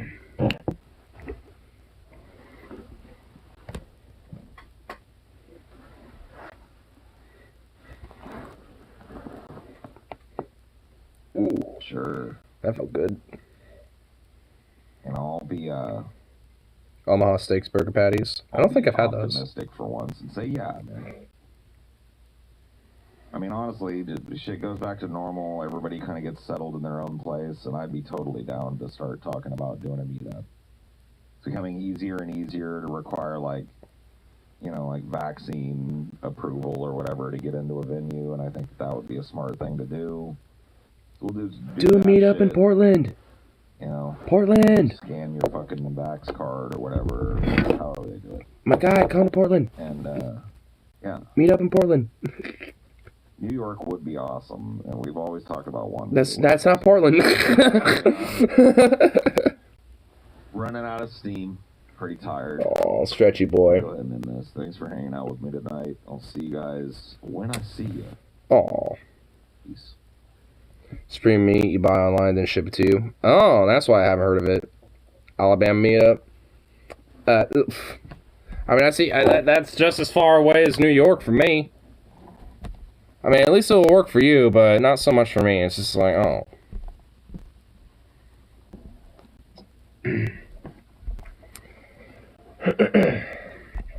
Let's see. What our distractions are here?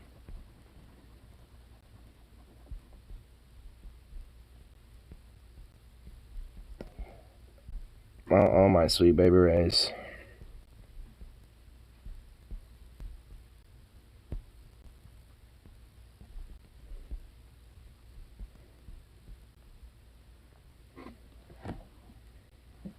What's this? buff out and Fallout. You on those meds, huh? Yeah, they helped me to, think.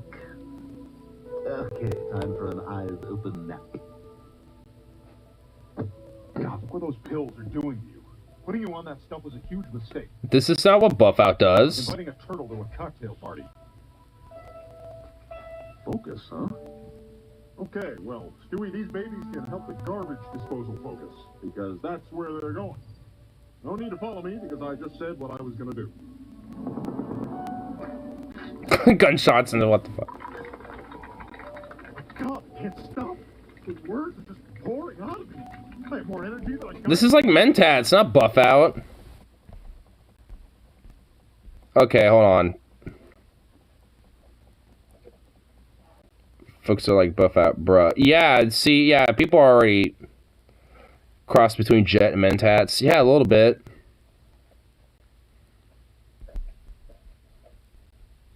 Like, yo.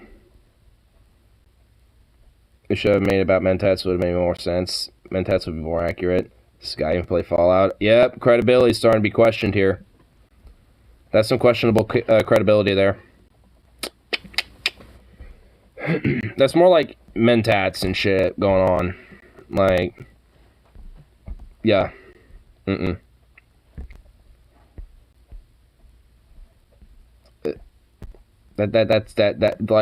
immediately like picked that out. That's like, this isn't buff out. Like, it'd make more sense if it was like I mean, I'm trying to think, like, maybe like some that would have like do Joe Swanson or some shit, because he's like, you know, got like the swole ass arms.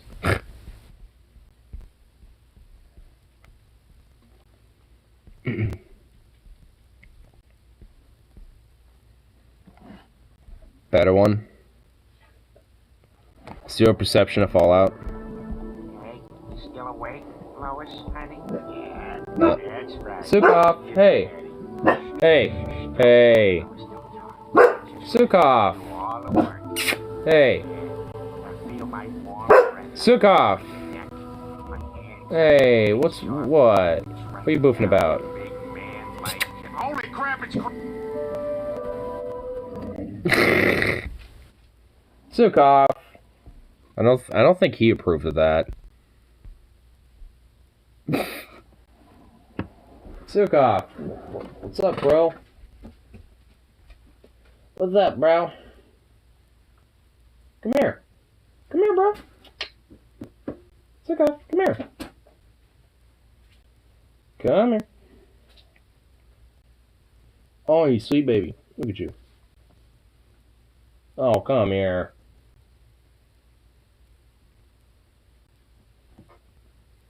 Come here. Come on. What's up, you sweet baby? Come up. Hi. Oh, you sweet baby. Oh, look at you. Oh. It was a good handsome baby. You sweet little Zukov, yes. Are you a good boy? Are you just a good boy? I think you're just a good boy. Look at you, you're so sweet. Boy. Oh, no. Who's a good boy? Who's a good little baby? Who's a sweet baby? Boy.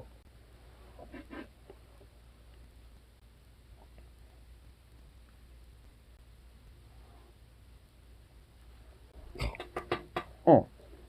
Medics. Fridays. Yeah, what the hell are you doing? Whoa. Oh my. Suddenly I'm full of energy. All right, fat man, let's do this. Stewie, you look gross. You look like Lou Ferrigno's poop. I look like a guy who's been... Okay, this is more like buff out. The gym. It has nothing to do with the gym. You're on drugs. Doesn't matter how you find the pot of gold, feed to the Ryan. All that matters is that you beat the leprechauns. That doesn't make any sense. Doesn't have to make sense when you look like this. Ugh. I'm hotter than phones. Hey, what the hell? Whoa. Is there a problem? Huh? This is buff out. You wanna go? Go? What are you talking about? I'm talking about go. That's what I'm talking about. Phone's on the house. I got things to do. Where do you think you're going? I'm going downstairs. Oh, there's a toll in the hole now. $10. Look, can I... I just... Stewie. Look. Come on. I mean, Medics is meant to be more like morphine, so... This is more like buff out. This is... Can I... Oop. Take the buff out. Strong as fuck. What are you gonna do, bro? Oop. I'm over encumbered by like 50 pounds, but buff out helps out with that. What are you gonna do, bro? Oop. Oop.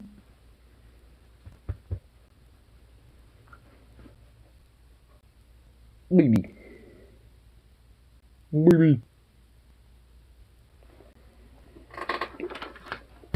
Oh my sweet baby race. How many memes are you giving me? They're all the same. All the time? It's just natural that I'd be a very sweaty bond.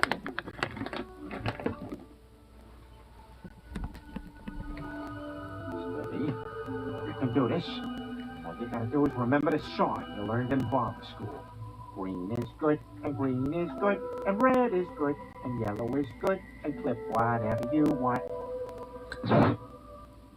Now, who can tell me what he did wrong? He made up a song about cutting wires? He made up a song about cutting wires. Don't do that, guys. 2 explosives, 0 luck, and fallout. I mean, here's the problem with that. Like, if you were trying to, like, you know, do something that required a skill set that you didn't have enough skill points in, it wouldn't even let you do it. So it's just like, I mean... That's kind of the catch. Like, I mean, you wouldn't even be able to start it in the first place for it to even, you know, happen because, I mean, you just wouldn't have the skill points to do it. That's kind of the unfortunate sadness about that. I kind of wish it would just let you do that to be like, hey, you really want to try it? Alright. Well, you just kind of went boom boom.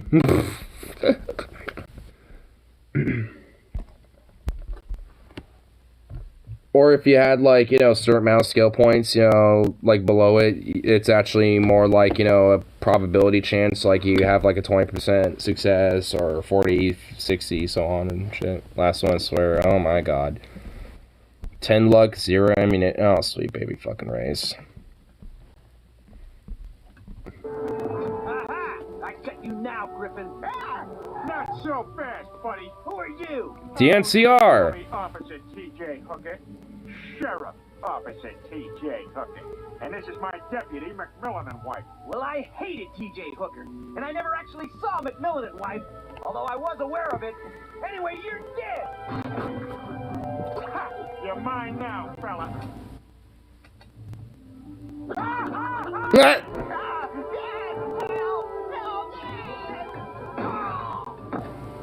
You folks all right? Wow, you guys saved our lives. And after I said that all Southern people have bad teeth and suffer from the gum disease known as gingivitis. Well, we did.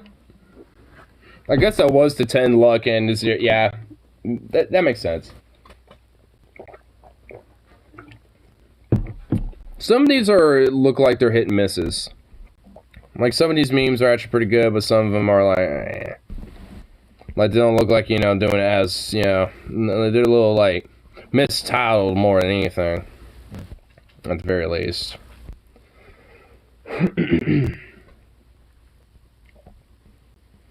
But, all in all, funny memes, at the very least.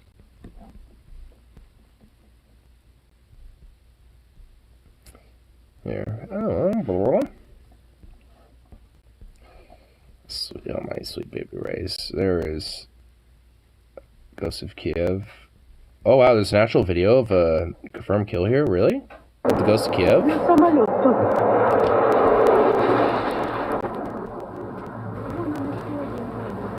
Oh my god. Oh.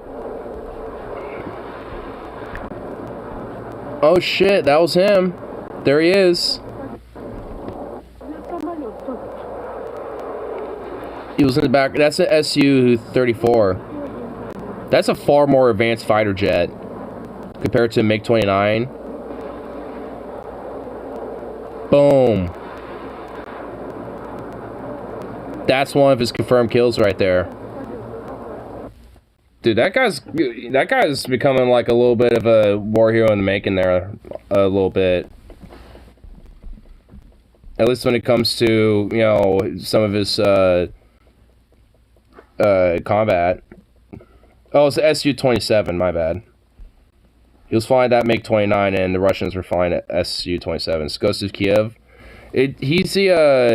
He's becoming kind of like a little bit of folklore now at this point. He's a fighter pilot who's flying obsolete MiG-29s versus these more advanced Russian Su-27s.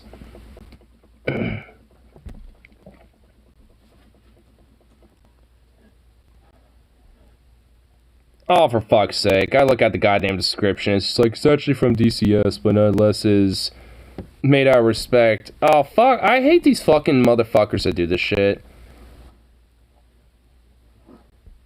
Fighter race, yeah. I mean, the Ghost of Kiev, he's an actual person. Like, he's got 3 confirmed kills and 1 unconfirmed kill. Yeah, that makes it amazing. So, I mean, I had it on mobile, like, you know, whatever, but... When you use the potato camera quality, everything looks real. DCS does look good, though. It has to do vertical full screen correctly because the game's very It's kept black bars on the side were added in post to make it look more like a virtually held phone shot instead of actually cropping the video in a different aspect ratio. Ah. That explains it. That's why, you know, it's a little bit more harder for me to kind of really see the actual animations and shit. Okay. But... nonetheless, there is actual, like, fighter combat footage going on and shit between, like, MiGs and Su-27s that are actually out there. And I've seen at least a couple of them.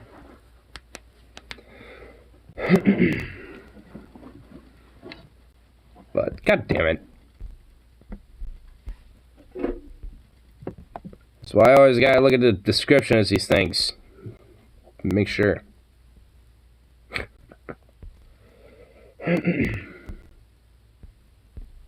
But nonetheless, the actual person himself is a real guy. I don't know what his actual name is. I think pretty much most people only really know him as the Ghost of Kiev now at this point. Sukov. Chill out. God, bro. You have to, like, start... Are you really gonna start boofing at everything now? Are you gonna be that guy?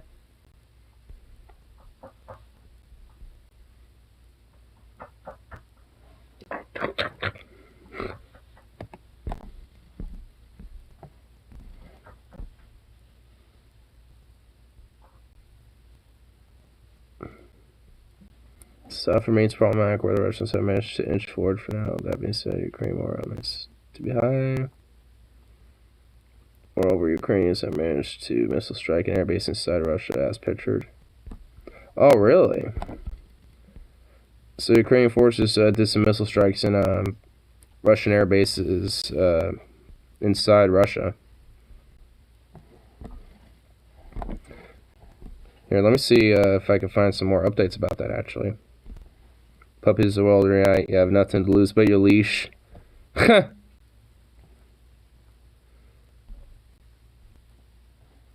Okay, let's see.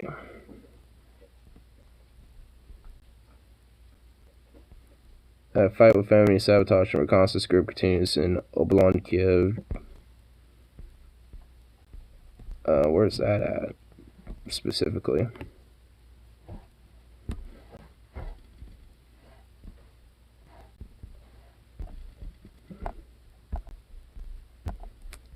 Oh shit, that's all around northern Kiev.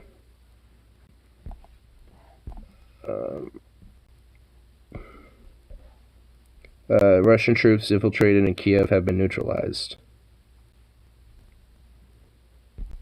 So, not much of a thing anymore now.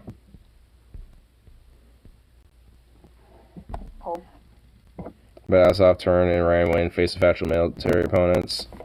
Oh, the Azov battalions? I haven't heard much of them specifically when it comes to shit. Oh, here's something. Nuclear Regulation Service of Ukraine. Available data showing increased radiation in Chernobyl exclusion zone. Uh-oh. Video reporter shows Russian VDV paratroopers stopping traffic in Hostomel. Russian Ministry of Defense says Russian airborne troops have established control of a territory near Chernobyl nuclear power plant. Gunfight heard in Kiev city's outskirts. Minsk massive. Ukrainian authorities today said they expected this. Russian aviation targeted Kherson in the south. Russian helicopters near Hostomel. So a lot of conflict all around Hostomel at the moment. But and in northern Kiev, fucking northern Kiev, dude, in the Minsk Massive region.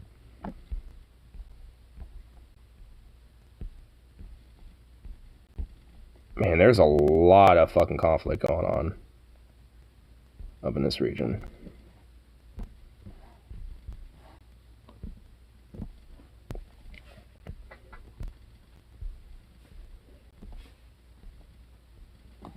Here,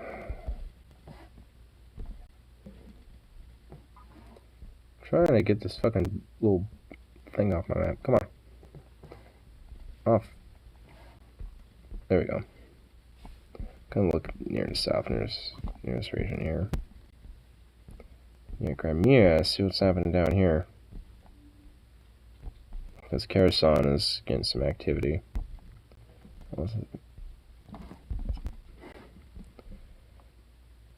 Kherson Antonovsky Bridge after recent clashes. On that side, okay.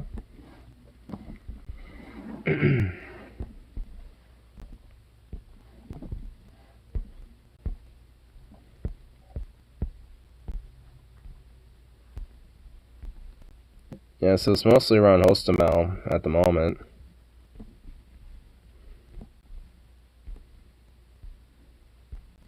And at least kind of the more northern regions around Chernobyl have officially been, like, become occupied territories now at this point.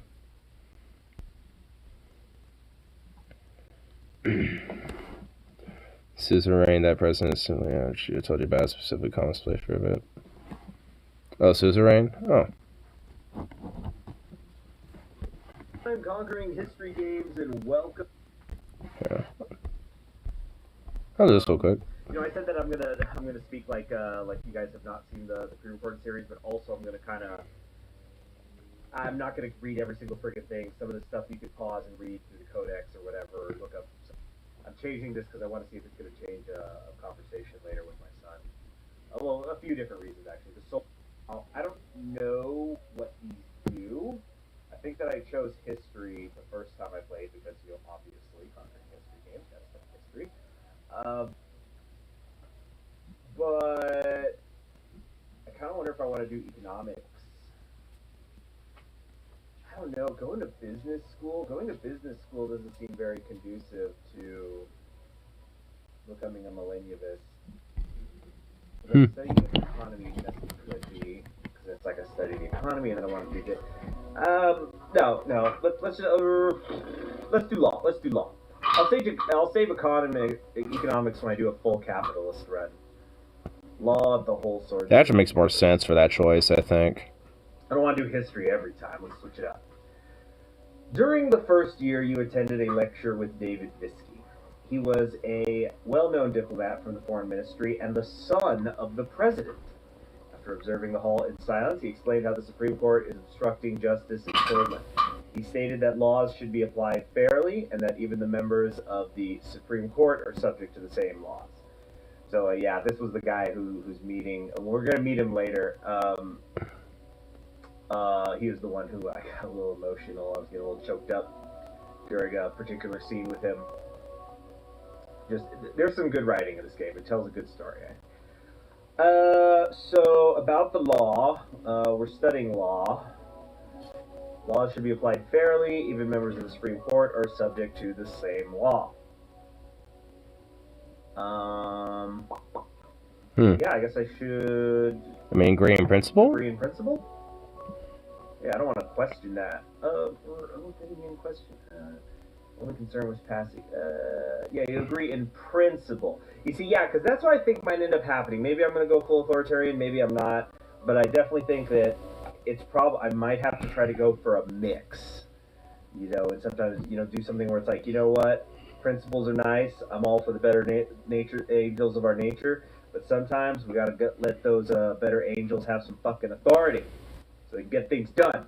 If I could That's right, boy. from Ken Burns' Roosevelt's. Damn right, brother. Sometimes you gotta let some of those angels have a couple, you know, swords and arrows, you know, to make sure to get what needs done. 1927. Even if only slightly ever chose to face something somewhere. Huh. Ahead of the first election. And he were in shock as the uniformed men created a security corridor and started arresting the teachers. A group of students started gathering in protest, along with your best friend, Peter Vector, and you decide to, let's protest with the students. Also, Peter was kind of a joke. It's like how avoiding any confrontation, you know, he was just like right in the middle. He didn't seem to stand for anything. I wonder if that's rooted in if you do avoid any confrontation or if it's just like a joke. Either way, let's see. So we decided to protest with the students. One of the officers made a loud announcement that echoed through the campus.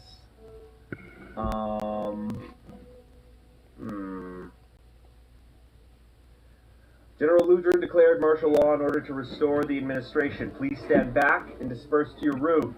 You joined the students and slowly marched towards the large group of soldiers. Suddenly, the soldiers charged.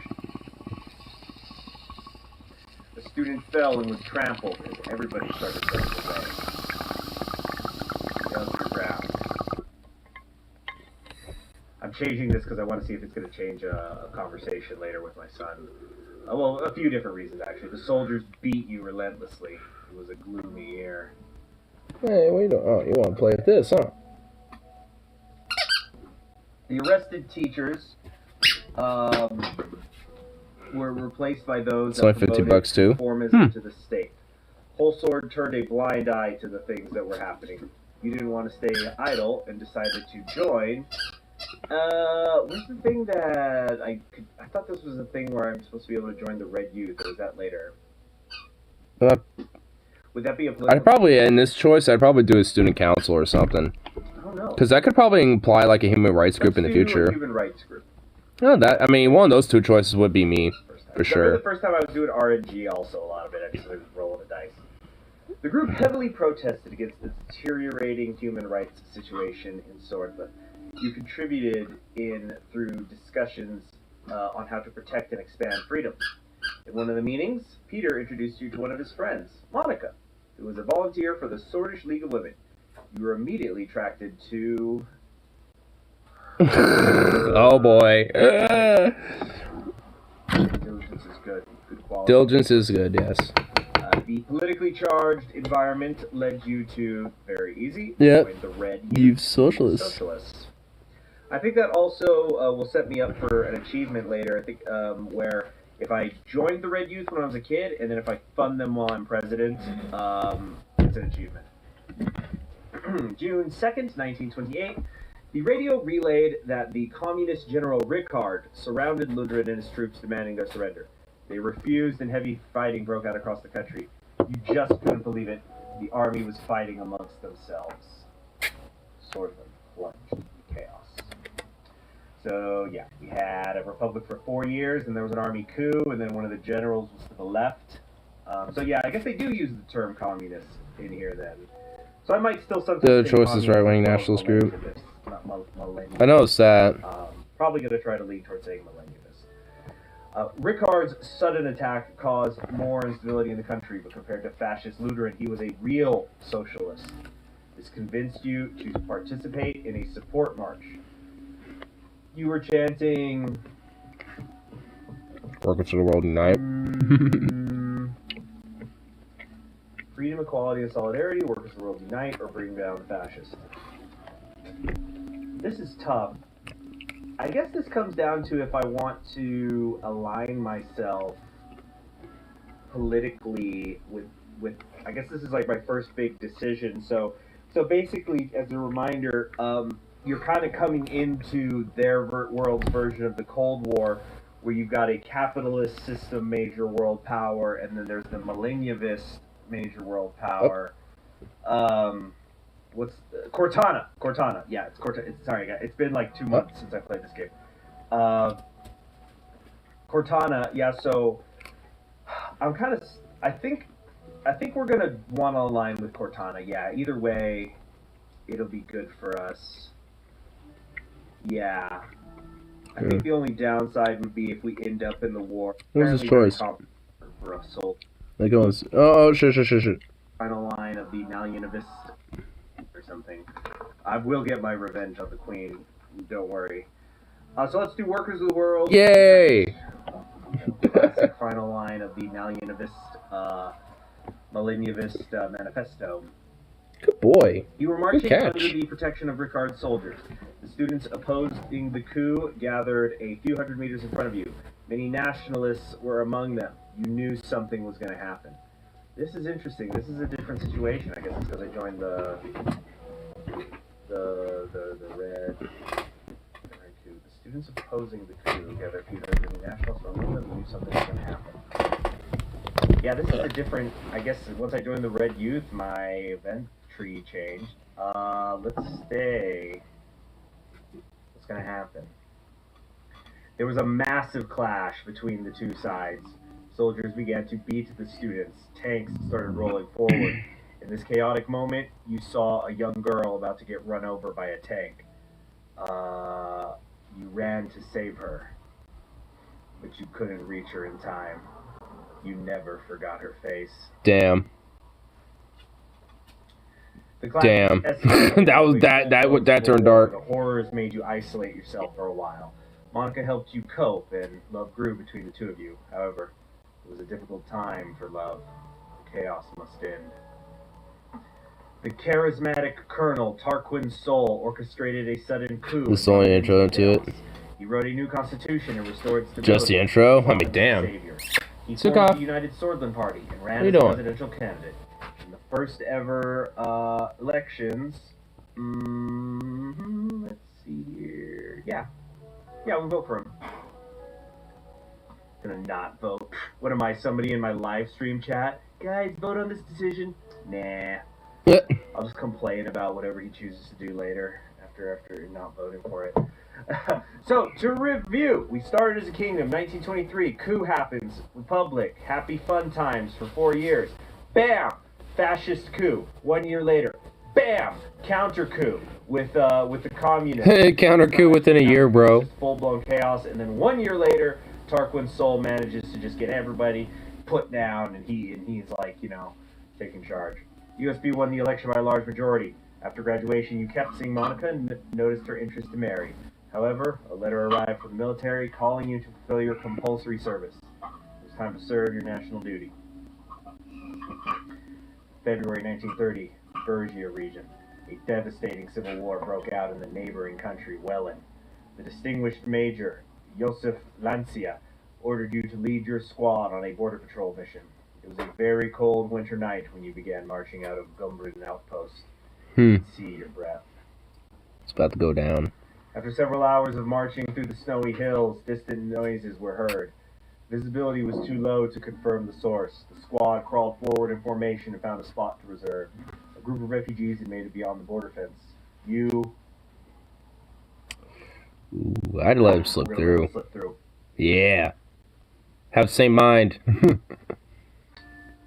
After the patrol, Major Lancia arrived with anger and immediately relieved you of your command, calling you a disappointment. One of your squad members had reported your actions. After several months of scrubbing the floors as a punishment, your duties ended and you went back to civilian life. Oh, hey, that's one way to get out of the military. My command. I guess I forgot that I actually had a command. I wasn't just a grunt. I guess that sort of makes sense. I had gone to university. I guess they made me an officer. Yeah. 1931, you and Monica decided to share your lives together. After receiving the blessings of her parents, a ceremony was held in Holsord. During the same year, you worked hard to secure a high-paying job with the governing United Swordland Party. It was much more difficult to start your career on a good foot because of the refugee incident, but you still made it. Refugee incident. Working was the easiest path to power, financial compensation. It was the best opportunity to change the country for the better. Yay. Yeah. Because this is going to be hard. I'm anticipating this is going to be an extremely difficult. I mean, I'm kind of digging it. As effect, even if only minor. Yeah. I mean, honestly though, like I'm digging it. Cause I'm thinking like, oh, that refugee incident, huh? I wonder if that could be used even more later down the line to be like, hey, were we gonna, was I really gonna like, turn those people away and shit, when they were getting away from chaos? Like, I mean, or whatever the fuck. I mean, I could kind of see that being something, used even later down the line, even after that. I mean, interesting. Just reforming to Sukov, hey! Liberal democracy. Get over here. Lowercase liberal, Get over here. This is we're gonna be either we're going like full-blown socialist welfare state or going authoritarianism but with communist characteristics. Either way, I think this is gonna be a lot trickier. It's gonna be much harder to work with people. So you got to figure. A lot of the prologue choices can either help or harm you. In the party, I got to make the changes. I mean, is this really just a prologue? In a pragmatic way, in a way that, like, I've got to reform from within, and that's going to be difficult. But I got to work from the inside. Makes replayability better. Oh, definitely. You became the legal assistant to one of the more experienced members of the assembly. You worked long and hard, staying late at work and going through hundreds of pages of legal documents. You were climbing the ladder. September 1933. Seoul strengthened the Republic by removing the institutions and symbols of the former kingdom from society. Things were also looking up for the country as the massive economic boom continued, and people were the happiest they had been in a decade. Election time came, and it was decided. President Tarquin Seoul was elected once more. April 2nd, 1934. The ongoing legal battle between the Justice Ministry and the Supreme Court puts you under a lot of stress.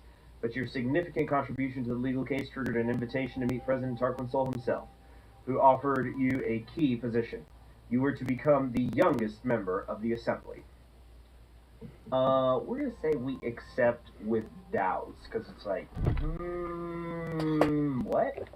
You didn't... I didn't get elected, and I'm going to be in the assembly, but, So, but yeah, as we'll see later, he's got an awful lot of power. This is not a democracy, or at least not a... There's democracy elements, but we got a ways to go. And, when the executive picks, like, who the mayor is, who the, things like who the mayor is, who the assembly are, a little room for improvement. But who knows, maybe we're going to go authoritarianism. Either way, we're accepting with doubts. As the youngest MP, it was difficult to connect with the influential inner circle. You needed allies. So, you brought Peter as your right-hand man. The birth of your son, Frank, provided a moment of relief. You sacrificed work to spend time with your family. That's humble. Yeah. I'd do it. During your absence, Peter found trustworthy contacts and strengthened your position in the party. Hey, see, that's why it wasn't a big deal. His authority over the years. His growing ego started to cause strife within the party. Cracks began to show. 4 years later, cracks are happening. Anyway, 4 years later, President Seoul barely secured a majority in the election against the opposition leader. Over the past year, people were growing discontent with corruption and the worsening quality of life. Meanwhile, calls for a united Swordland Party Congress became louder as a leadership struggle started to brew. You, kept supporting the president. Bide our time. The contender for party leadership was Ewald Alfonso, a reformist and talented business magnate with a growing popularity within the party. You were trying to secure votes for President Seoul, who noticed your loyalty and approached you with a lucrative deal. Oh, what's this? The president offered you the position of Minister of Justice and Law in the next government if you backed him in the upcoming vote. Really? No. What? Okay. Hold on, it's 45. When does Alphonse take control? Is this going to happen? Am I going to become Minister of Justice and Law? Well, it's more than Alfonso's operating me. If I was the Minister of Justice, I could definitely reform from within. Yeah. Nia was my favorite character, by the way, in the first playthrough. My favorite cabinet member, I should say, not character, because everybody's favorite character is Sergei, of course. Sergei is the best, and I will hear nothing against him. Let's see, August 1946. The party congress was nothing short of impressive. The banners of United Swordland were decorating every possible spot. Thousands of influential political figures, lobbyists, and benefactors gathered for this turning point. The voting for the party leadership began. You voted for Tarquin Sol. Unfortunately, Sol lost the leadership vote to Ewald Alfonso with a small margin. During Congress, Sol announced his retirement from politics. The systems he had established were to stay much longer. His achievements wouldn't be forgotten. You... I don't know how I'd feel. Let's say I was troubled. Yeah, because Alfonso, if I remember, he's a capitalist. And from what I remember, especially on the political tree that you see at the end of the game, I remember Sol like leans. Oh my god, your character is pumping babies left and right. Now you have a daughter. What the hell? Obviously, you know, the political square is not a perfect system, but it's like he's for nationalism, not capitalism between the two. Like, you know, national control of corporations and different things. October 15th, 1946. Too bad it couldn't be 25th, St. Crispin's Day. Oh well. A month later, your daughter was born. Monica named her Diana. She motivated you during a tumultuous period in the party. The general elections were approaching. The United Swordland Party was under the new leadership of Ewald Alfonso. You did your best not to help him. I think that's the way to go because yeah, he's a capitalist from what I remember. During the general elections, the main opposition leader was embroiled in a sex scandal with his secretary, diminishing their chances. The extensive privatization program proposed by Ewald Alfonso secured an election victory for the United Swordland Party. Over the next years, you did your best in order to make Swordland a better place. 1951, the presidency of Ewald Alfonso saw many bold reforms, but it was followed by a serious economic recession. The other parties announced their bids for the 1953 election, but the unfair system hampered all opposition efforts to win. You worried that your reputation would be tarnished along with Alfonso. Actually, am I worried? No, I'm worried about the economic recession, actually. Yeah. Together with Peter, your presence in the USP grew, and you became the face of a new wing of the party. You effectively took over the leadership. As President Alfonso lost control of the country, to make a move had come. You blamed Alfonso for the crisis on television. Damn. We're blaming his privatization efforts. We're going to roll that shit back. Excuse my language. January 1953. The media backlash prompted President Alfonso to reshuffle his cabinet, but most of his inner circle abandoned him. The party eventually voted for you because of your charisma as a leader. Following this, you announced that you would be running for president in the general election with Peter as your running mate. It was your turn. Hey. October 1953. After visiting every city and town during the campaign, you made a speech on state television. You promised to enact democratic reforms. You know, it's just promises. I'm an authoritarian, who cares? The people are tired of entering promises. We need fundamental change in our institutions and government. A solid and transparent democracy awaits us, brothers and sisters. A new constitution and a new age is upon us. The broadcast ended. On Election Day, millions went out to cast their vote. On the 5th of November, huh? It was time to face the truth. Let's see.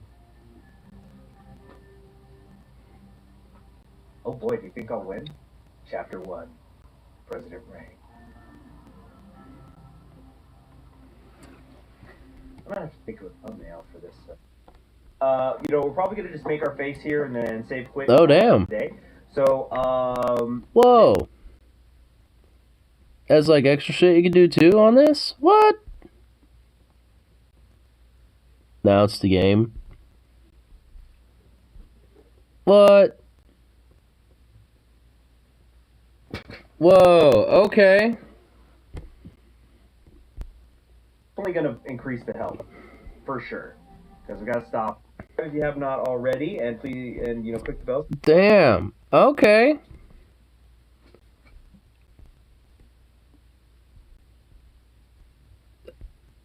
Oh. Alright, I'm gonna have to check this game out for sure. I'm most, certainly 100% intrigued by this. That's for damn sure. So, oh. Wow. That definitely did a lot of time killing there. I mean, because, that definitely got me intrigued to that game, to, want to check it out myself. I'm assuming it kind of has, fictional countries and shit, and everything, where it just kind of has, this whole alternate reality and stuff. I like that. That's really, that's pretty cool. What's up, Zooks? What's up, baby?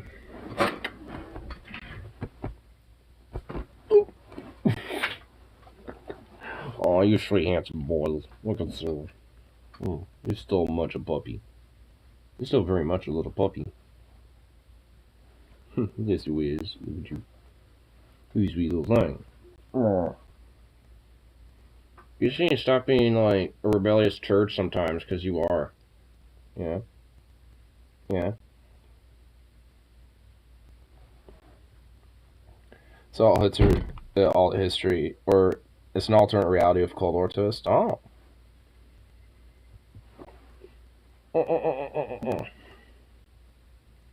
It's like a ball.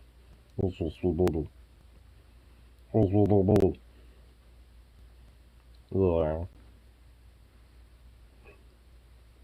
You enjoy the capitalist line, so the economy will want to stay neutral. And of course, I'm assuming there's different little mini outcomes or mini endings, within those, where it's just it can be more of a libertarian, democratic version of the communists, or same thing for the capitalist version or a neutral one.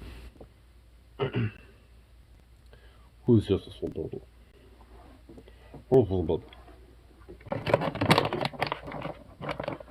When's the communist joining? Start World War 3. You started World War 3. Oh my God.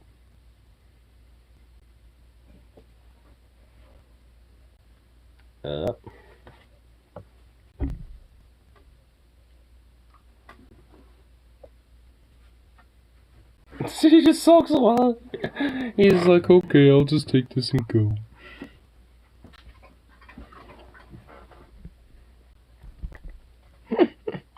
Oh, what a cute little boy. Just what a little sweet thing. Just a little sweet thing.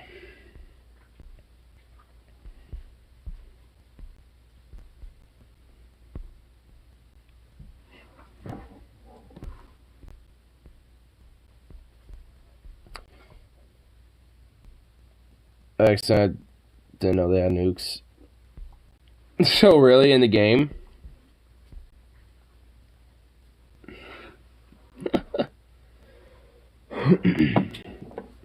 That even makes it more of a twist. Why must everything have why must everything have nukes? Why must nukes exist?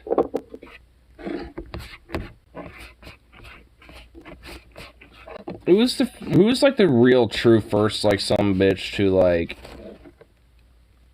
make that a thing? Because we need to go back in time and slap that son of a bitch around a few times. Chances are they have nukes too, Lamau. You think? Yeah, because guess what? There might be some real life consequences too when it comes to, that type of premise. Yeah, okay, never mind. Let's make me remind myself of some things again. God damn it. Stop it.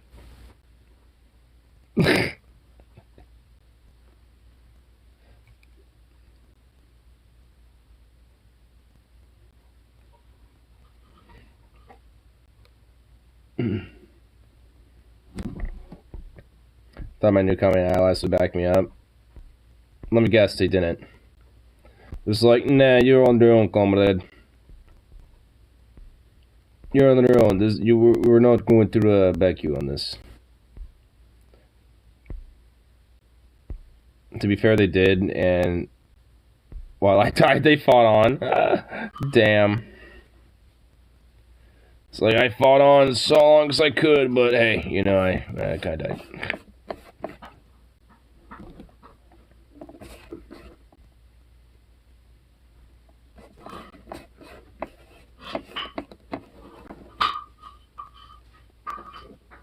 At least you know he's playing for bone over there.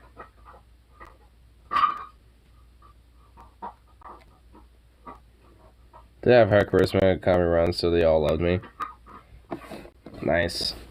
Yeah, I'm most certainly gonna have to check that game out. I'll have to watch some more playthroughs of it, see how it all plays, and you know, and how like the mechanics work and shit. Because there's been like a couple games I've been wanting to get back into too, as well. And I know with like some games like I want to get back into like DayZ and Arma and shit like that. You know, there's gonna be games I'm definitely going to be, you know, wanting to delve into too. And Suzerain looks like one of them.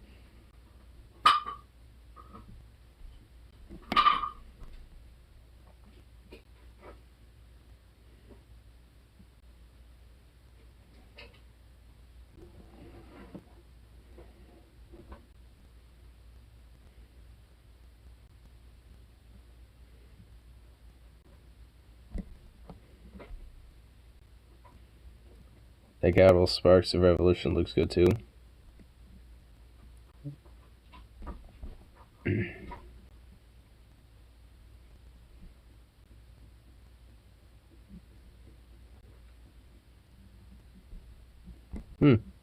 It's actually a video that's popping up because I guess there's a video circulating around with the whole like Russia-Ukraine war thing, where there's like 2 aircraft flying around, which were actually MiG-29s, which are Ukrainian. And it's this video. I don't know if you've seen it yet or not, but that's a MiG right there. That's a MiG. Like those are both MiGs. Yeah. So those aren't Su-27s or Su-35s.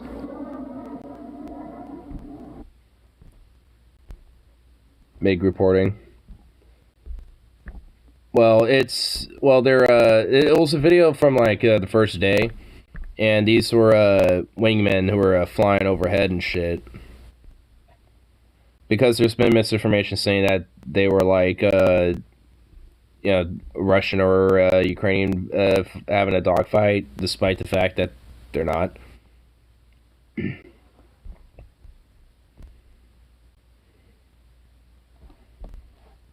I got a lot of it in my pride. Nice. Now someone's saying well, I'm really interested to see if this Ghost of Kiev, who's supposedly one of the MiG-29s in this video, is real. And that's what I want to know.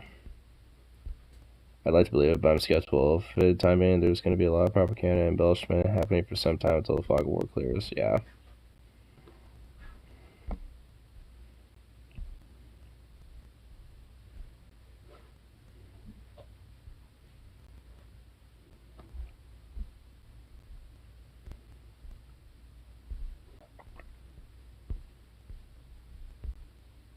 Want to know where's all the Ukrainian AAA guns? I don't know. I know they do have anti-aircraft capabilities and shit. Knock those planes out of the sky. Well, they have been, from what I understand. Like, because, I mean, that's why they have a lot of Ukrainian MiGs in the air, because they have, at least, you know, to a certain degree, some air superiority in, at least in some areas. At least from what looks of it, mainly around Kiev. And at least what it seems like, there's even so much so where there's literally a whole, like, the Ghost of Kiev, you know, mythology being built up. Which I'm honestly okay with a little bit when it comes to things like that. Because, I mean, there's all sort, you know, during World War II, it was the same thing. Like, where there'll be, like, these soldiers or these, you know, people, whether they were necessarily real or not. And if they were, they would usually be over-embellished to be like, oh, hey, you know... You know, it's like they kind of use their name as like kind of a propaganda morale piece. Then it goes to Kiev is just one of those names for today, basically. So if Russia's having trouble fighting their old shit, imagine how hard it'll be fighting our shit. Oh my fucking god. Honestly, this kind of makes me realize, like, yeah, like, I mean, is it really going to escalate even further?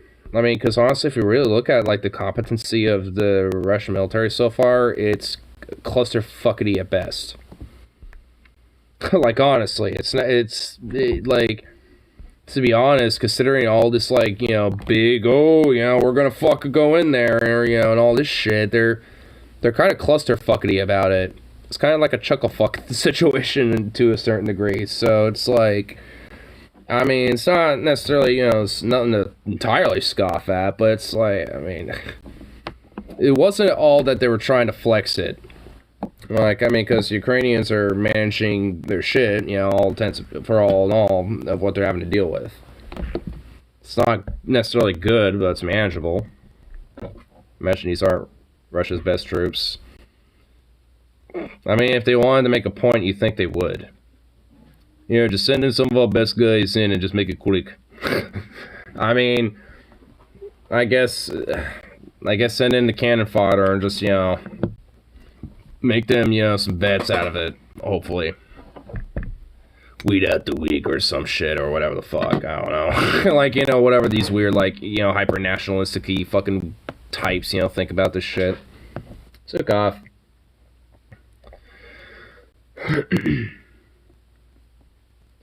What you trying to say, boy? Saying I don't think, like, their dick floppage is, you know, as impressive as they try to make it out to be.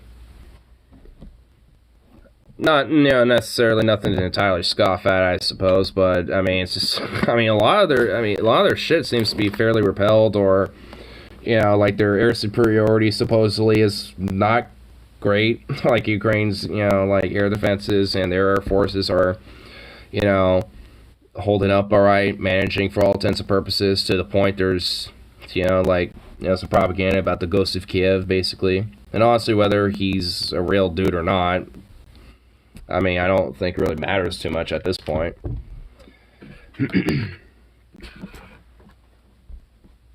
Ever seen this show? John Dillerman? What the fuck?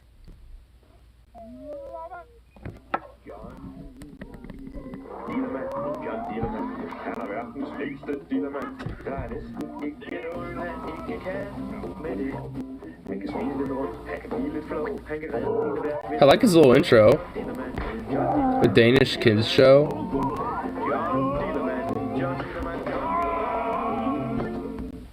What the hell? What was this last little bit of it?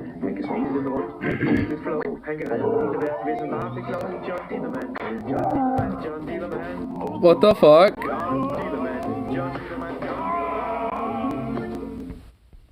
What the? So, wait. Sky 500-foot penis. What the fuck? And this is a kid's show? Not the hero we deserve, but the hero we need? Finally a show about problems we all go through. I'm so proud of my country. He needs to become an Avenger. Oh my god, these comments, dude. Every single, hold on. Events Lego, the ultimate child-friendly and parent-approved creative toys. Also Denmark. What the hell? What? Dude. Denmark, bro. Those fucking Danish, man. I don't get it either. I don't know, bro. I don't know. Like, what the fuck? Okay. Damn. Wow. I'm gonna give that a like for show. But I honestly don't even know what to say about that. A 500-foot dick, like, wow. That's impressive. I mean,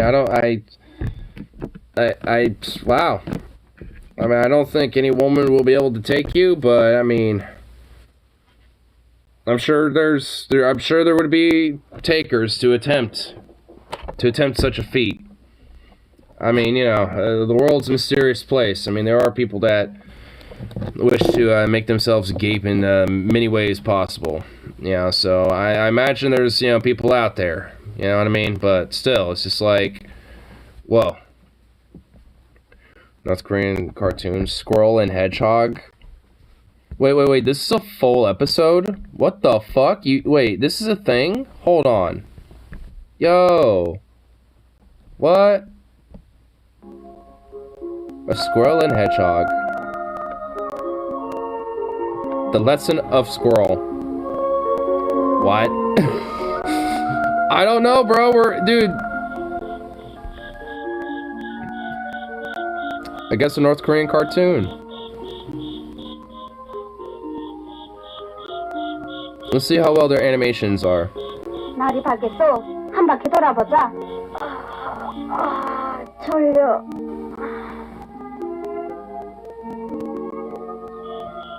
Okay.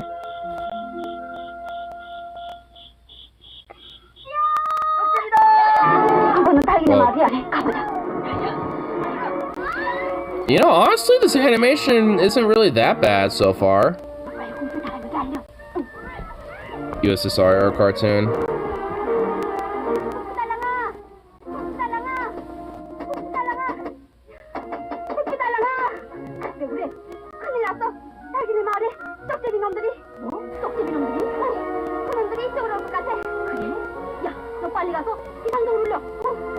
This is real anime right here, boys. Oh, the squirrels. The revolution of the squirrels is beginning, comrades. Seize the nuts. Take out the weasels. The capitalist weasels must be crushed. 아니 너희들 정신 있니? 이 착한 마음을 언제 거둬들이고 아니 그럼 우리도 달기니처럼 되자는 거야? 달기니와 달라. Man, these squirrels look a little weird. I mean, the animation actually, strangely, isn't that bad. I mean, I guess, you know... I mean, it doesn't look great, but, I mean, it's not bad. And honestly, all these little paintings and, like, you know, color palettes, like, it's actually pretty cool. I mean, for, like, a USSR, North Korean era, like, cartoon, this actually is kind of not bad. Little squirrel furries. What's this one just all chilling out for? Get to work, bro. You gotta work for the fucking revolution. You're just sitting there just wasting your ass, just laying down.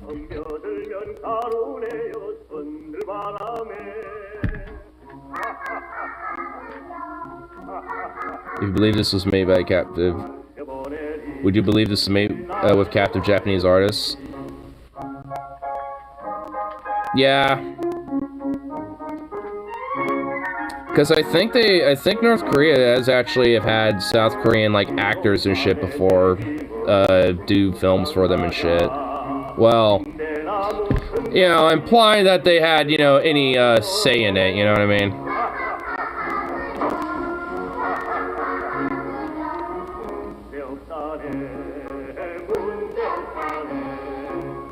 What was he doing? The bears of Russia. The Strum Bear. This bear looks a little weird, not gonna lie. This got a weird looking bear. Weren't they supposed to be fighting weasels? Didn't they all have guns and shit? I saw one of them have a gun when they were alerting everybody. Like, why aren't they go...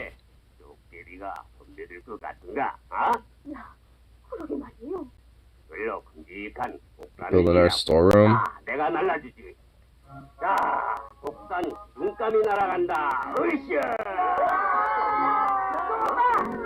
I like how they didn't animate it actually being plopped in place or whatever.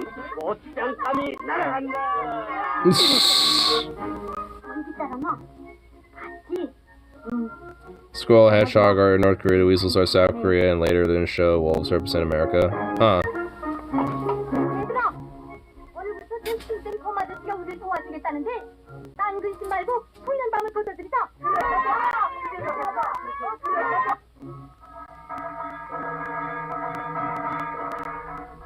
많은 밤낮자리를 볼 때마다 난 곰 아저씨를 생각하게 되는구나. 정말이야. 곰 아저씨가 일찍 살려주지 않았더라면 우리 지금도 굴을 뚫으라고 땀을 뻘뻘 흘릴 거야. 그렇죠.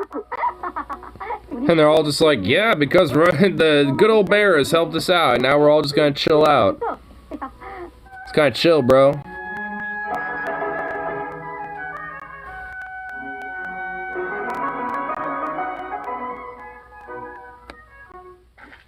곰 아저씨에게 문득 들어. Whoa. 곰 아저씨를 Okay, that's kind of a cool transition. Okay, that eye is creepy. Oh my god, the bear is creepy. Raccoons, gazelles, and deer, rabbits, and... 거기 여기까지 들리더니 풍년연애를 마련했구만. Is that supposed to be a helmet? 우리 부대장님을 초대한다. Whoa! Yo! Who the fuck is this?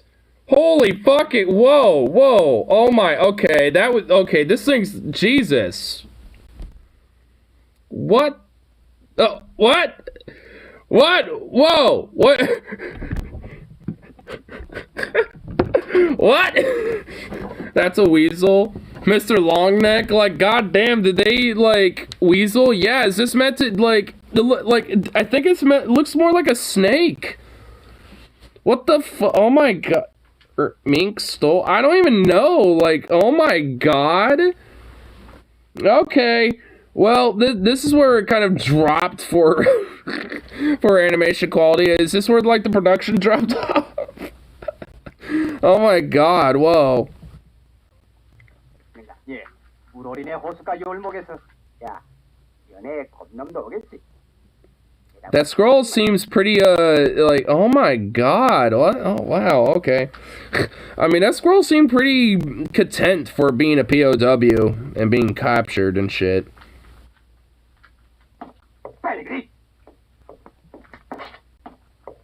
Oh, wait. Oh, never mind, I think they killed the scroll.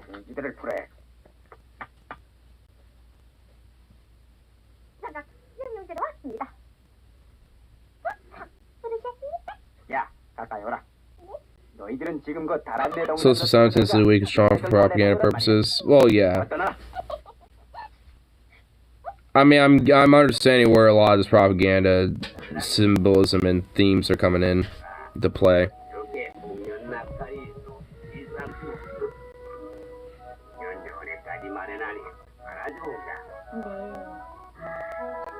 So who's all these other animals supposed to represent? Like, what's the gazelle / deer supposed to represent, and the warthog? Like, who are these countries?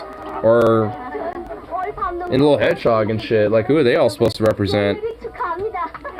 Just other little, like, states, like, you know, like Cuba and shit, or...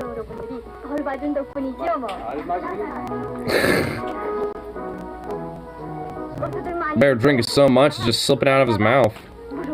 Like, oh, yes, this drink's so good. Can't keep it out of my mouth, it's too delicious. I think the gazelle's supposed to be Africa. I guess the warthogs maybe for like Indochina in that region, I think. Some of it is ambiguous, I bet. Yeah, I guess just kind of make it look like, you know, just other, you know, international buddies and shit.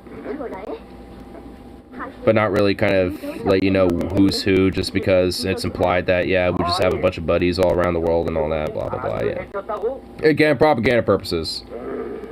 Oh, Bear's mad.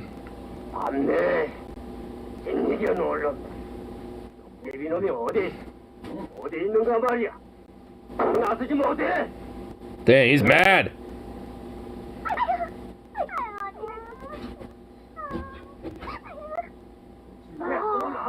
Well, get him. You can't just, like, let him run. I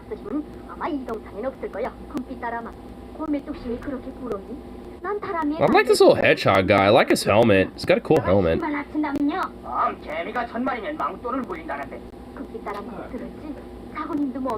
Weak things united become strong. I mean, weak and small squirrel can defeat strong and big weasel. Are you serious? Oh shit, they're fighting it out. 내가 이 보통산에 있는 한 썩대기는 못 덤벼. 그 뜻밖의 일로 참 유쾌한 연애가. I mean, why not all? They could all just go where the weasels are and just fuck them up. Just send the bear in there, you know, and they can all just kind of guard. You know. What? I like this guy, dude. This little hedgehog dude is so cool. I'm loving this hedgehog guy. Look at him. Look at him fucking, you know, strutting his shit. Look at him. Dude, I love this guy.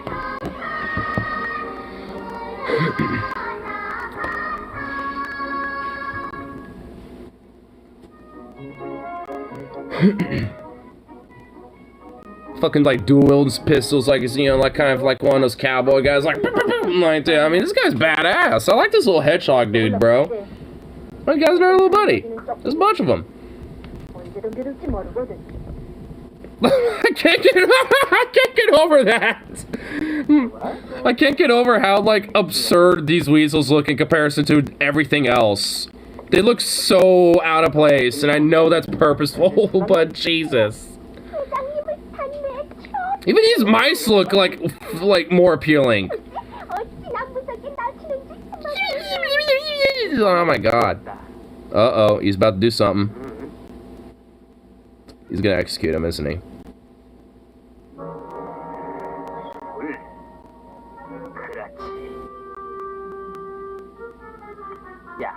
이 밤중으로 이 독수를 가지고 내 집으로 가거라. Oh. It's like, here, just give this poisoned wine to this bear. Shows a narrative where North Korea is slowly weaning itself off the USSR aid, and the bear is supposed to be shown as an unreliable ally. Ah.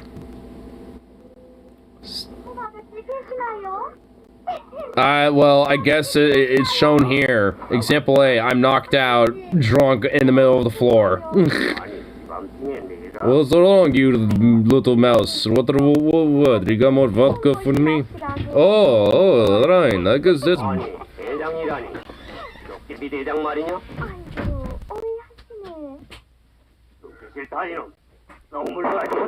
Well, why would you just say that was from the Weasel Commander, you fucking dipshit? Now he...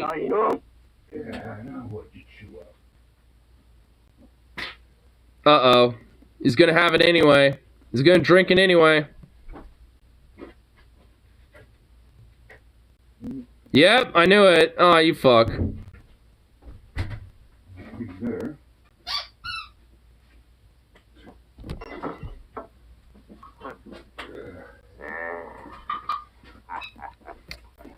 Yep.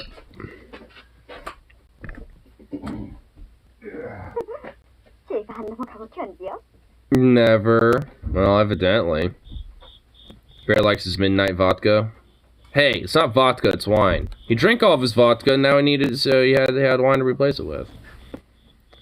I guess now we're seeing where the unreliability narrative starts coming into play.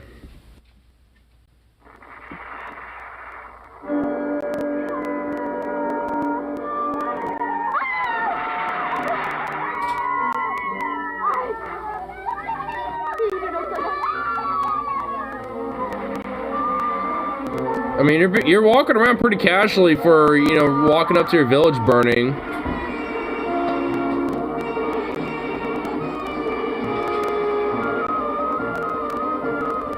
We are all in uniform. We are all marching in one as we burn this village.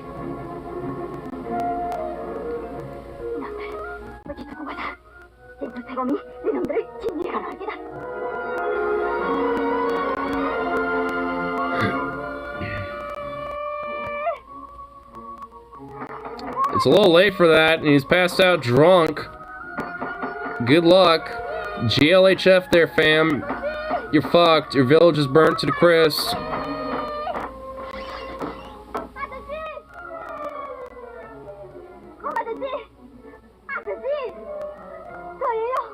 Well, actually, it's poisoned because of the... Oh, wait, never mind. Well, I guess not. I guess the wine was just so good it might as well be poisonous because it knocked him out. So, oh my god, yeah. It knocked him out. Oh no, well, so for this lot of a bitch. Was through the big net, you showed me result, you some bitch. Oh my god, wow, they really make this Russian bear drunk. Oh wow.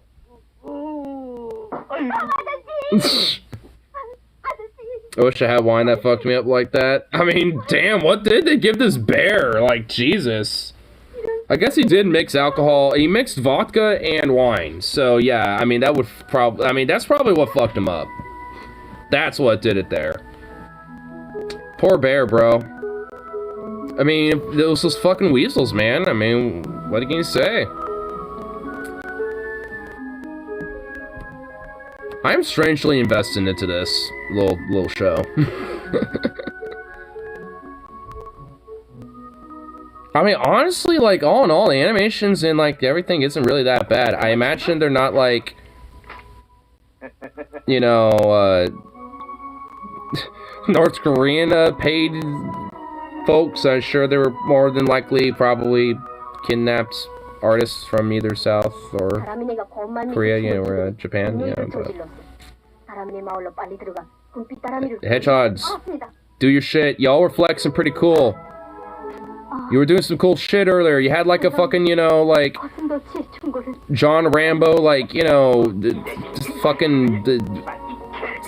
what's it called? Montage. Jesus. Took me a second to figure that out. You had like a John Rambo montage going on. You're fucking flexing some dual-wielding pistols. Fucking flexing your shit. Oh, here we go. Yeah, let's go, Hedgehog. Let's do it. Yeah! He literally became like a little spike ball. I mean, we couldn't see it, but yeah, I knocked those bitches off. Dude, the hedgehog, bro.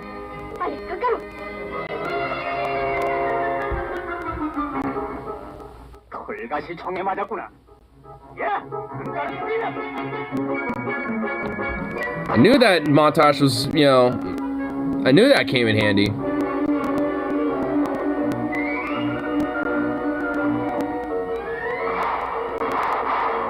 Damn! Damn, he's got like some fucking like Deadeye going on. How do these guys fight? What do they how do they do anything?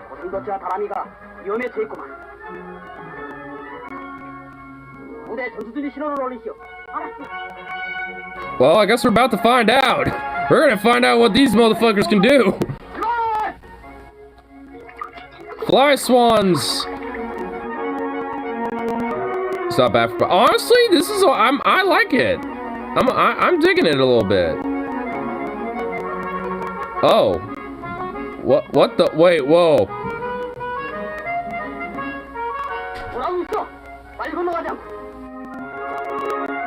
Wow.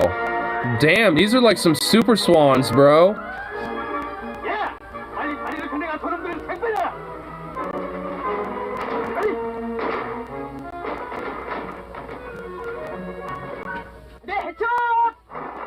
Hey, you know what? I like it. You think they would have noticed that, but I guess, you know, they're weasels after all.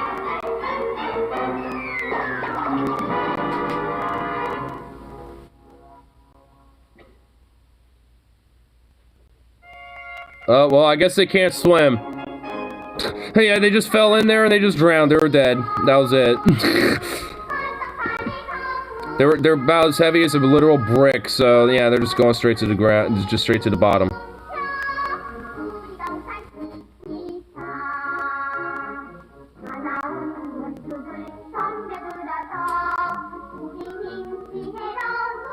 Will defeat him with strength and wisdom.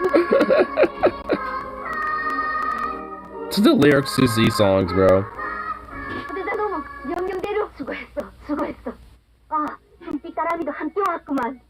That squirrel literally teleported and like materialized before what?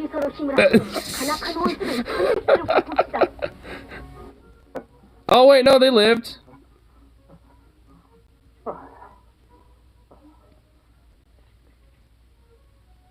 고슴도치. 놈. 어디 두고 보자. I still can't get over that thing. 사람들한테 봉변을 당할 수밖에 없지 않아? 옳은 말이야. 난 오늘에야 그걸 똑똑히 깨달았어. Whoa, hedgehog tanks? Hedgehog tanks? Yo! These hedgehogs get more badass! What the fuck? 그년다는 놈들 이렇게 자기 잘못을 뉘우친 금빛 사람이는 오늘부터 꽃동산을 지키는 싸움길에 나섰답니다. 제가 앞으로 어떻게 싸우는가를 두고 보세요. 다시야 그렇게 살겠어요.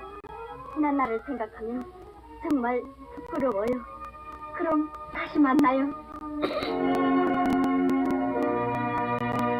So is the whole idea basically just like, hey, don't pick fights you can't win or something? Like, okay, like, I mean, alright, interesting propaganda, but nonetheless, I mean, actually, honestly, it wasn't really that bad.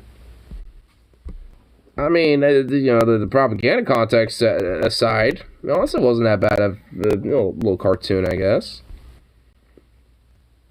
Would you believe this show is apparently huge in North Korea? Really? Like, there was more of it? I mean, here are mommy's theorists or look for symbolism in a cartoon. Oh my god. Here. Oh, they have a bunch. Clever Raccoon Dog, a Russian dub. The fuck?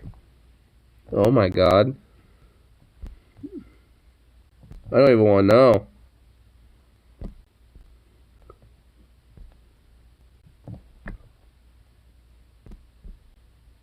Is it from North Korean cartoons? Later episodes with better animation. Episode 31. Whoa! Better animation? Who in the... Oh, hold up.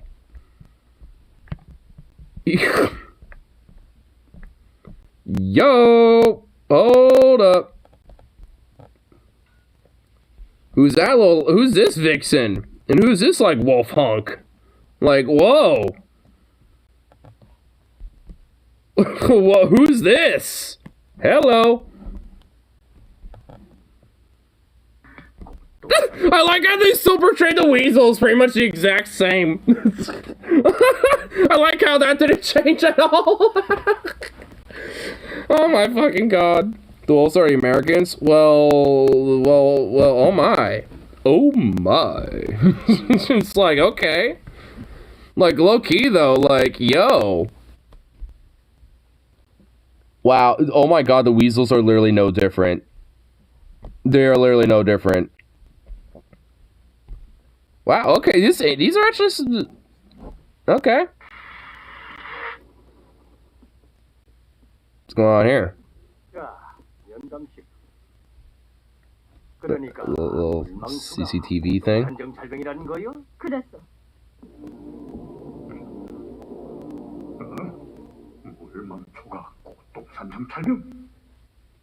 What? This one doesn't have dubs. Whoa! Whoa, who are these people? Who are they?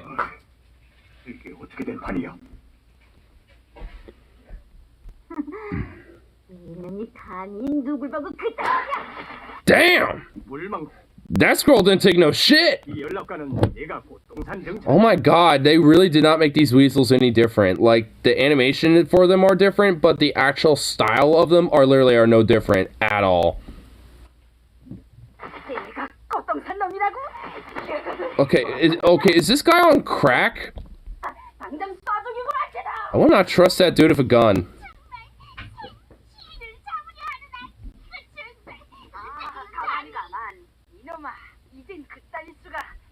I actually kind of like these animations a little bit.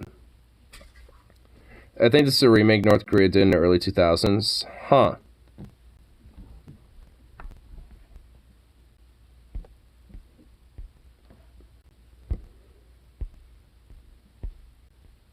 Hedgehogs are the military political elite, squirrels are the army, ducks are the navy, the mice are the South Koreans, the bears are the Russians, the weasels are the Japanese, the wolves are the Americans. Huh. That's why the animation is so much better. Ah. It's American, I'm surprised they portray it, says wolves. I thought we were supposed to look weak to North Korea, but they're making it sound like America's strong. I mean, a little bit, though. I mean, especially when, unironically, the wolf looks straight up like a hunk. Like, seriously, what the fuck? Why does the wolf look a little sexy? I'm not even kidding. I'm just a furry, so I notice these things. Like, what the fuck? Like, what? Yo, bro. Yo, fam. Like, what the hell? Like, why they look like why does he look like a hunk boy? Like, Jesus. And who's like this fucking, like, vixen that he's, like, slaying as Poontang on the side? Like, yo. like what animators, you know, did they, like, were doing these? It's like, damn, son. It's like, what the fuck?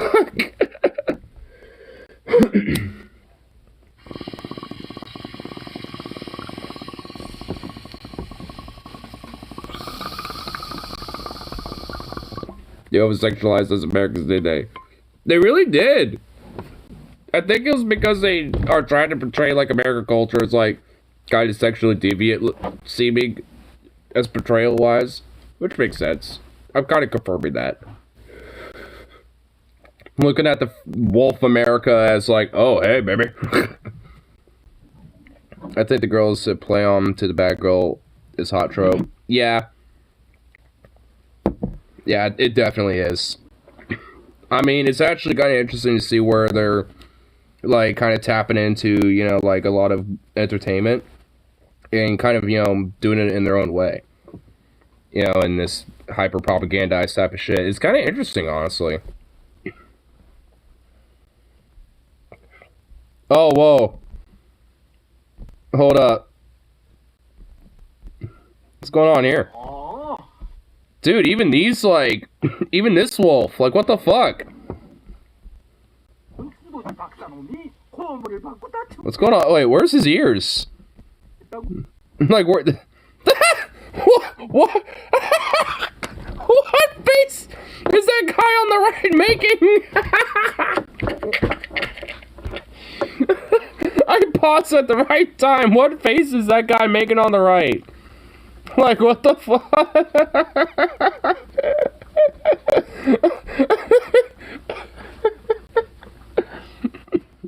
No, what the fuck? Oh my god. Last face you'll never see coming. I know, dude. Ah! What the? What was that? Hold on. What was that? What the fuck was that? Hold on. What? What? Wait, hold on. Ah! What is this? Okay, so this is where I think the America Week comes into play. We see a bunch of food, and we're like, food! Oh, grub! Oh my god, okay, this is where, like, yeah, we big and strong, but we're also dumb. Like, it... Oh my god, dude, this is so funny. That, oh my god, they're making them... Apparently we Americans love fish. I know, dude. And look at the fucking fish. They use, like, a real picture of fish. Everything's animated, but that's a real picture of a fish they, like, plopped in there. They, like, edited in.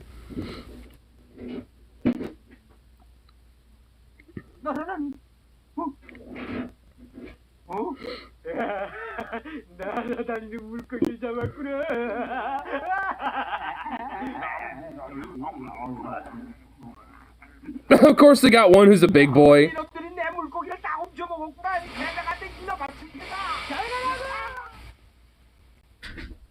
Why do I feel like that is honestly like what Americans probably would actually do in checkpoints and fuck with their COs? I feel like that's, you know, a little, there's a weird, strange hint of truth to that. So what's this little squirrel bro doing? Just following this guy?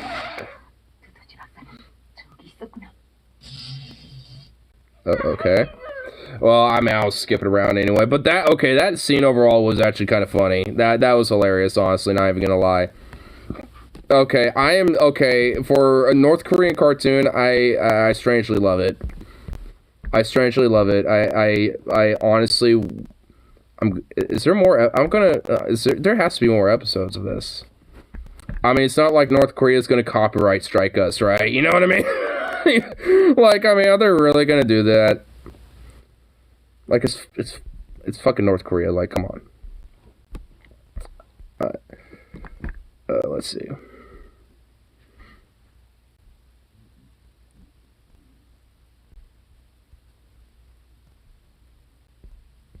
Oh my god. This is the first fucking result. I'm not the only furry that has noticed this. About, like, oh my god, that right there is straight up furry art. I can already tell. That's not North Korean anime. Dude, other furries have noticed this. Other furries found this. Oh boy. Uh-oh. E621 may call my name, and I might have to find some sources to see what's going on with that. Like, what the fuck? Yo.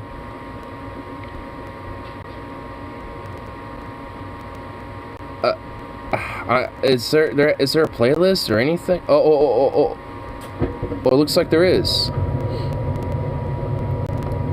Yeah, there is. Oh, sweet. Yeah, there is. Okay, I found a playlist that has all, like, 32 episodes. Well, okay, it looks... No, 26 of them. Okay. Cool.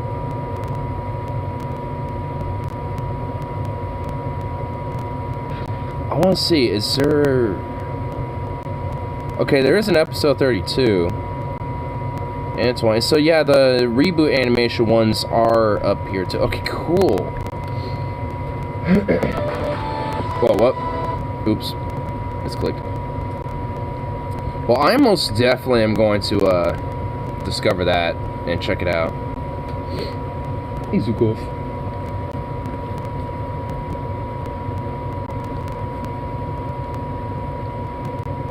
We'll see, baby.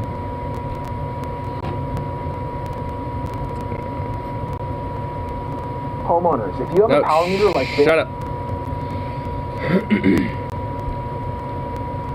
Just want to get like a couple more updates before I probably... Time is it? Oh my goodness, it's 4 in the morning. Time check. Yeah, gonna see what's going on with it here. Oil storage is on fire in Ledivivka, Donetsk. 10 minutes ago. 12 minutes ago, air defense in Vinnytsia respond to aerial target. Suspects in making signs for Russian military detained.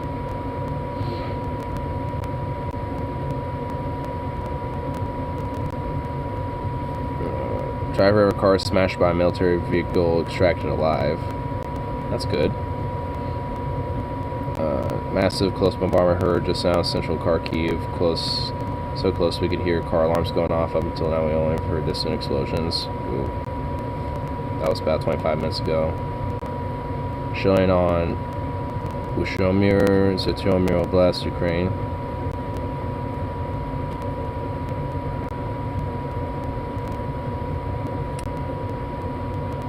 Oh shit.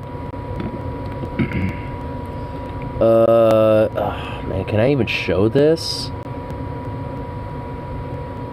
There's straight up a fucking corpse on the photo on this one. I mean, it's really kind of off in the distance. Military vehicle of Russian saboteurs shot by Ukrainian forces of the territorial defense of Kiev.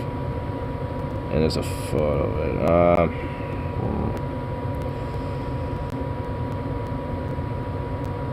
I mean, I could... Yeah, I'll do that. I'll do this so it's off screen. But... yeah, there's the vehicle. It looks like there's a fucking gun turret. Yeah, that's a cannon. It's like an anti-aircraft cannon or something right there.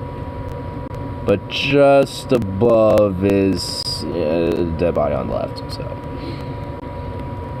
Big column of Russian troops sent to the reportedly the direction of Chernihiv, Ukraine from Belarusian Homeo.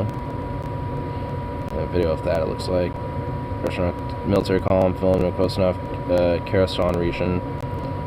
Oh, that's with that. That's oh, from an hour ago. Yeah, this was the military column that we were screen capping and shit earlier. Hey, buddy. Gunfire central Kiev, very tense moments. That's with the saboteurs. Skim that real quick. They're still showing Ushmore. Actually, I don't know where this is. Let's show this on the map. I want to see. No, show me on the map. Right here. Where's that conjuncture of shit? Oh, Korostin. Which is... oh, pretty west of Ivankiv and Kiev. Okay. So kind of in between a little bit here. Yeah, a little west of Lustok. What's this? Korean military shot down Russian plane near Vonsucher. Police and military looking for a pilot who managed to eject.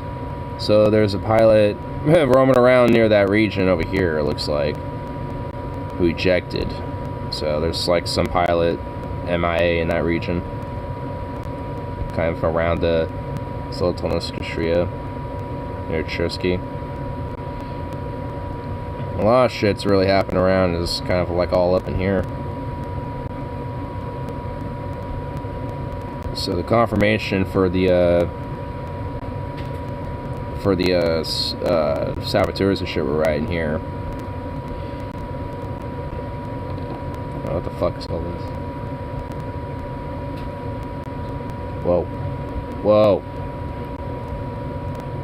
After failure with Hostomel yesterday, Russian airborne troops landed in Homeo and attempted to break towards Kiev. Oh. So now they're trying to break through this way because Hostomel was a fucking failure. That's why there's activity going on there too. Because Hostomel's over here, and that's not been successful for them. That's been a fucking nightmare for Russians. Oh yeah, because they're going through Daimir. And Vishrod. They're going down for this road here. Using PO2, this road. That's what they're doing. Yeah, so they've made some fucking advancements a little bit. Inch by inch.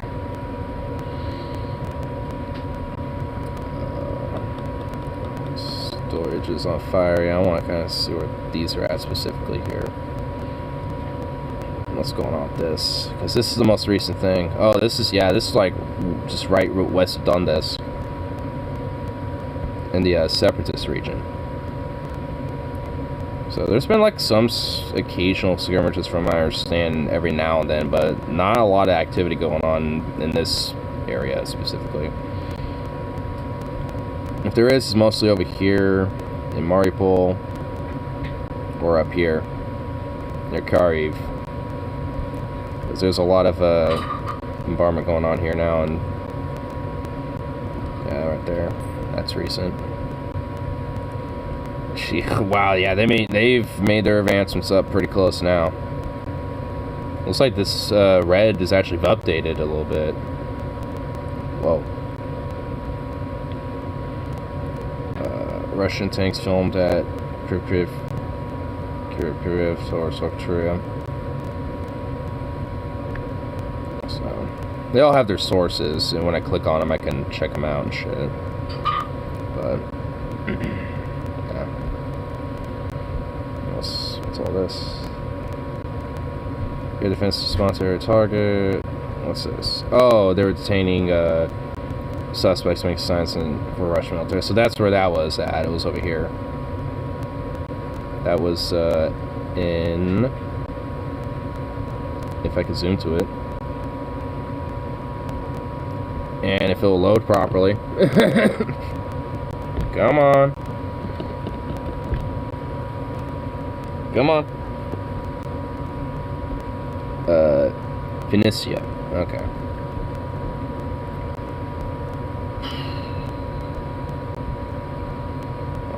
Yeah, let's check out those cams. one more time here. Yeah, right there. Yeah, sweet. It's almost noon. Is that all wind, or is that like... Hold on. Yeah, that's wind. Very windy.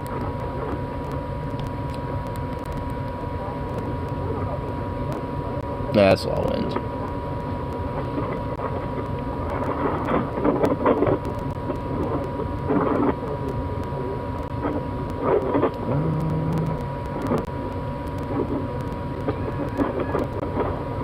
Hey, bandit.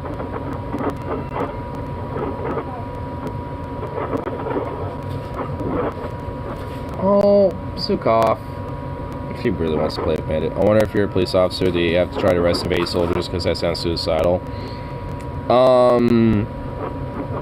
mean, I think they're probably more so trying to look out for saboteurs and spies and, you know, pro-Russian aid, you know, civilians that are actually aiding the Russians. Like, I think they're looking out for them more so than anything. Like, if they end up finding Russian troops, I think they are also probably ordered to combat them if they have Ukrainian military forces to especially help them. But if they don't have Ukrainian military forces with them, they're probably told to just stay away from them. Sukov. Bandit will, like, deck your ass if you keep fucking with him.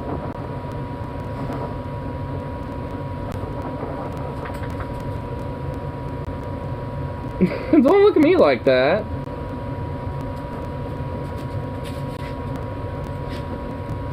Oh my god, Sukov.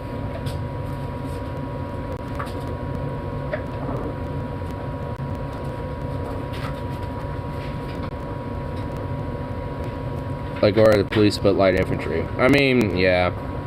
Just just equip them with their, more, heavier equipment, like riot gear. I mean, just, like, get the more militarized equipment out. And have that just kind of be, you know, what they use, I guess. Here, before Sukov starts tearing shit apart, I'm gonna let Bandit out.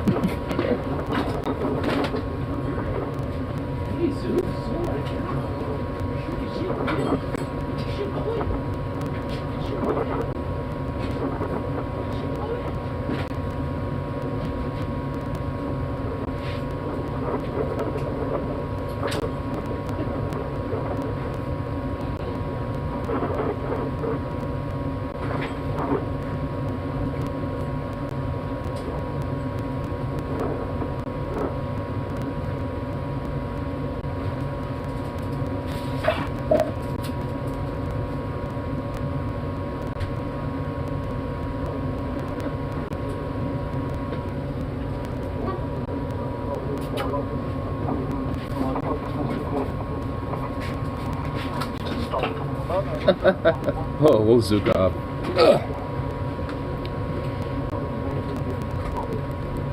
What's up there?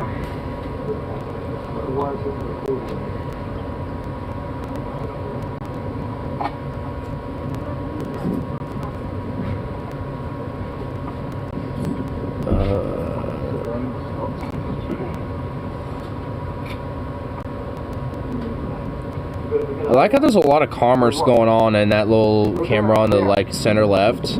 Just cars just casually driving around. I think that's Sumi, I believe. Here, let me do this to see if I can check out.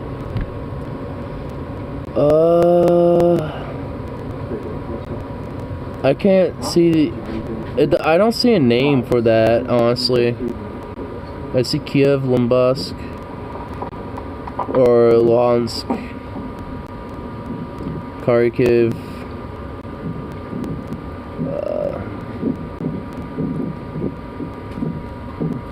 Maybe it's Kiev.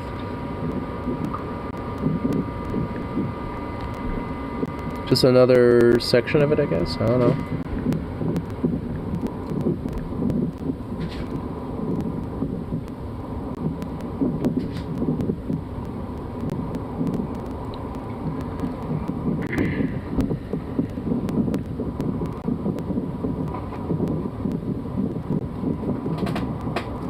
No, it's still saying no media and slot.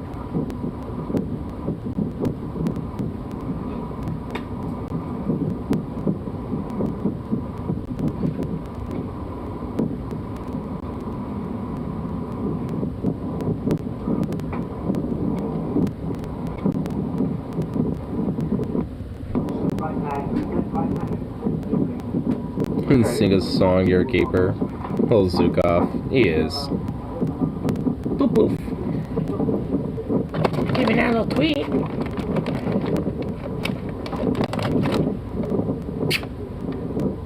Come here.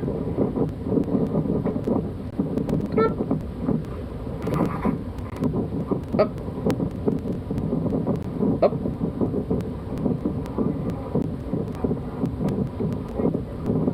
See it? Paw? Yeah, there is. There you go. Good boy. Well, so you walk through that heading goes in that direction. Yeah. They then headed what seems to be down there, which makes sense. Well, this doesn't really look like much is happening for these cams at the moment. Yeah, just leave it go if you want to get full. Just aside from the occasional updates, you know, from the live UA map. No, it's not bad. I mean, you could potentially pan around. I mean, if you were to have him here. What's going on with that top camera? That's shaking. Pain in the arse. There's a lot of stuff Something going on? down there, but it's still sound like it's some distance away. Unless we can get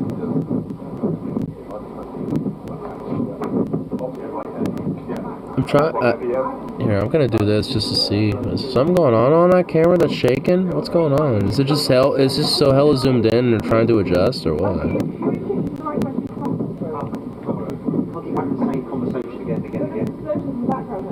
There's been explosions for the past 7 days again. Are these CNN dorks literally having an argument right now? We're hearing an argument. We're hearing drama. We've had this argument already. Yes, there's a bunch of bombardment. What the fuck do you want? We're in the middle of a war zone. Dear me, I can't handle all these explosions. Why do we have to be here? Like, shut up. It's like, why are you here in the first place then? Which do you think is the answer? Could I have never done that before? Or I could ask Lavrov, what he intends to decapitate the thing, and still be live on the air. I actually want to hear it. Twice. Conversation. Fine, let's see if we can do it. Good. Let's do that.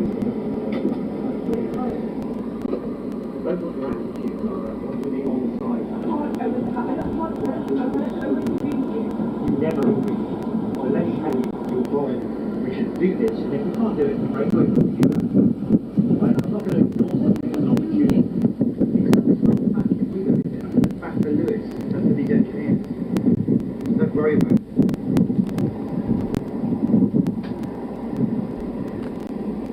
Huh. I actually kind of wonder what they're all like really actually arguing about. Being civilians. No, they're CNN correspondents, I think.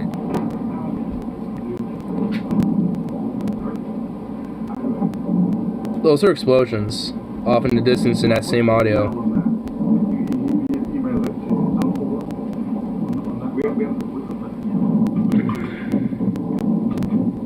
That's a lot of explosions going off.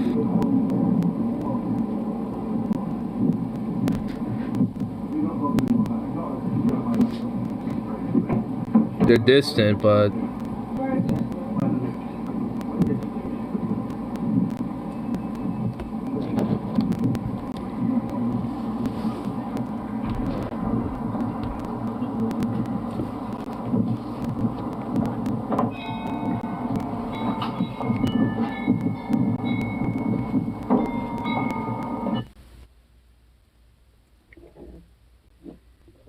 yo. Whoa. Whoa. Whoa. Was I the only one that got that? Or is there other people about to freak out on this chat? That will let me know. Oh no, oh no. Oh, yeah, other people are noticing. There's F's in the chat. I saw some F's in the chat. There's some F's in the chat. Uh-oh. Oh, damn. F's in the chat for the stream, bro. Dude, yo. Yo.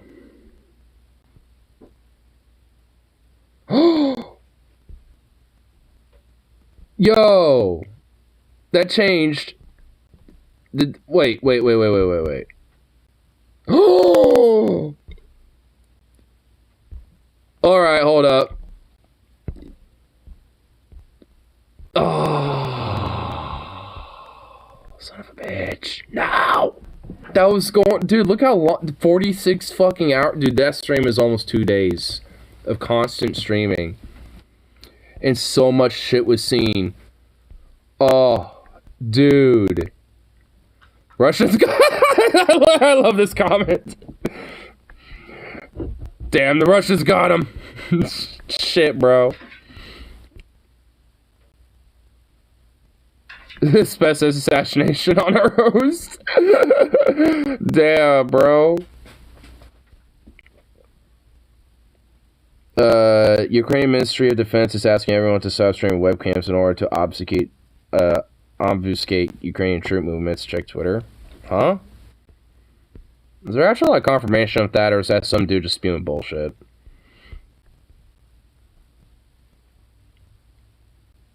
Well, someone else is saying it now, but that's just a copy-paste. If this copy-paste bots, that makes me sus, so I don't know.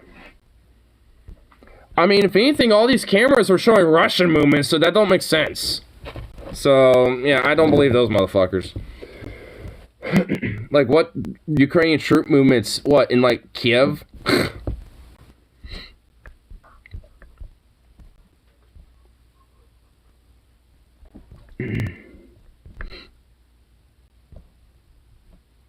Oh, wait, did it get taken down? Hold on, we'll do this real quick. Or is it just processing? Oh. Hold on. We'll see if,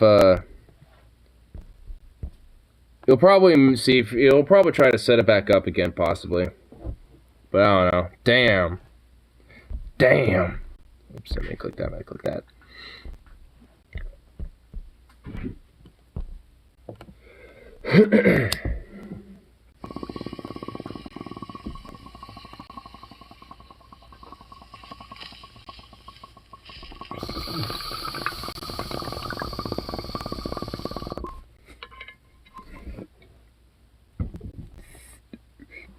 Witness a mystery today, boys. No shit. I mean, we still will, and still are.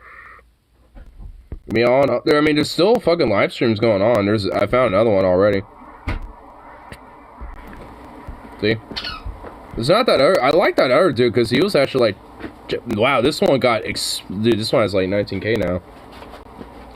Dude, there was like a live stream that was going on for a while that was actually fucking legit, but now it turned out. Oh, dude, hold on. Let me go to my gallery. We saw straight up some crazy ass fucking like troop movements and shit. Where? On one of these live streams. Oh yeah? Yeah. Look, there's a fucking tank right here and shit. Had like a fucking Soviet flag flying on it too. These are different Russian vehicles, and they have these little Z's on them that mark identification between Russian and Ukrainian forces and shit. Oh, go back to that. This? Yeah. Those were Russians. Yeah, I know. But the Ukraine took them back. Or took them. Well, I don't know about this specific column. This one was in Crimea and shit, specifically. Oh, there's a guy. He has a YouTube channel that's got a... Looks like these are field trips right here. And he's got live updates on what's going on. Now, there was one YouTube channel, what was it called? Nemiko Network. They had one going on for like 46 hours, but it literally just cut off. Yeah. So, I don't know if it was just because the stream was going on for so fucking long and probably is going to reboot it, but if he ends up streaming again, then I'm going to go back to this shit for show. So I guess I'm moving into the room?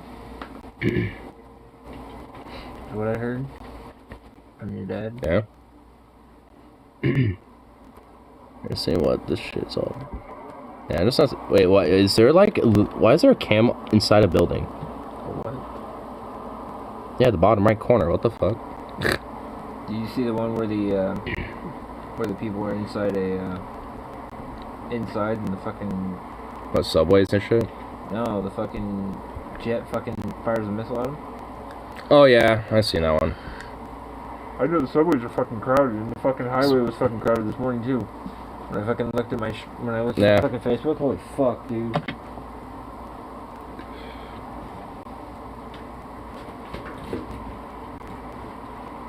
I don't know why there's two cameras the same one on this one. I want to attempt to do this one, just to... I didn't kill that, did I? Huh? I didn't kill that, did I? Kill what? That? No. Okay. I'm like, did I break something? I guess Genius finally got the, he's put the cover back on it. That's not that hard. I could do that in a sec. I'm just glad you got the fucking heater working again. Say no shit. I was fucking freezing dicks, dude, and I never freeze that bad. Yeah, seriously. Like, I was wondering what the fuck was going on all damn day, especially if the fucking cold and shit. Can you roll? No, I can't. Huh? Oh.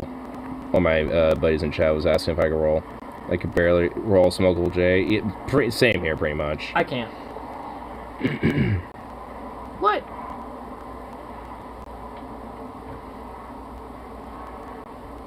It looks Is like that your speaker? Yeah. It's just background audio of Kiev right now. Because this sadly so far is the only main the main stream right now. And I could probably find more actually. So what do you think? Do you like the last year's?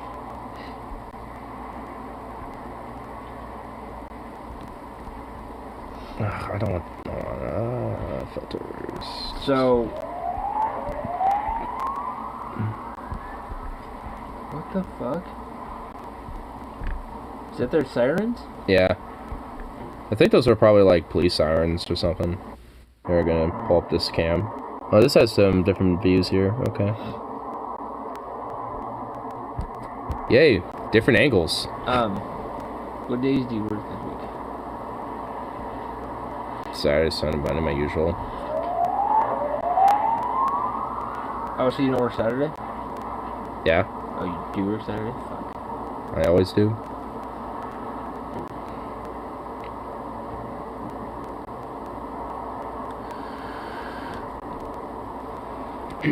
Your dad was like, oh, well, somebody else is gonna be moving in. I'm like, okay. He's like, well, I was hoping you were gonna want that room. I'm like, that's what I've been kind of waiting for. Who the fuck else would move in? Something like Carol's son or something like that. What the fuck it is. Yeah, like that would actually work.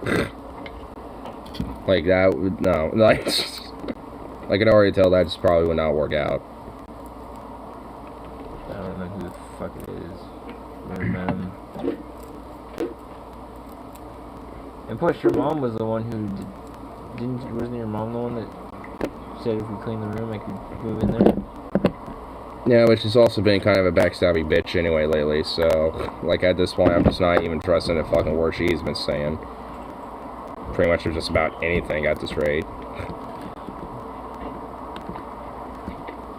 Cause she's just been doing a lot of bullshit, just going behind everyone's fucking backs about shit, so it's like, no, it's so basically what we would do is just do it anyway.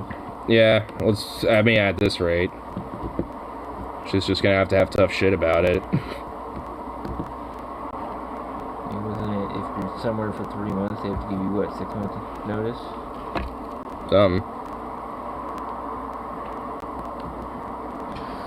No, it's actually a month.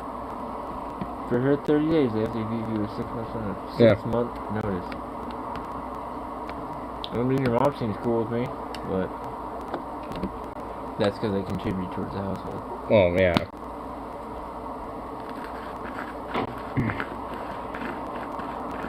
No, literally, when Sarah came and got me, she looked at me, she's like, you look cold. I'm like, honey, I'm fucking freezing. She grabbed my hand, she's like, oh my fucking god, honey. Yeah, because it has been pretty cold. No, it's because the house is fucking freezing. Luckily not anymore. No, not anymore. What? What? Seeing any updates with the live UE. Mister, I'm gonna go over to my uncle's side of the bed and try to figure out what the fuck's over there.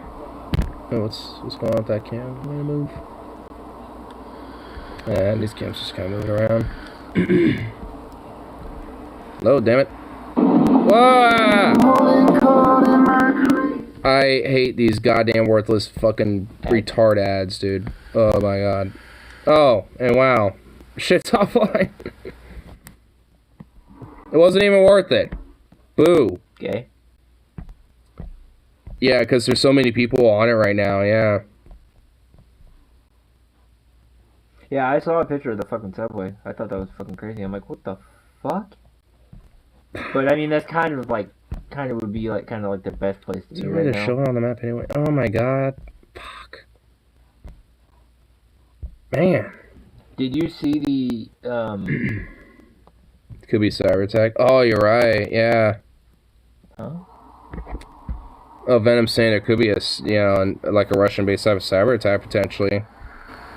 Maybe the live UA map is getting fucked because of it. Let's see if this guy's live again. They were doing bombings. Somewhere.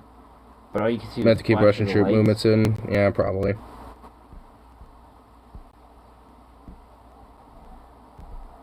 I don't know, dude. I don't need to stress on it. Yeah, we're just kind of been tuning in back and forth and shit. This is kind of the last time we're checking it out for a night. Going on for almost 6 hours. So. Yeah. But. You're going on 6 hours of a stream? Me, yeah. Holy mostly, shit. legit, mostly just kind of dabbling in this, but taking breaks in between and all that shit. You've Just never done a 6-hour stream. I've done long ones. Well, I mean, from what I remember, we always did like 3 hours. Well, yeah, it's usually like 3 or 4 usually, but yeah, That's when you work. Yeah.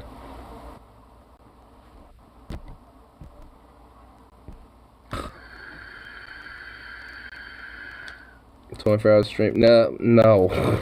I value sleep. You would die. I mean, no. Honestly, I'd probably just pass out eventually. Yeah.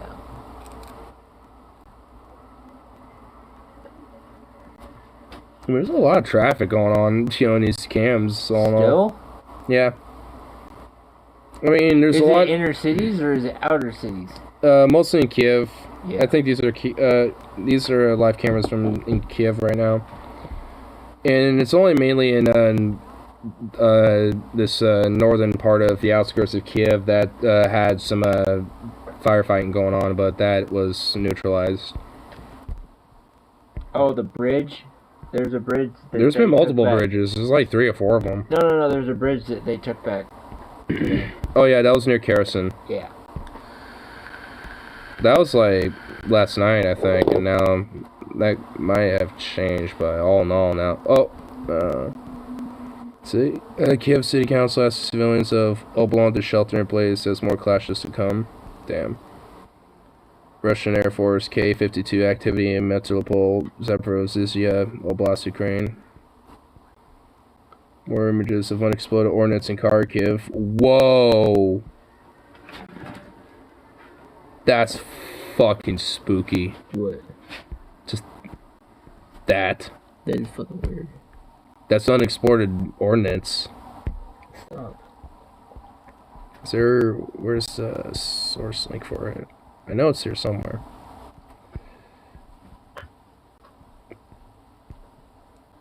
Is it not on here? Usually it'll be right here, but... What is that again? Unexploded missile of some sort. Oh my god. Just buried into the fucking road. Ground. Not just the ground, but the road. And that's in Kharkiv. I wonder what specific road that is.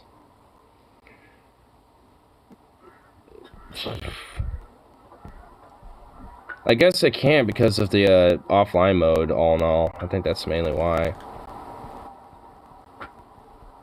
Kharkiv now, Russian rocket boom in the middle of the street. There's another one? There's multiples of these. What the fuck? Yeah, that's a different one. Holy shit. Dude, what the fuck? They have shitty like, not even the ordnance is good. What the hell? What the hell? Yeah, this one doesn't have the source link either. Yeah, Might be homing beacons. Oh, you're right. You could be right.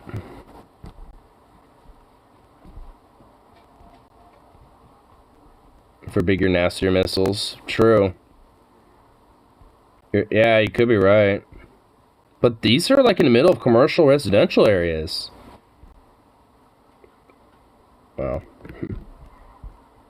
Oh, alright, saw that. Okay.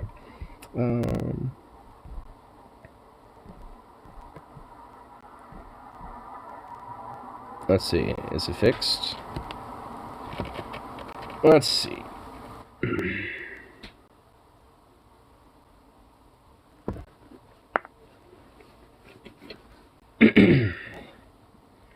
Let's see here. Dukes. Hey, baby. Want a little tweet? We don't attack commercial residential. Well, yeah, seriously.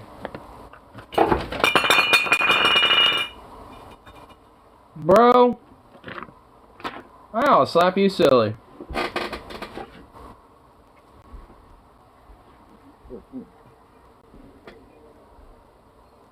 Little mushmelon. Here, let me see. I'll try it one more time. Oh, here we go. It's back on.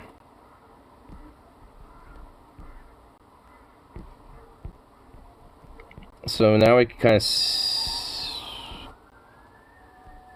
So now I should be able to see... Yeah, there we go. Perfect. Sweet. More images of unexplored ornament. Yeah. What in the... That is just so fucking creepy. Here, I'm saving these.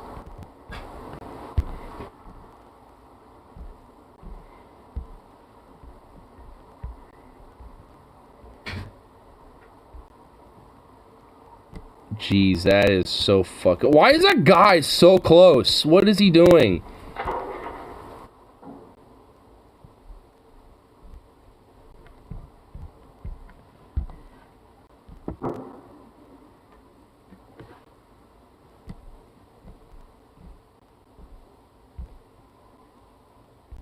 Here, I want to see where this is on the map. Oh, here. So Oblon, yeah. So okay, that's like directly north of Kiev, because Kiev's right there. So any noises we're probably hearing from these Kiev videos and live streams are probably coming from that region. All in all. Here, let's go to Kharkiv, way out east. Man, you realize how expansive fucking Ukraine is when you actually, you know, start kind of going back and forth. Okay, that's where that one is. And the other ones are in northern Kharkiv? No, so they're all in that region. Or in that same area. Hold on, I'm gonna do this really quick. Just kind of skimming around just so I can get that off my... There we go. And zoom in closer. Oh, yeah. Yeah, right here. If I could zoom in close. Well, it won't let me, but...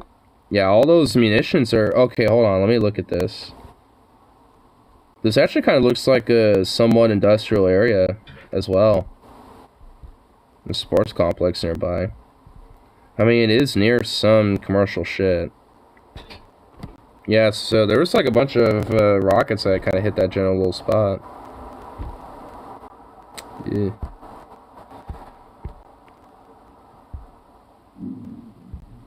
That's a distant explosion. Probably near Oblong.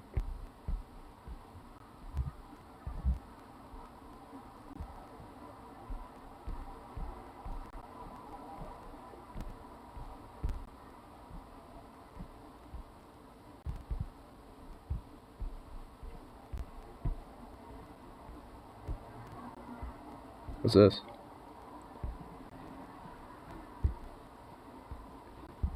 People blocking movement of Russian military vehicle near Drim. Chon at Oblon and Kiev. Civilians are fucking with military forces. Fucking ballsy. Man, bro. I would not be doing that.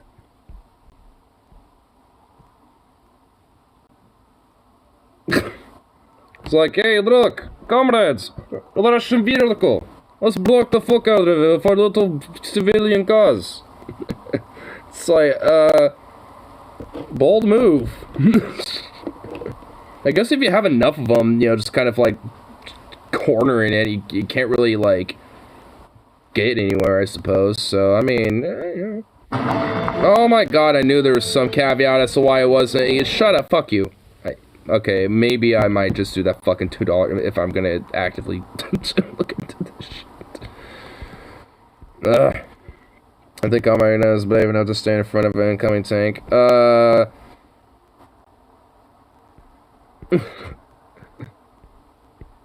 Okay, yeah. Let's see where some of this activity specifically is at. Near Metipol. Oh, kind of some of the farmland outskirts and shit, looks like.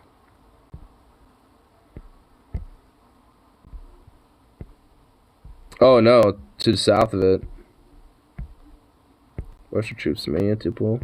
Yeah, so I think they might have captured it. Metipol might have been captured, honestly, from the sounds of it.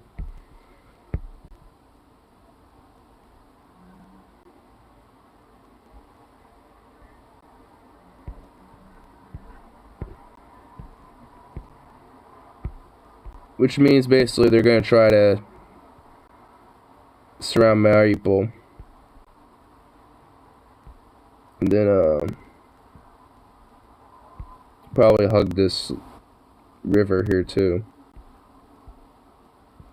Which goes up to Kiev. So, I think they're going to be using that as a way to kind of circle forces here in the east.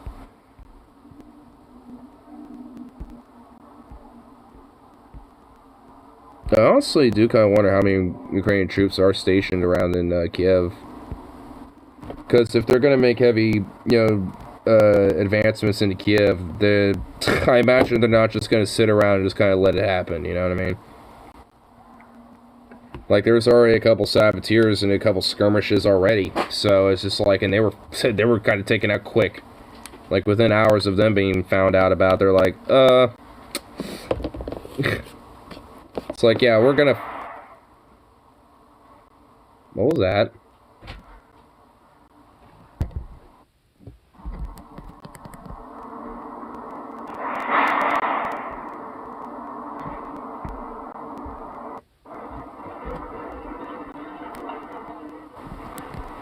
Oh, it just sounds like someone taking the garbage out.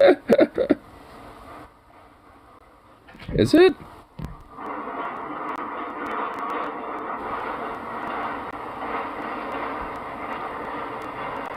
It doesn't sound like military shit or anything.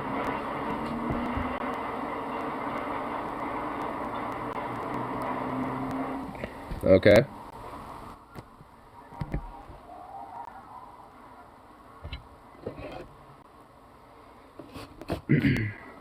Man, for the second day of their little invasion and shit, it really isn't as much activity, you know, in their phasing here in comparison as yesterday.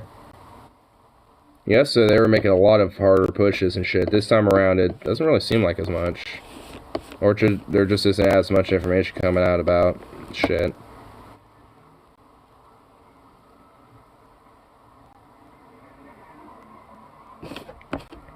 They already kind of have an idea about, you know, where their advancements are and where there aren't.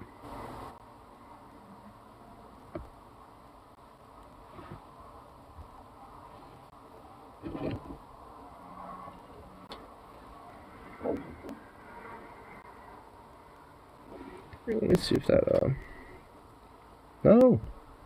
No! Come back! Here, use this real quick to just go do that. Have you done? Are you back?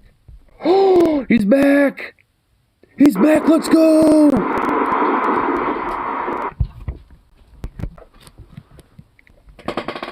He's back! And rip headphones in my Bluetooth. And that Russian tank has been screen capped right there too. The same one that we screen capped. Look at that bad boy. Here, let's look at it a little bit more in view right here. Yeah, look at it. Yeah, that's a USSR flag right there for show. He's talking to a war journalist in a flak jacket, which is basically Oh, is that camera on the top? Is that Chernobyl? You know, Yo, that camera on the top is Chernobyl. That center top one? The one that's shaking? Crazy guys, like civilians. There's a couple. It looks like, yeah. Ukrainian guys walking around, but most of them look military or.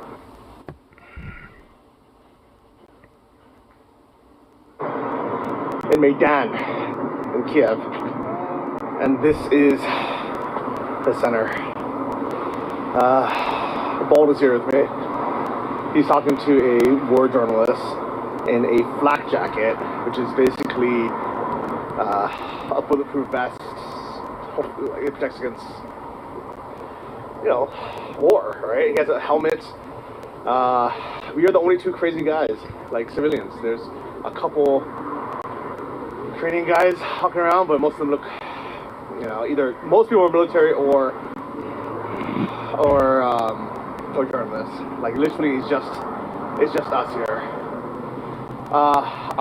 This guy's got balls. Yesterday was the day. I mean, that everybody fled, and I had some updates from some friends who tried to leave Ukraine yesterday, who tried to leave Kiev yesterday, and the traffic was insane. You know, what would have been an hour-and-a-half drive just the next town took 5 hours of not knowing what was going to happen. And I didn't want to risk that, you know. I knew that trying to get out was going to be a nightmare yesterday, and I'd rather be at home here in Kiev in my house than a sitting duck in a This dude lives in Kiev? truck or in a bus. Damn. So today, you can see the Don't die, bro. empty besides some war drums. Holy shit. These guys are for Al Jazeera. These guys are press across the street as well. On this side, this is the Israeli news. The streets are completely empty. Everybody has left. The few cars left are driving pretty quickly out. It's just like, There's get no the fuck traffic out! here in the center because nobody's crazy enough to come to the center of Kiev, to Maidan, where everything happened. We heard a lot. There was bombings this morning around 4 or 5 in the morning. There's been air raid sirens kind of all morning. One of my neighbors wrote me saying he heard some kind of gunfire, machine gun fire near us. That's in north in Oblad. There's military going around. It's a crazy situation, guys. The question is why didn't I leave? It's because I knew it was going to be insane to get out. One friend, Alex, good friend, Ukrainian guy, he walked 10 kilometers and then hitchhiked out. You know, because there was so much traffic.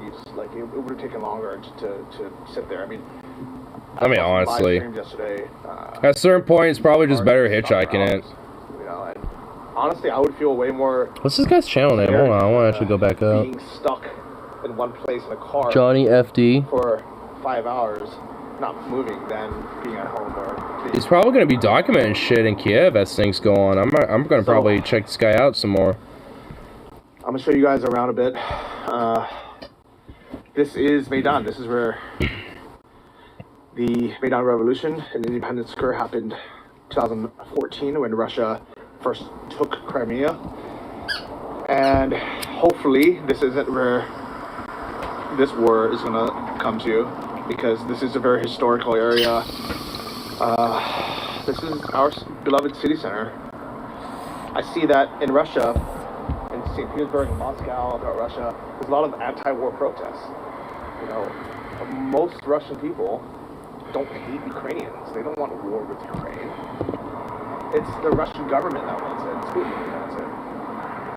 You know, Oh, shit. So I don't have my microphone today. I didn't know I was going to do the stream, but I hope you guys can hear me okay.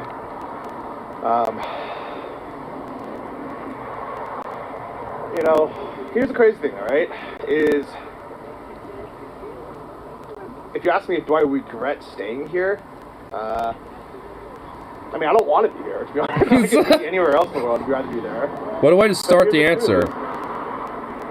Nobody in Ukraine thought Russia was going to be crazy enough to come to Kiev. I mean, I know it sounds silly because, you know, through, like, wherever you guys were from, you know, I'm sure on the news you saw, like, it was a 100% chance. But if you ask the millions of Ukrainians who stayed, did they really think it was a 100% chance? They would say no, because then they would have left. I mean, the most common messages I got from my Ukrainian friends who left yesterday, who are still here, was, I can't believe Russia actually did this. So, yes, I know Western media was right this time, but it doesn't mean they're always right. Like, they could have been hyping up the war like they do so many other times. I mean, we forget that, was it Iran or Iraq? I can't remember now. Like, for both countries, actually, American media... Yeah, I was about to say, like, wait, what do you... Okay, I'm subscribing to this guy. He's based. If he's talking about this, yeah. And it turns out, you know... It's like, hey, what do you know? There's been so many countries that the U.S. has, you know, based war drums to. Based. Okay, alright, I'm looking them up right now. Right? Like, we're either... I'm not even going to wait later to forget. It was the U.S. What was it, Johnny FD, right? So, let me show you guys around. Yeah. Bald has rolled up to the middle of the battlefield, actually, guys. He's talking to some war journalists now, getting some intel. Boom. There's a couple old military guys here. You know, probably retired or something. I don't know what they're doing. I mean, there's really just a couple war journalists and us.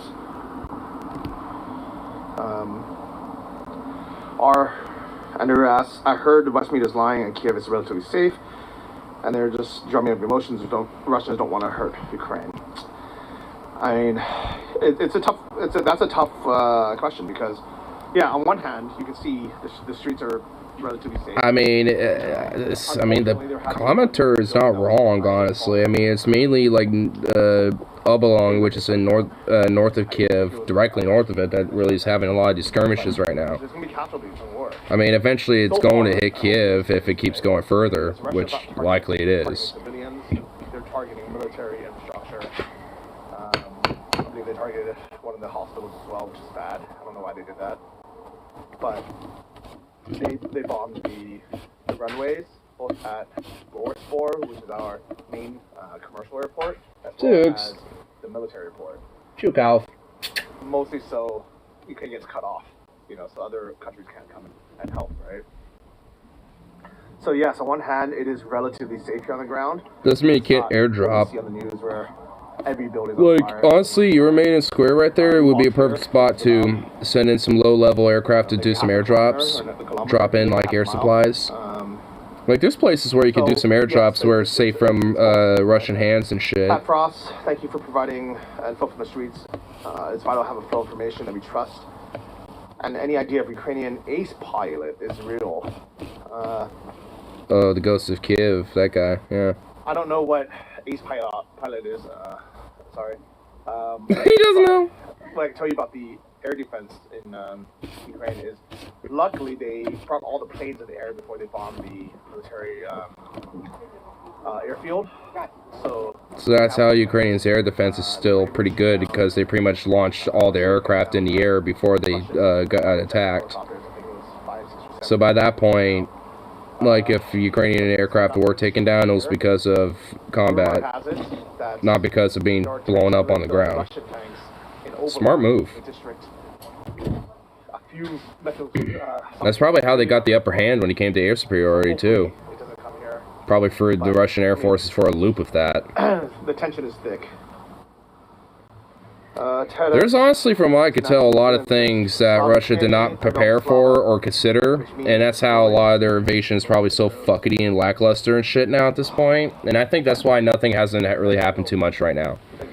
There's things happening, but not as much in comparison to last time, because they were very woefully unprepared. I mean, that's what it seems like. Like, they were like, hey, we can easily take these targets and try to, and realized, oh, wait. No, we can't. So it's like, now they're trying to do some different things, and I think that's what today is. Like, they're probably going to do shit later in the evening, probably when they have the cover of darkness in the evening and shit, probably. And they're using this time to try to refigure shit out. That's my guess. Just because, despite everything, it's more quieter today in comparison to yesterday news-wise, with developments and shit. Which is eerie, but at the same time, not a bad thing, I guess. So it happened. It sucks. You know. Peter from Hong Kong, thank you very much for donating. Yeah, I don't know what to do, guys. Like, I'm gonna stay for a while. Me and Bold are staying together. Trying to do this. You know, it's crazy. It's one of the board journalists' birthday right now. And they're together, so everything kind of seems jolly and okay, but yeah, things are tough, guys. Things are really tough here. All right. There are bomb shelters. I mean, literally, we're above one right now. Right below me is a bomb shelter. So it seems I'm crazy because I'm in the middle of Maidan. Why would you say that? You know, the place the war fighting has really happened. But at the same time, It's like, yeah, I'm above a bomb shelter. It's relatively safe here. One of the war journalists said to us, because we heard some explosions or some, I don't know what it was, to be honest. I don't know, shelling or explosions, but he said to us, if you hear it, it's a good sign. It means it takes some time for the sounds to travel, and we didn't feel the bomb first. So, you know, as these experienced war journalists will say, when you hear it, it's good. If you don't hear it, it's too late. Here's some of our founding. Honestly, that's kind of a good rule to live by. People have been lighting candles at night to keep it in remembrance. It's so sad, guys. Stay safe. Go for beers or Bold. Is there a bus? Is there just transit going on in that little corner on the left? Are we serious? There's just like bus transit and commerce on the left. Oh my god. Just casual commerce. Yeah, I know. Buses. Just. I have. Oh my lord. Consequences of staying here. What the fuck, man? What a world. It's been a very irrational year. It's like a few miles away. There's a war going on, and there's just like, yeah, casual commerce and buses and shit going on. You know, it's like, oh my lord. Maybe I would have timed it right, where I would have came back. If I could come back afterwards, and it would have been over, or I would have timed it wrong. Came back 2 days before this happened. So, at the same time, I'm happy I wasn't gone for 2 months and then came back, because that would be.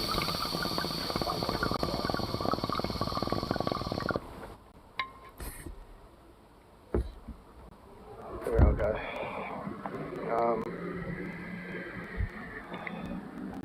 There's a guy on a bicycle with a Ukrainian flag riding past. Here's the bomb shelter.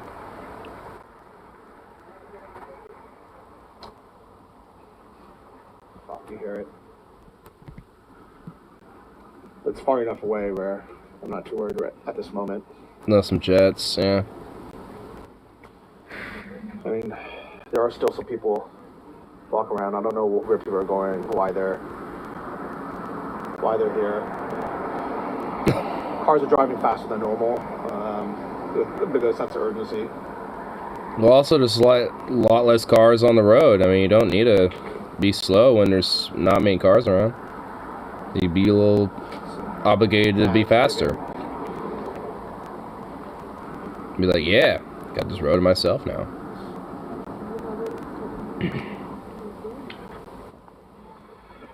Lucky Tig says, help those who need it and stay safe. Slava Ukrainia.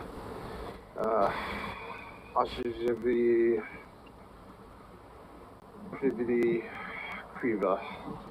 My Russian's not good enough for that, but thank you very much, Slava Ukrainia. Go to Ukraine. Thank you, Lucky Tig.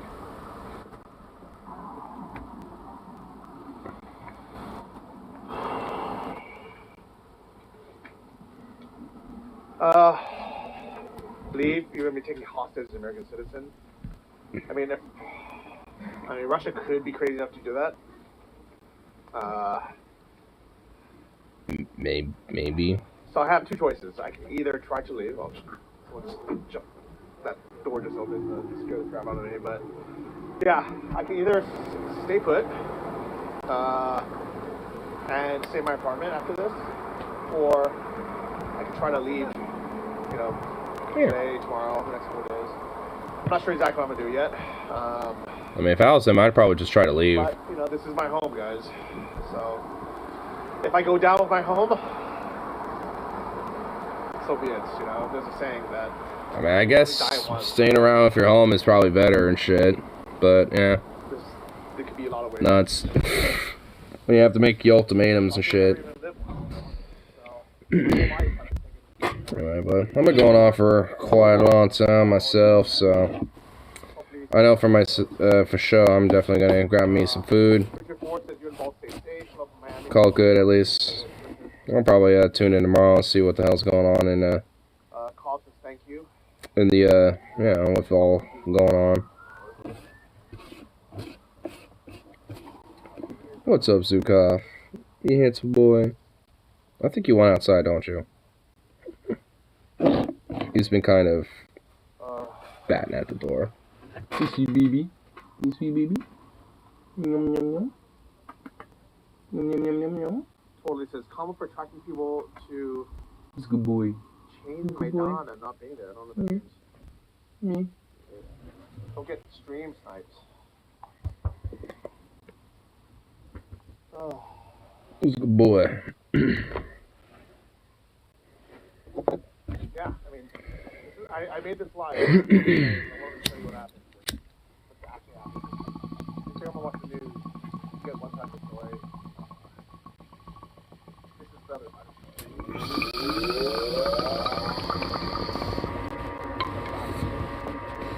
Yeah, wait. They're all good for now. Been going on for a nice, good long time, so. Peace out. And of course.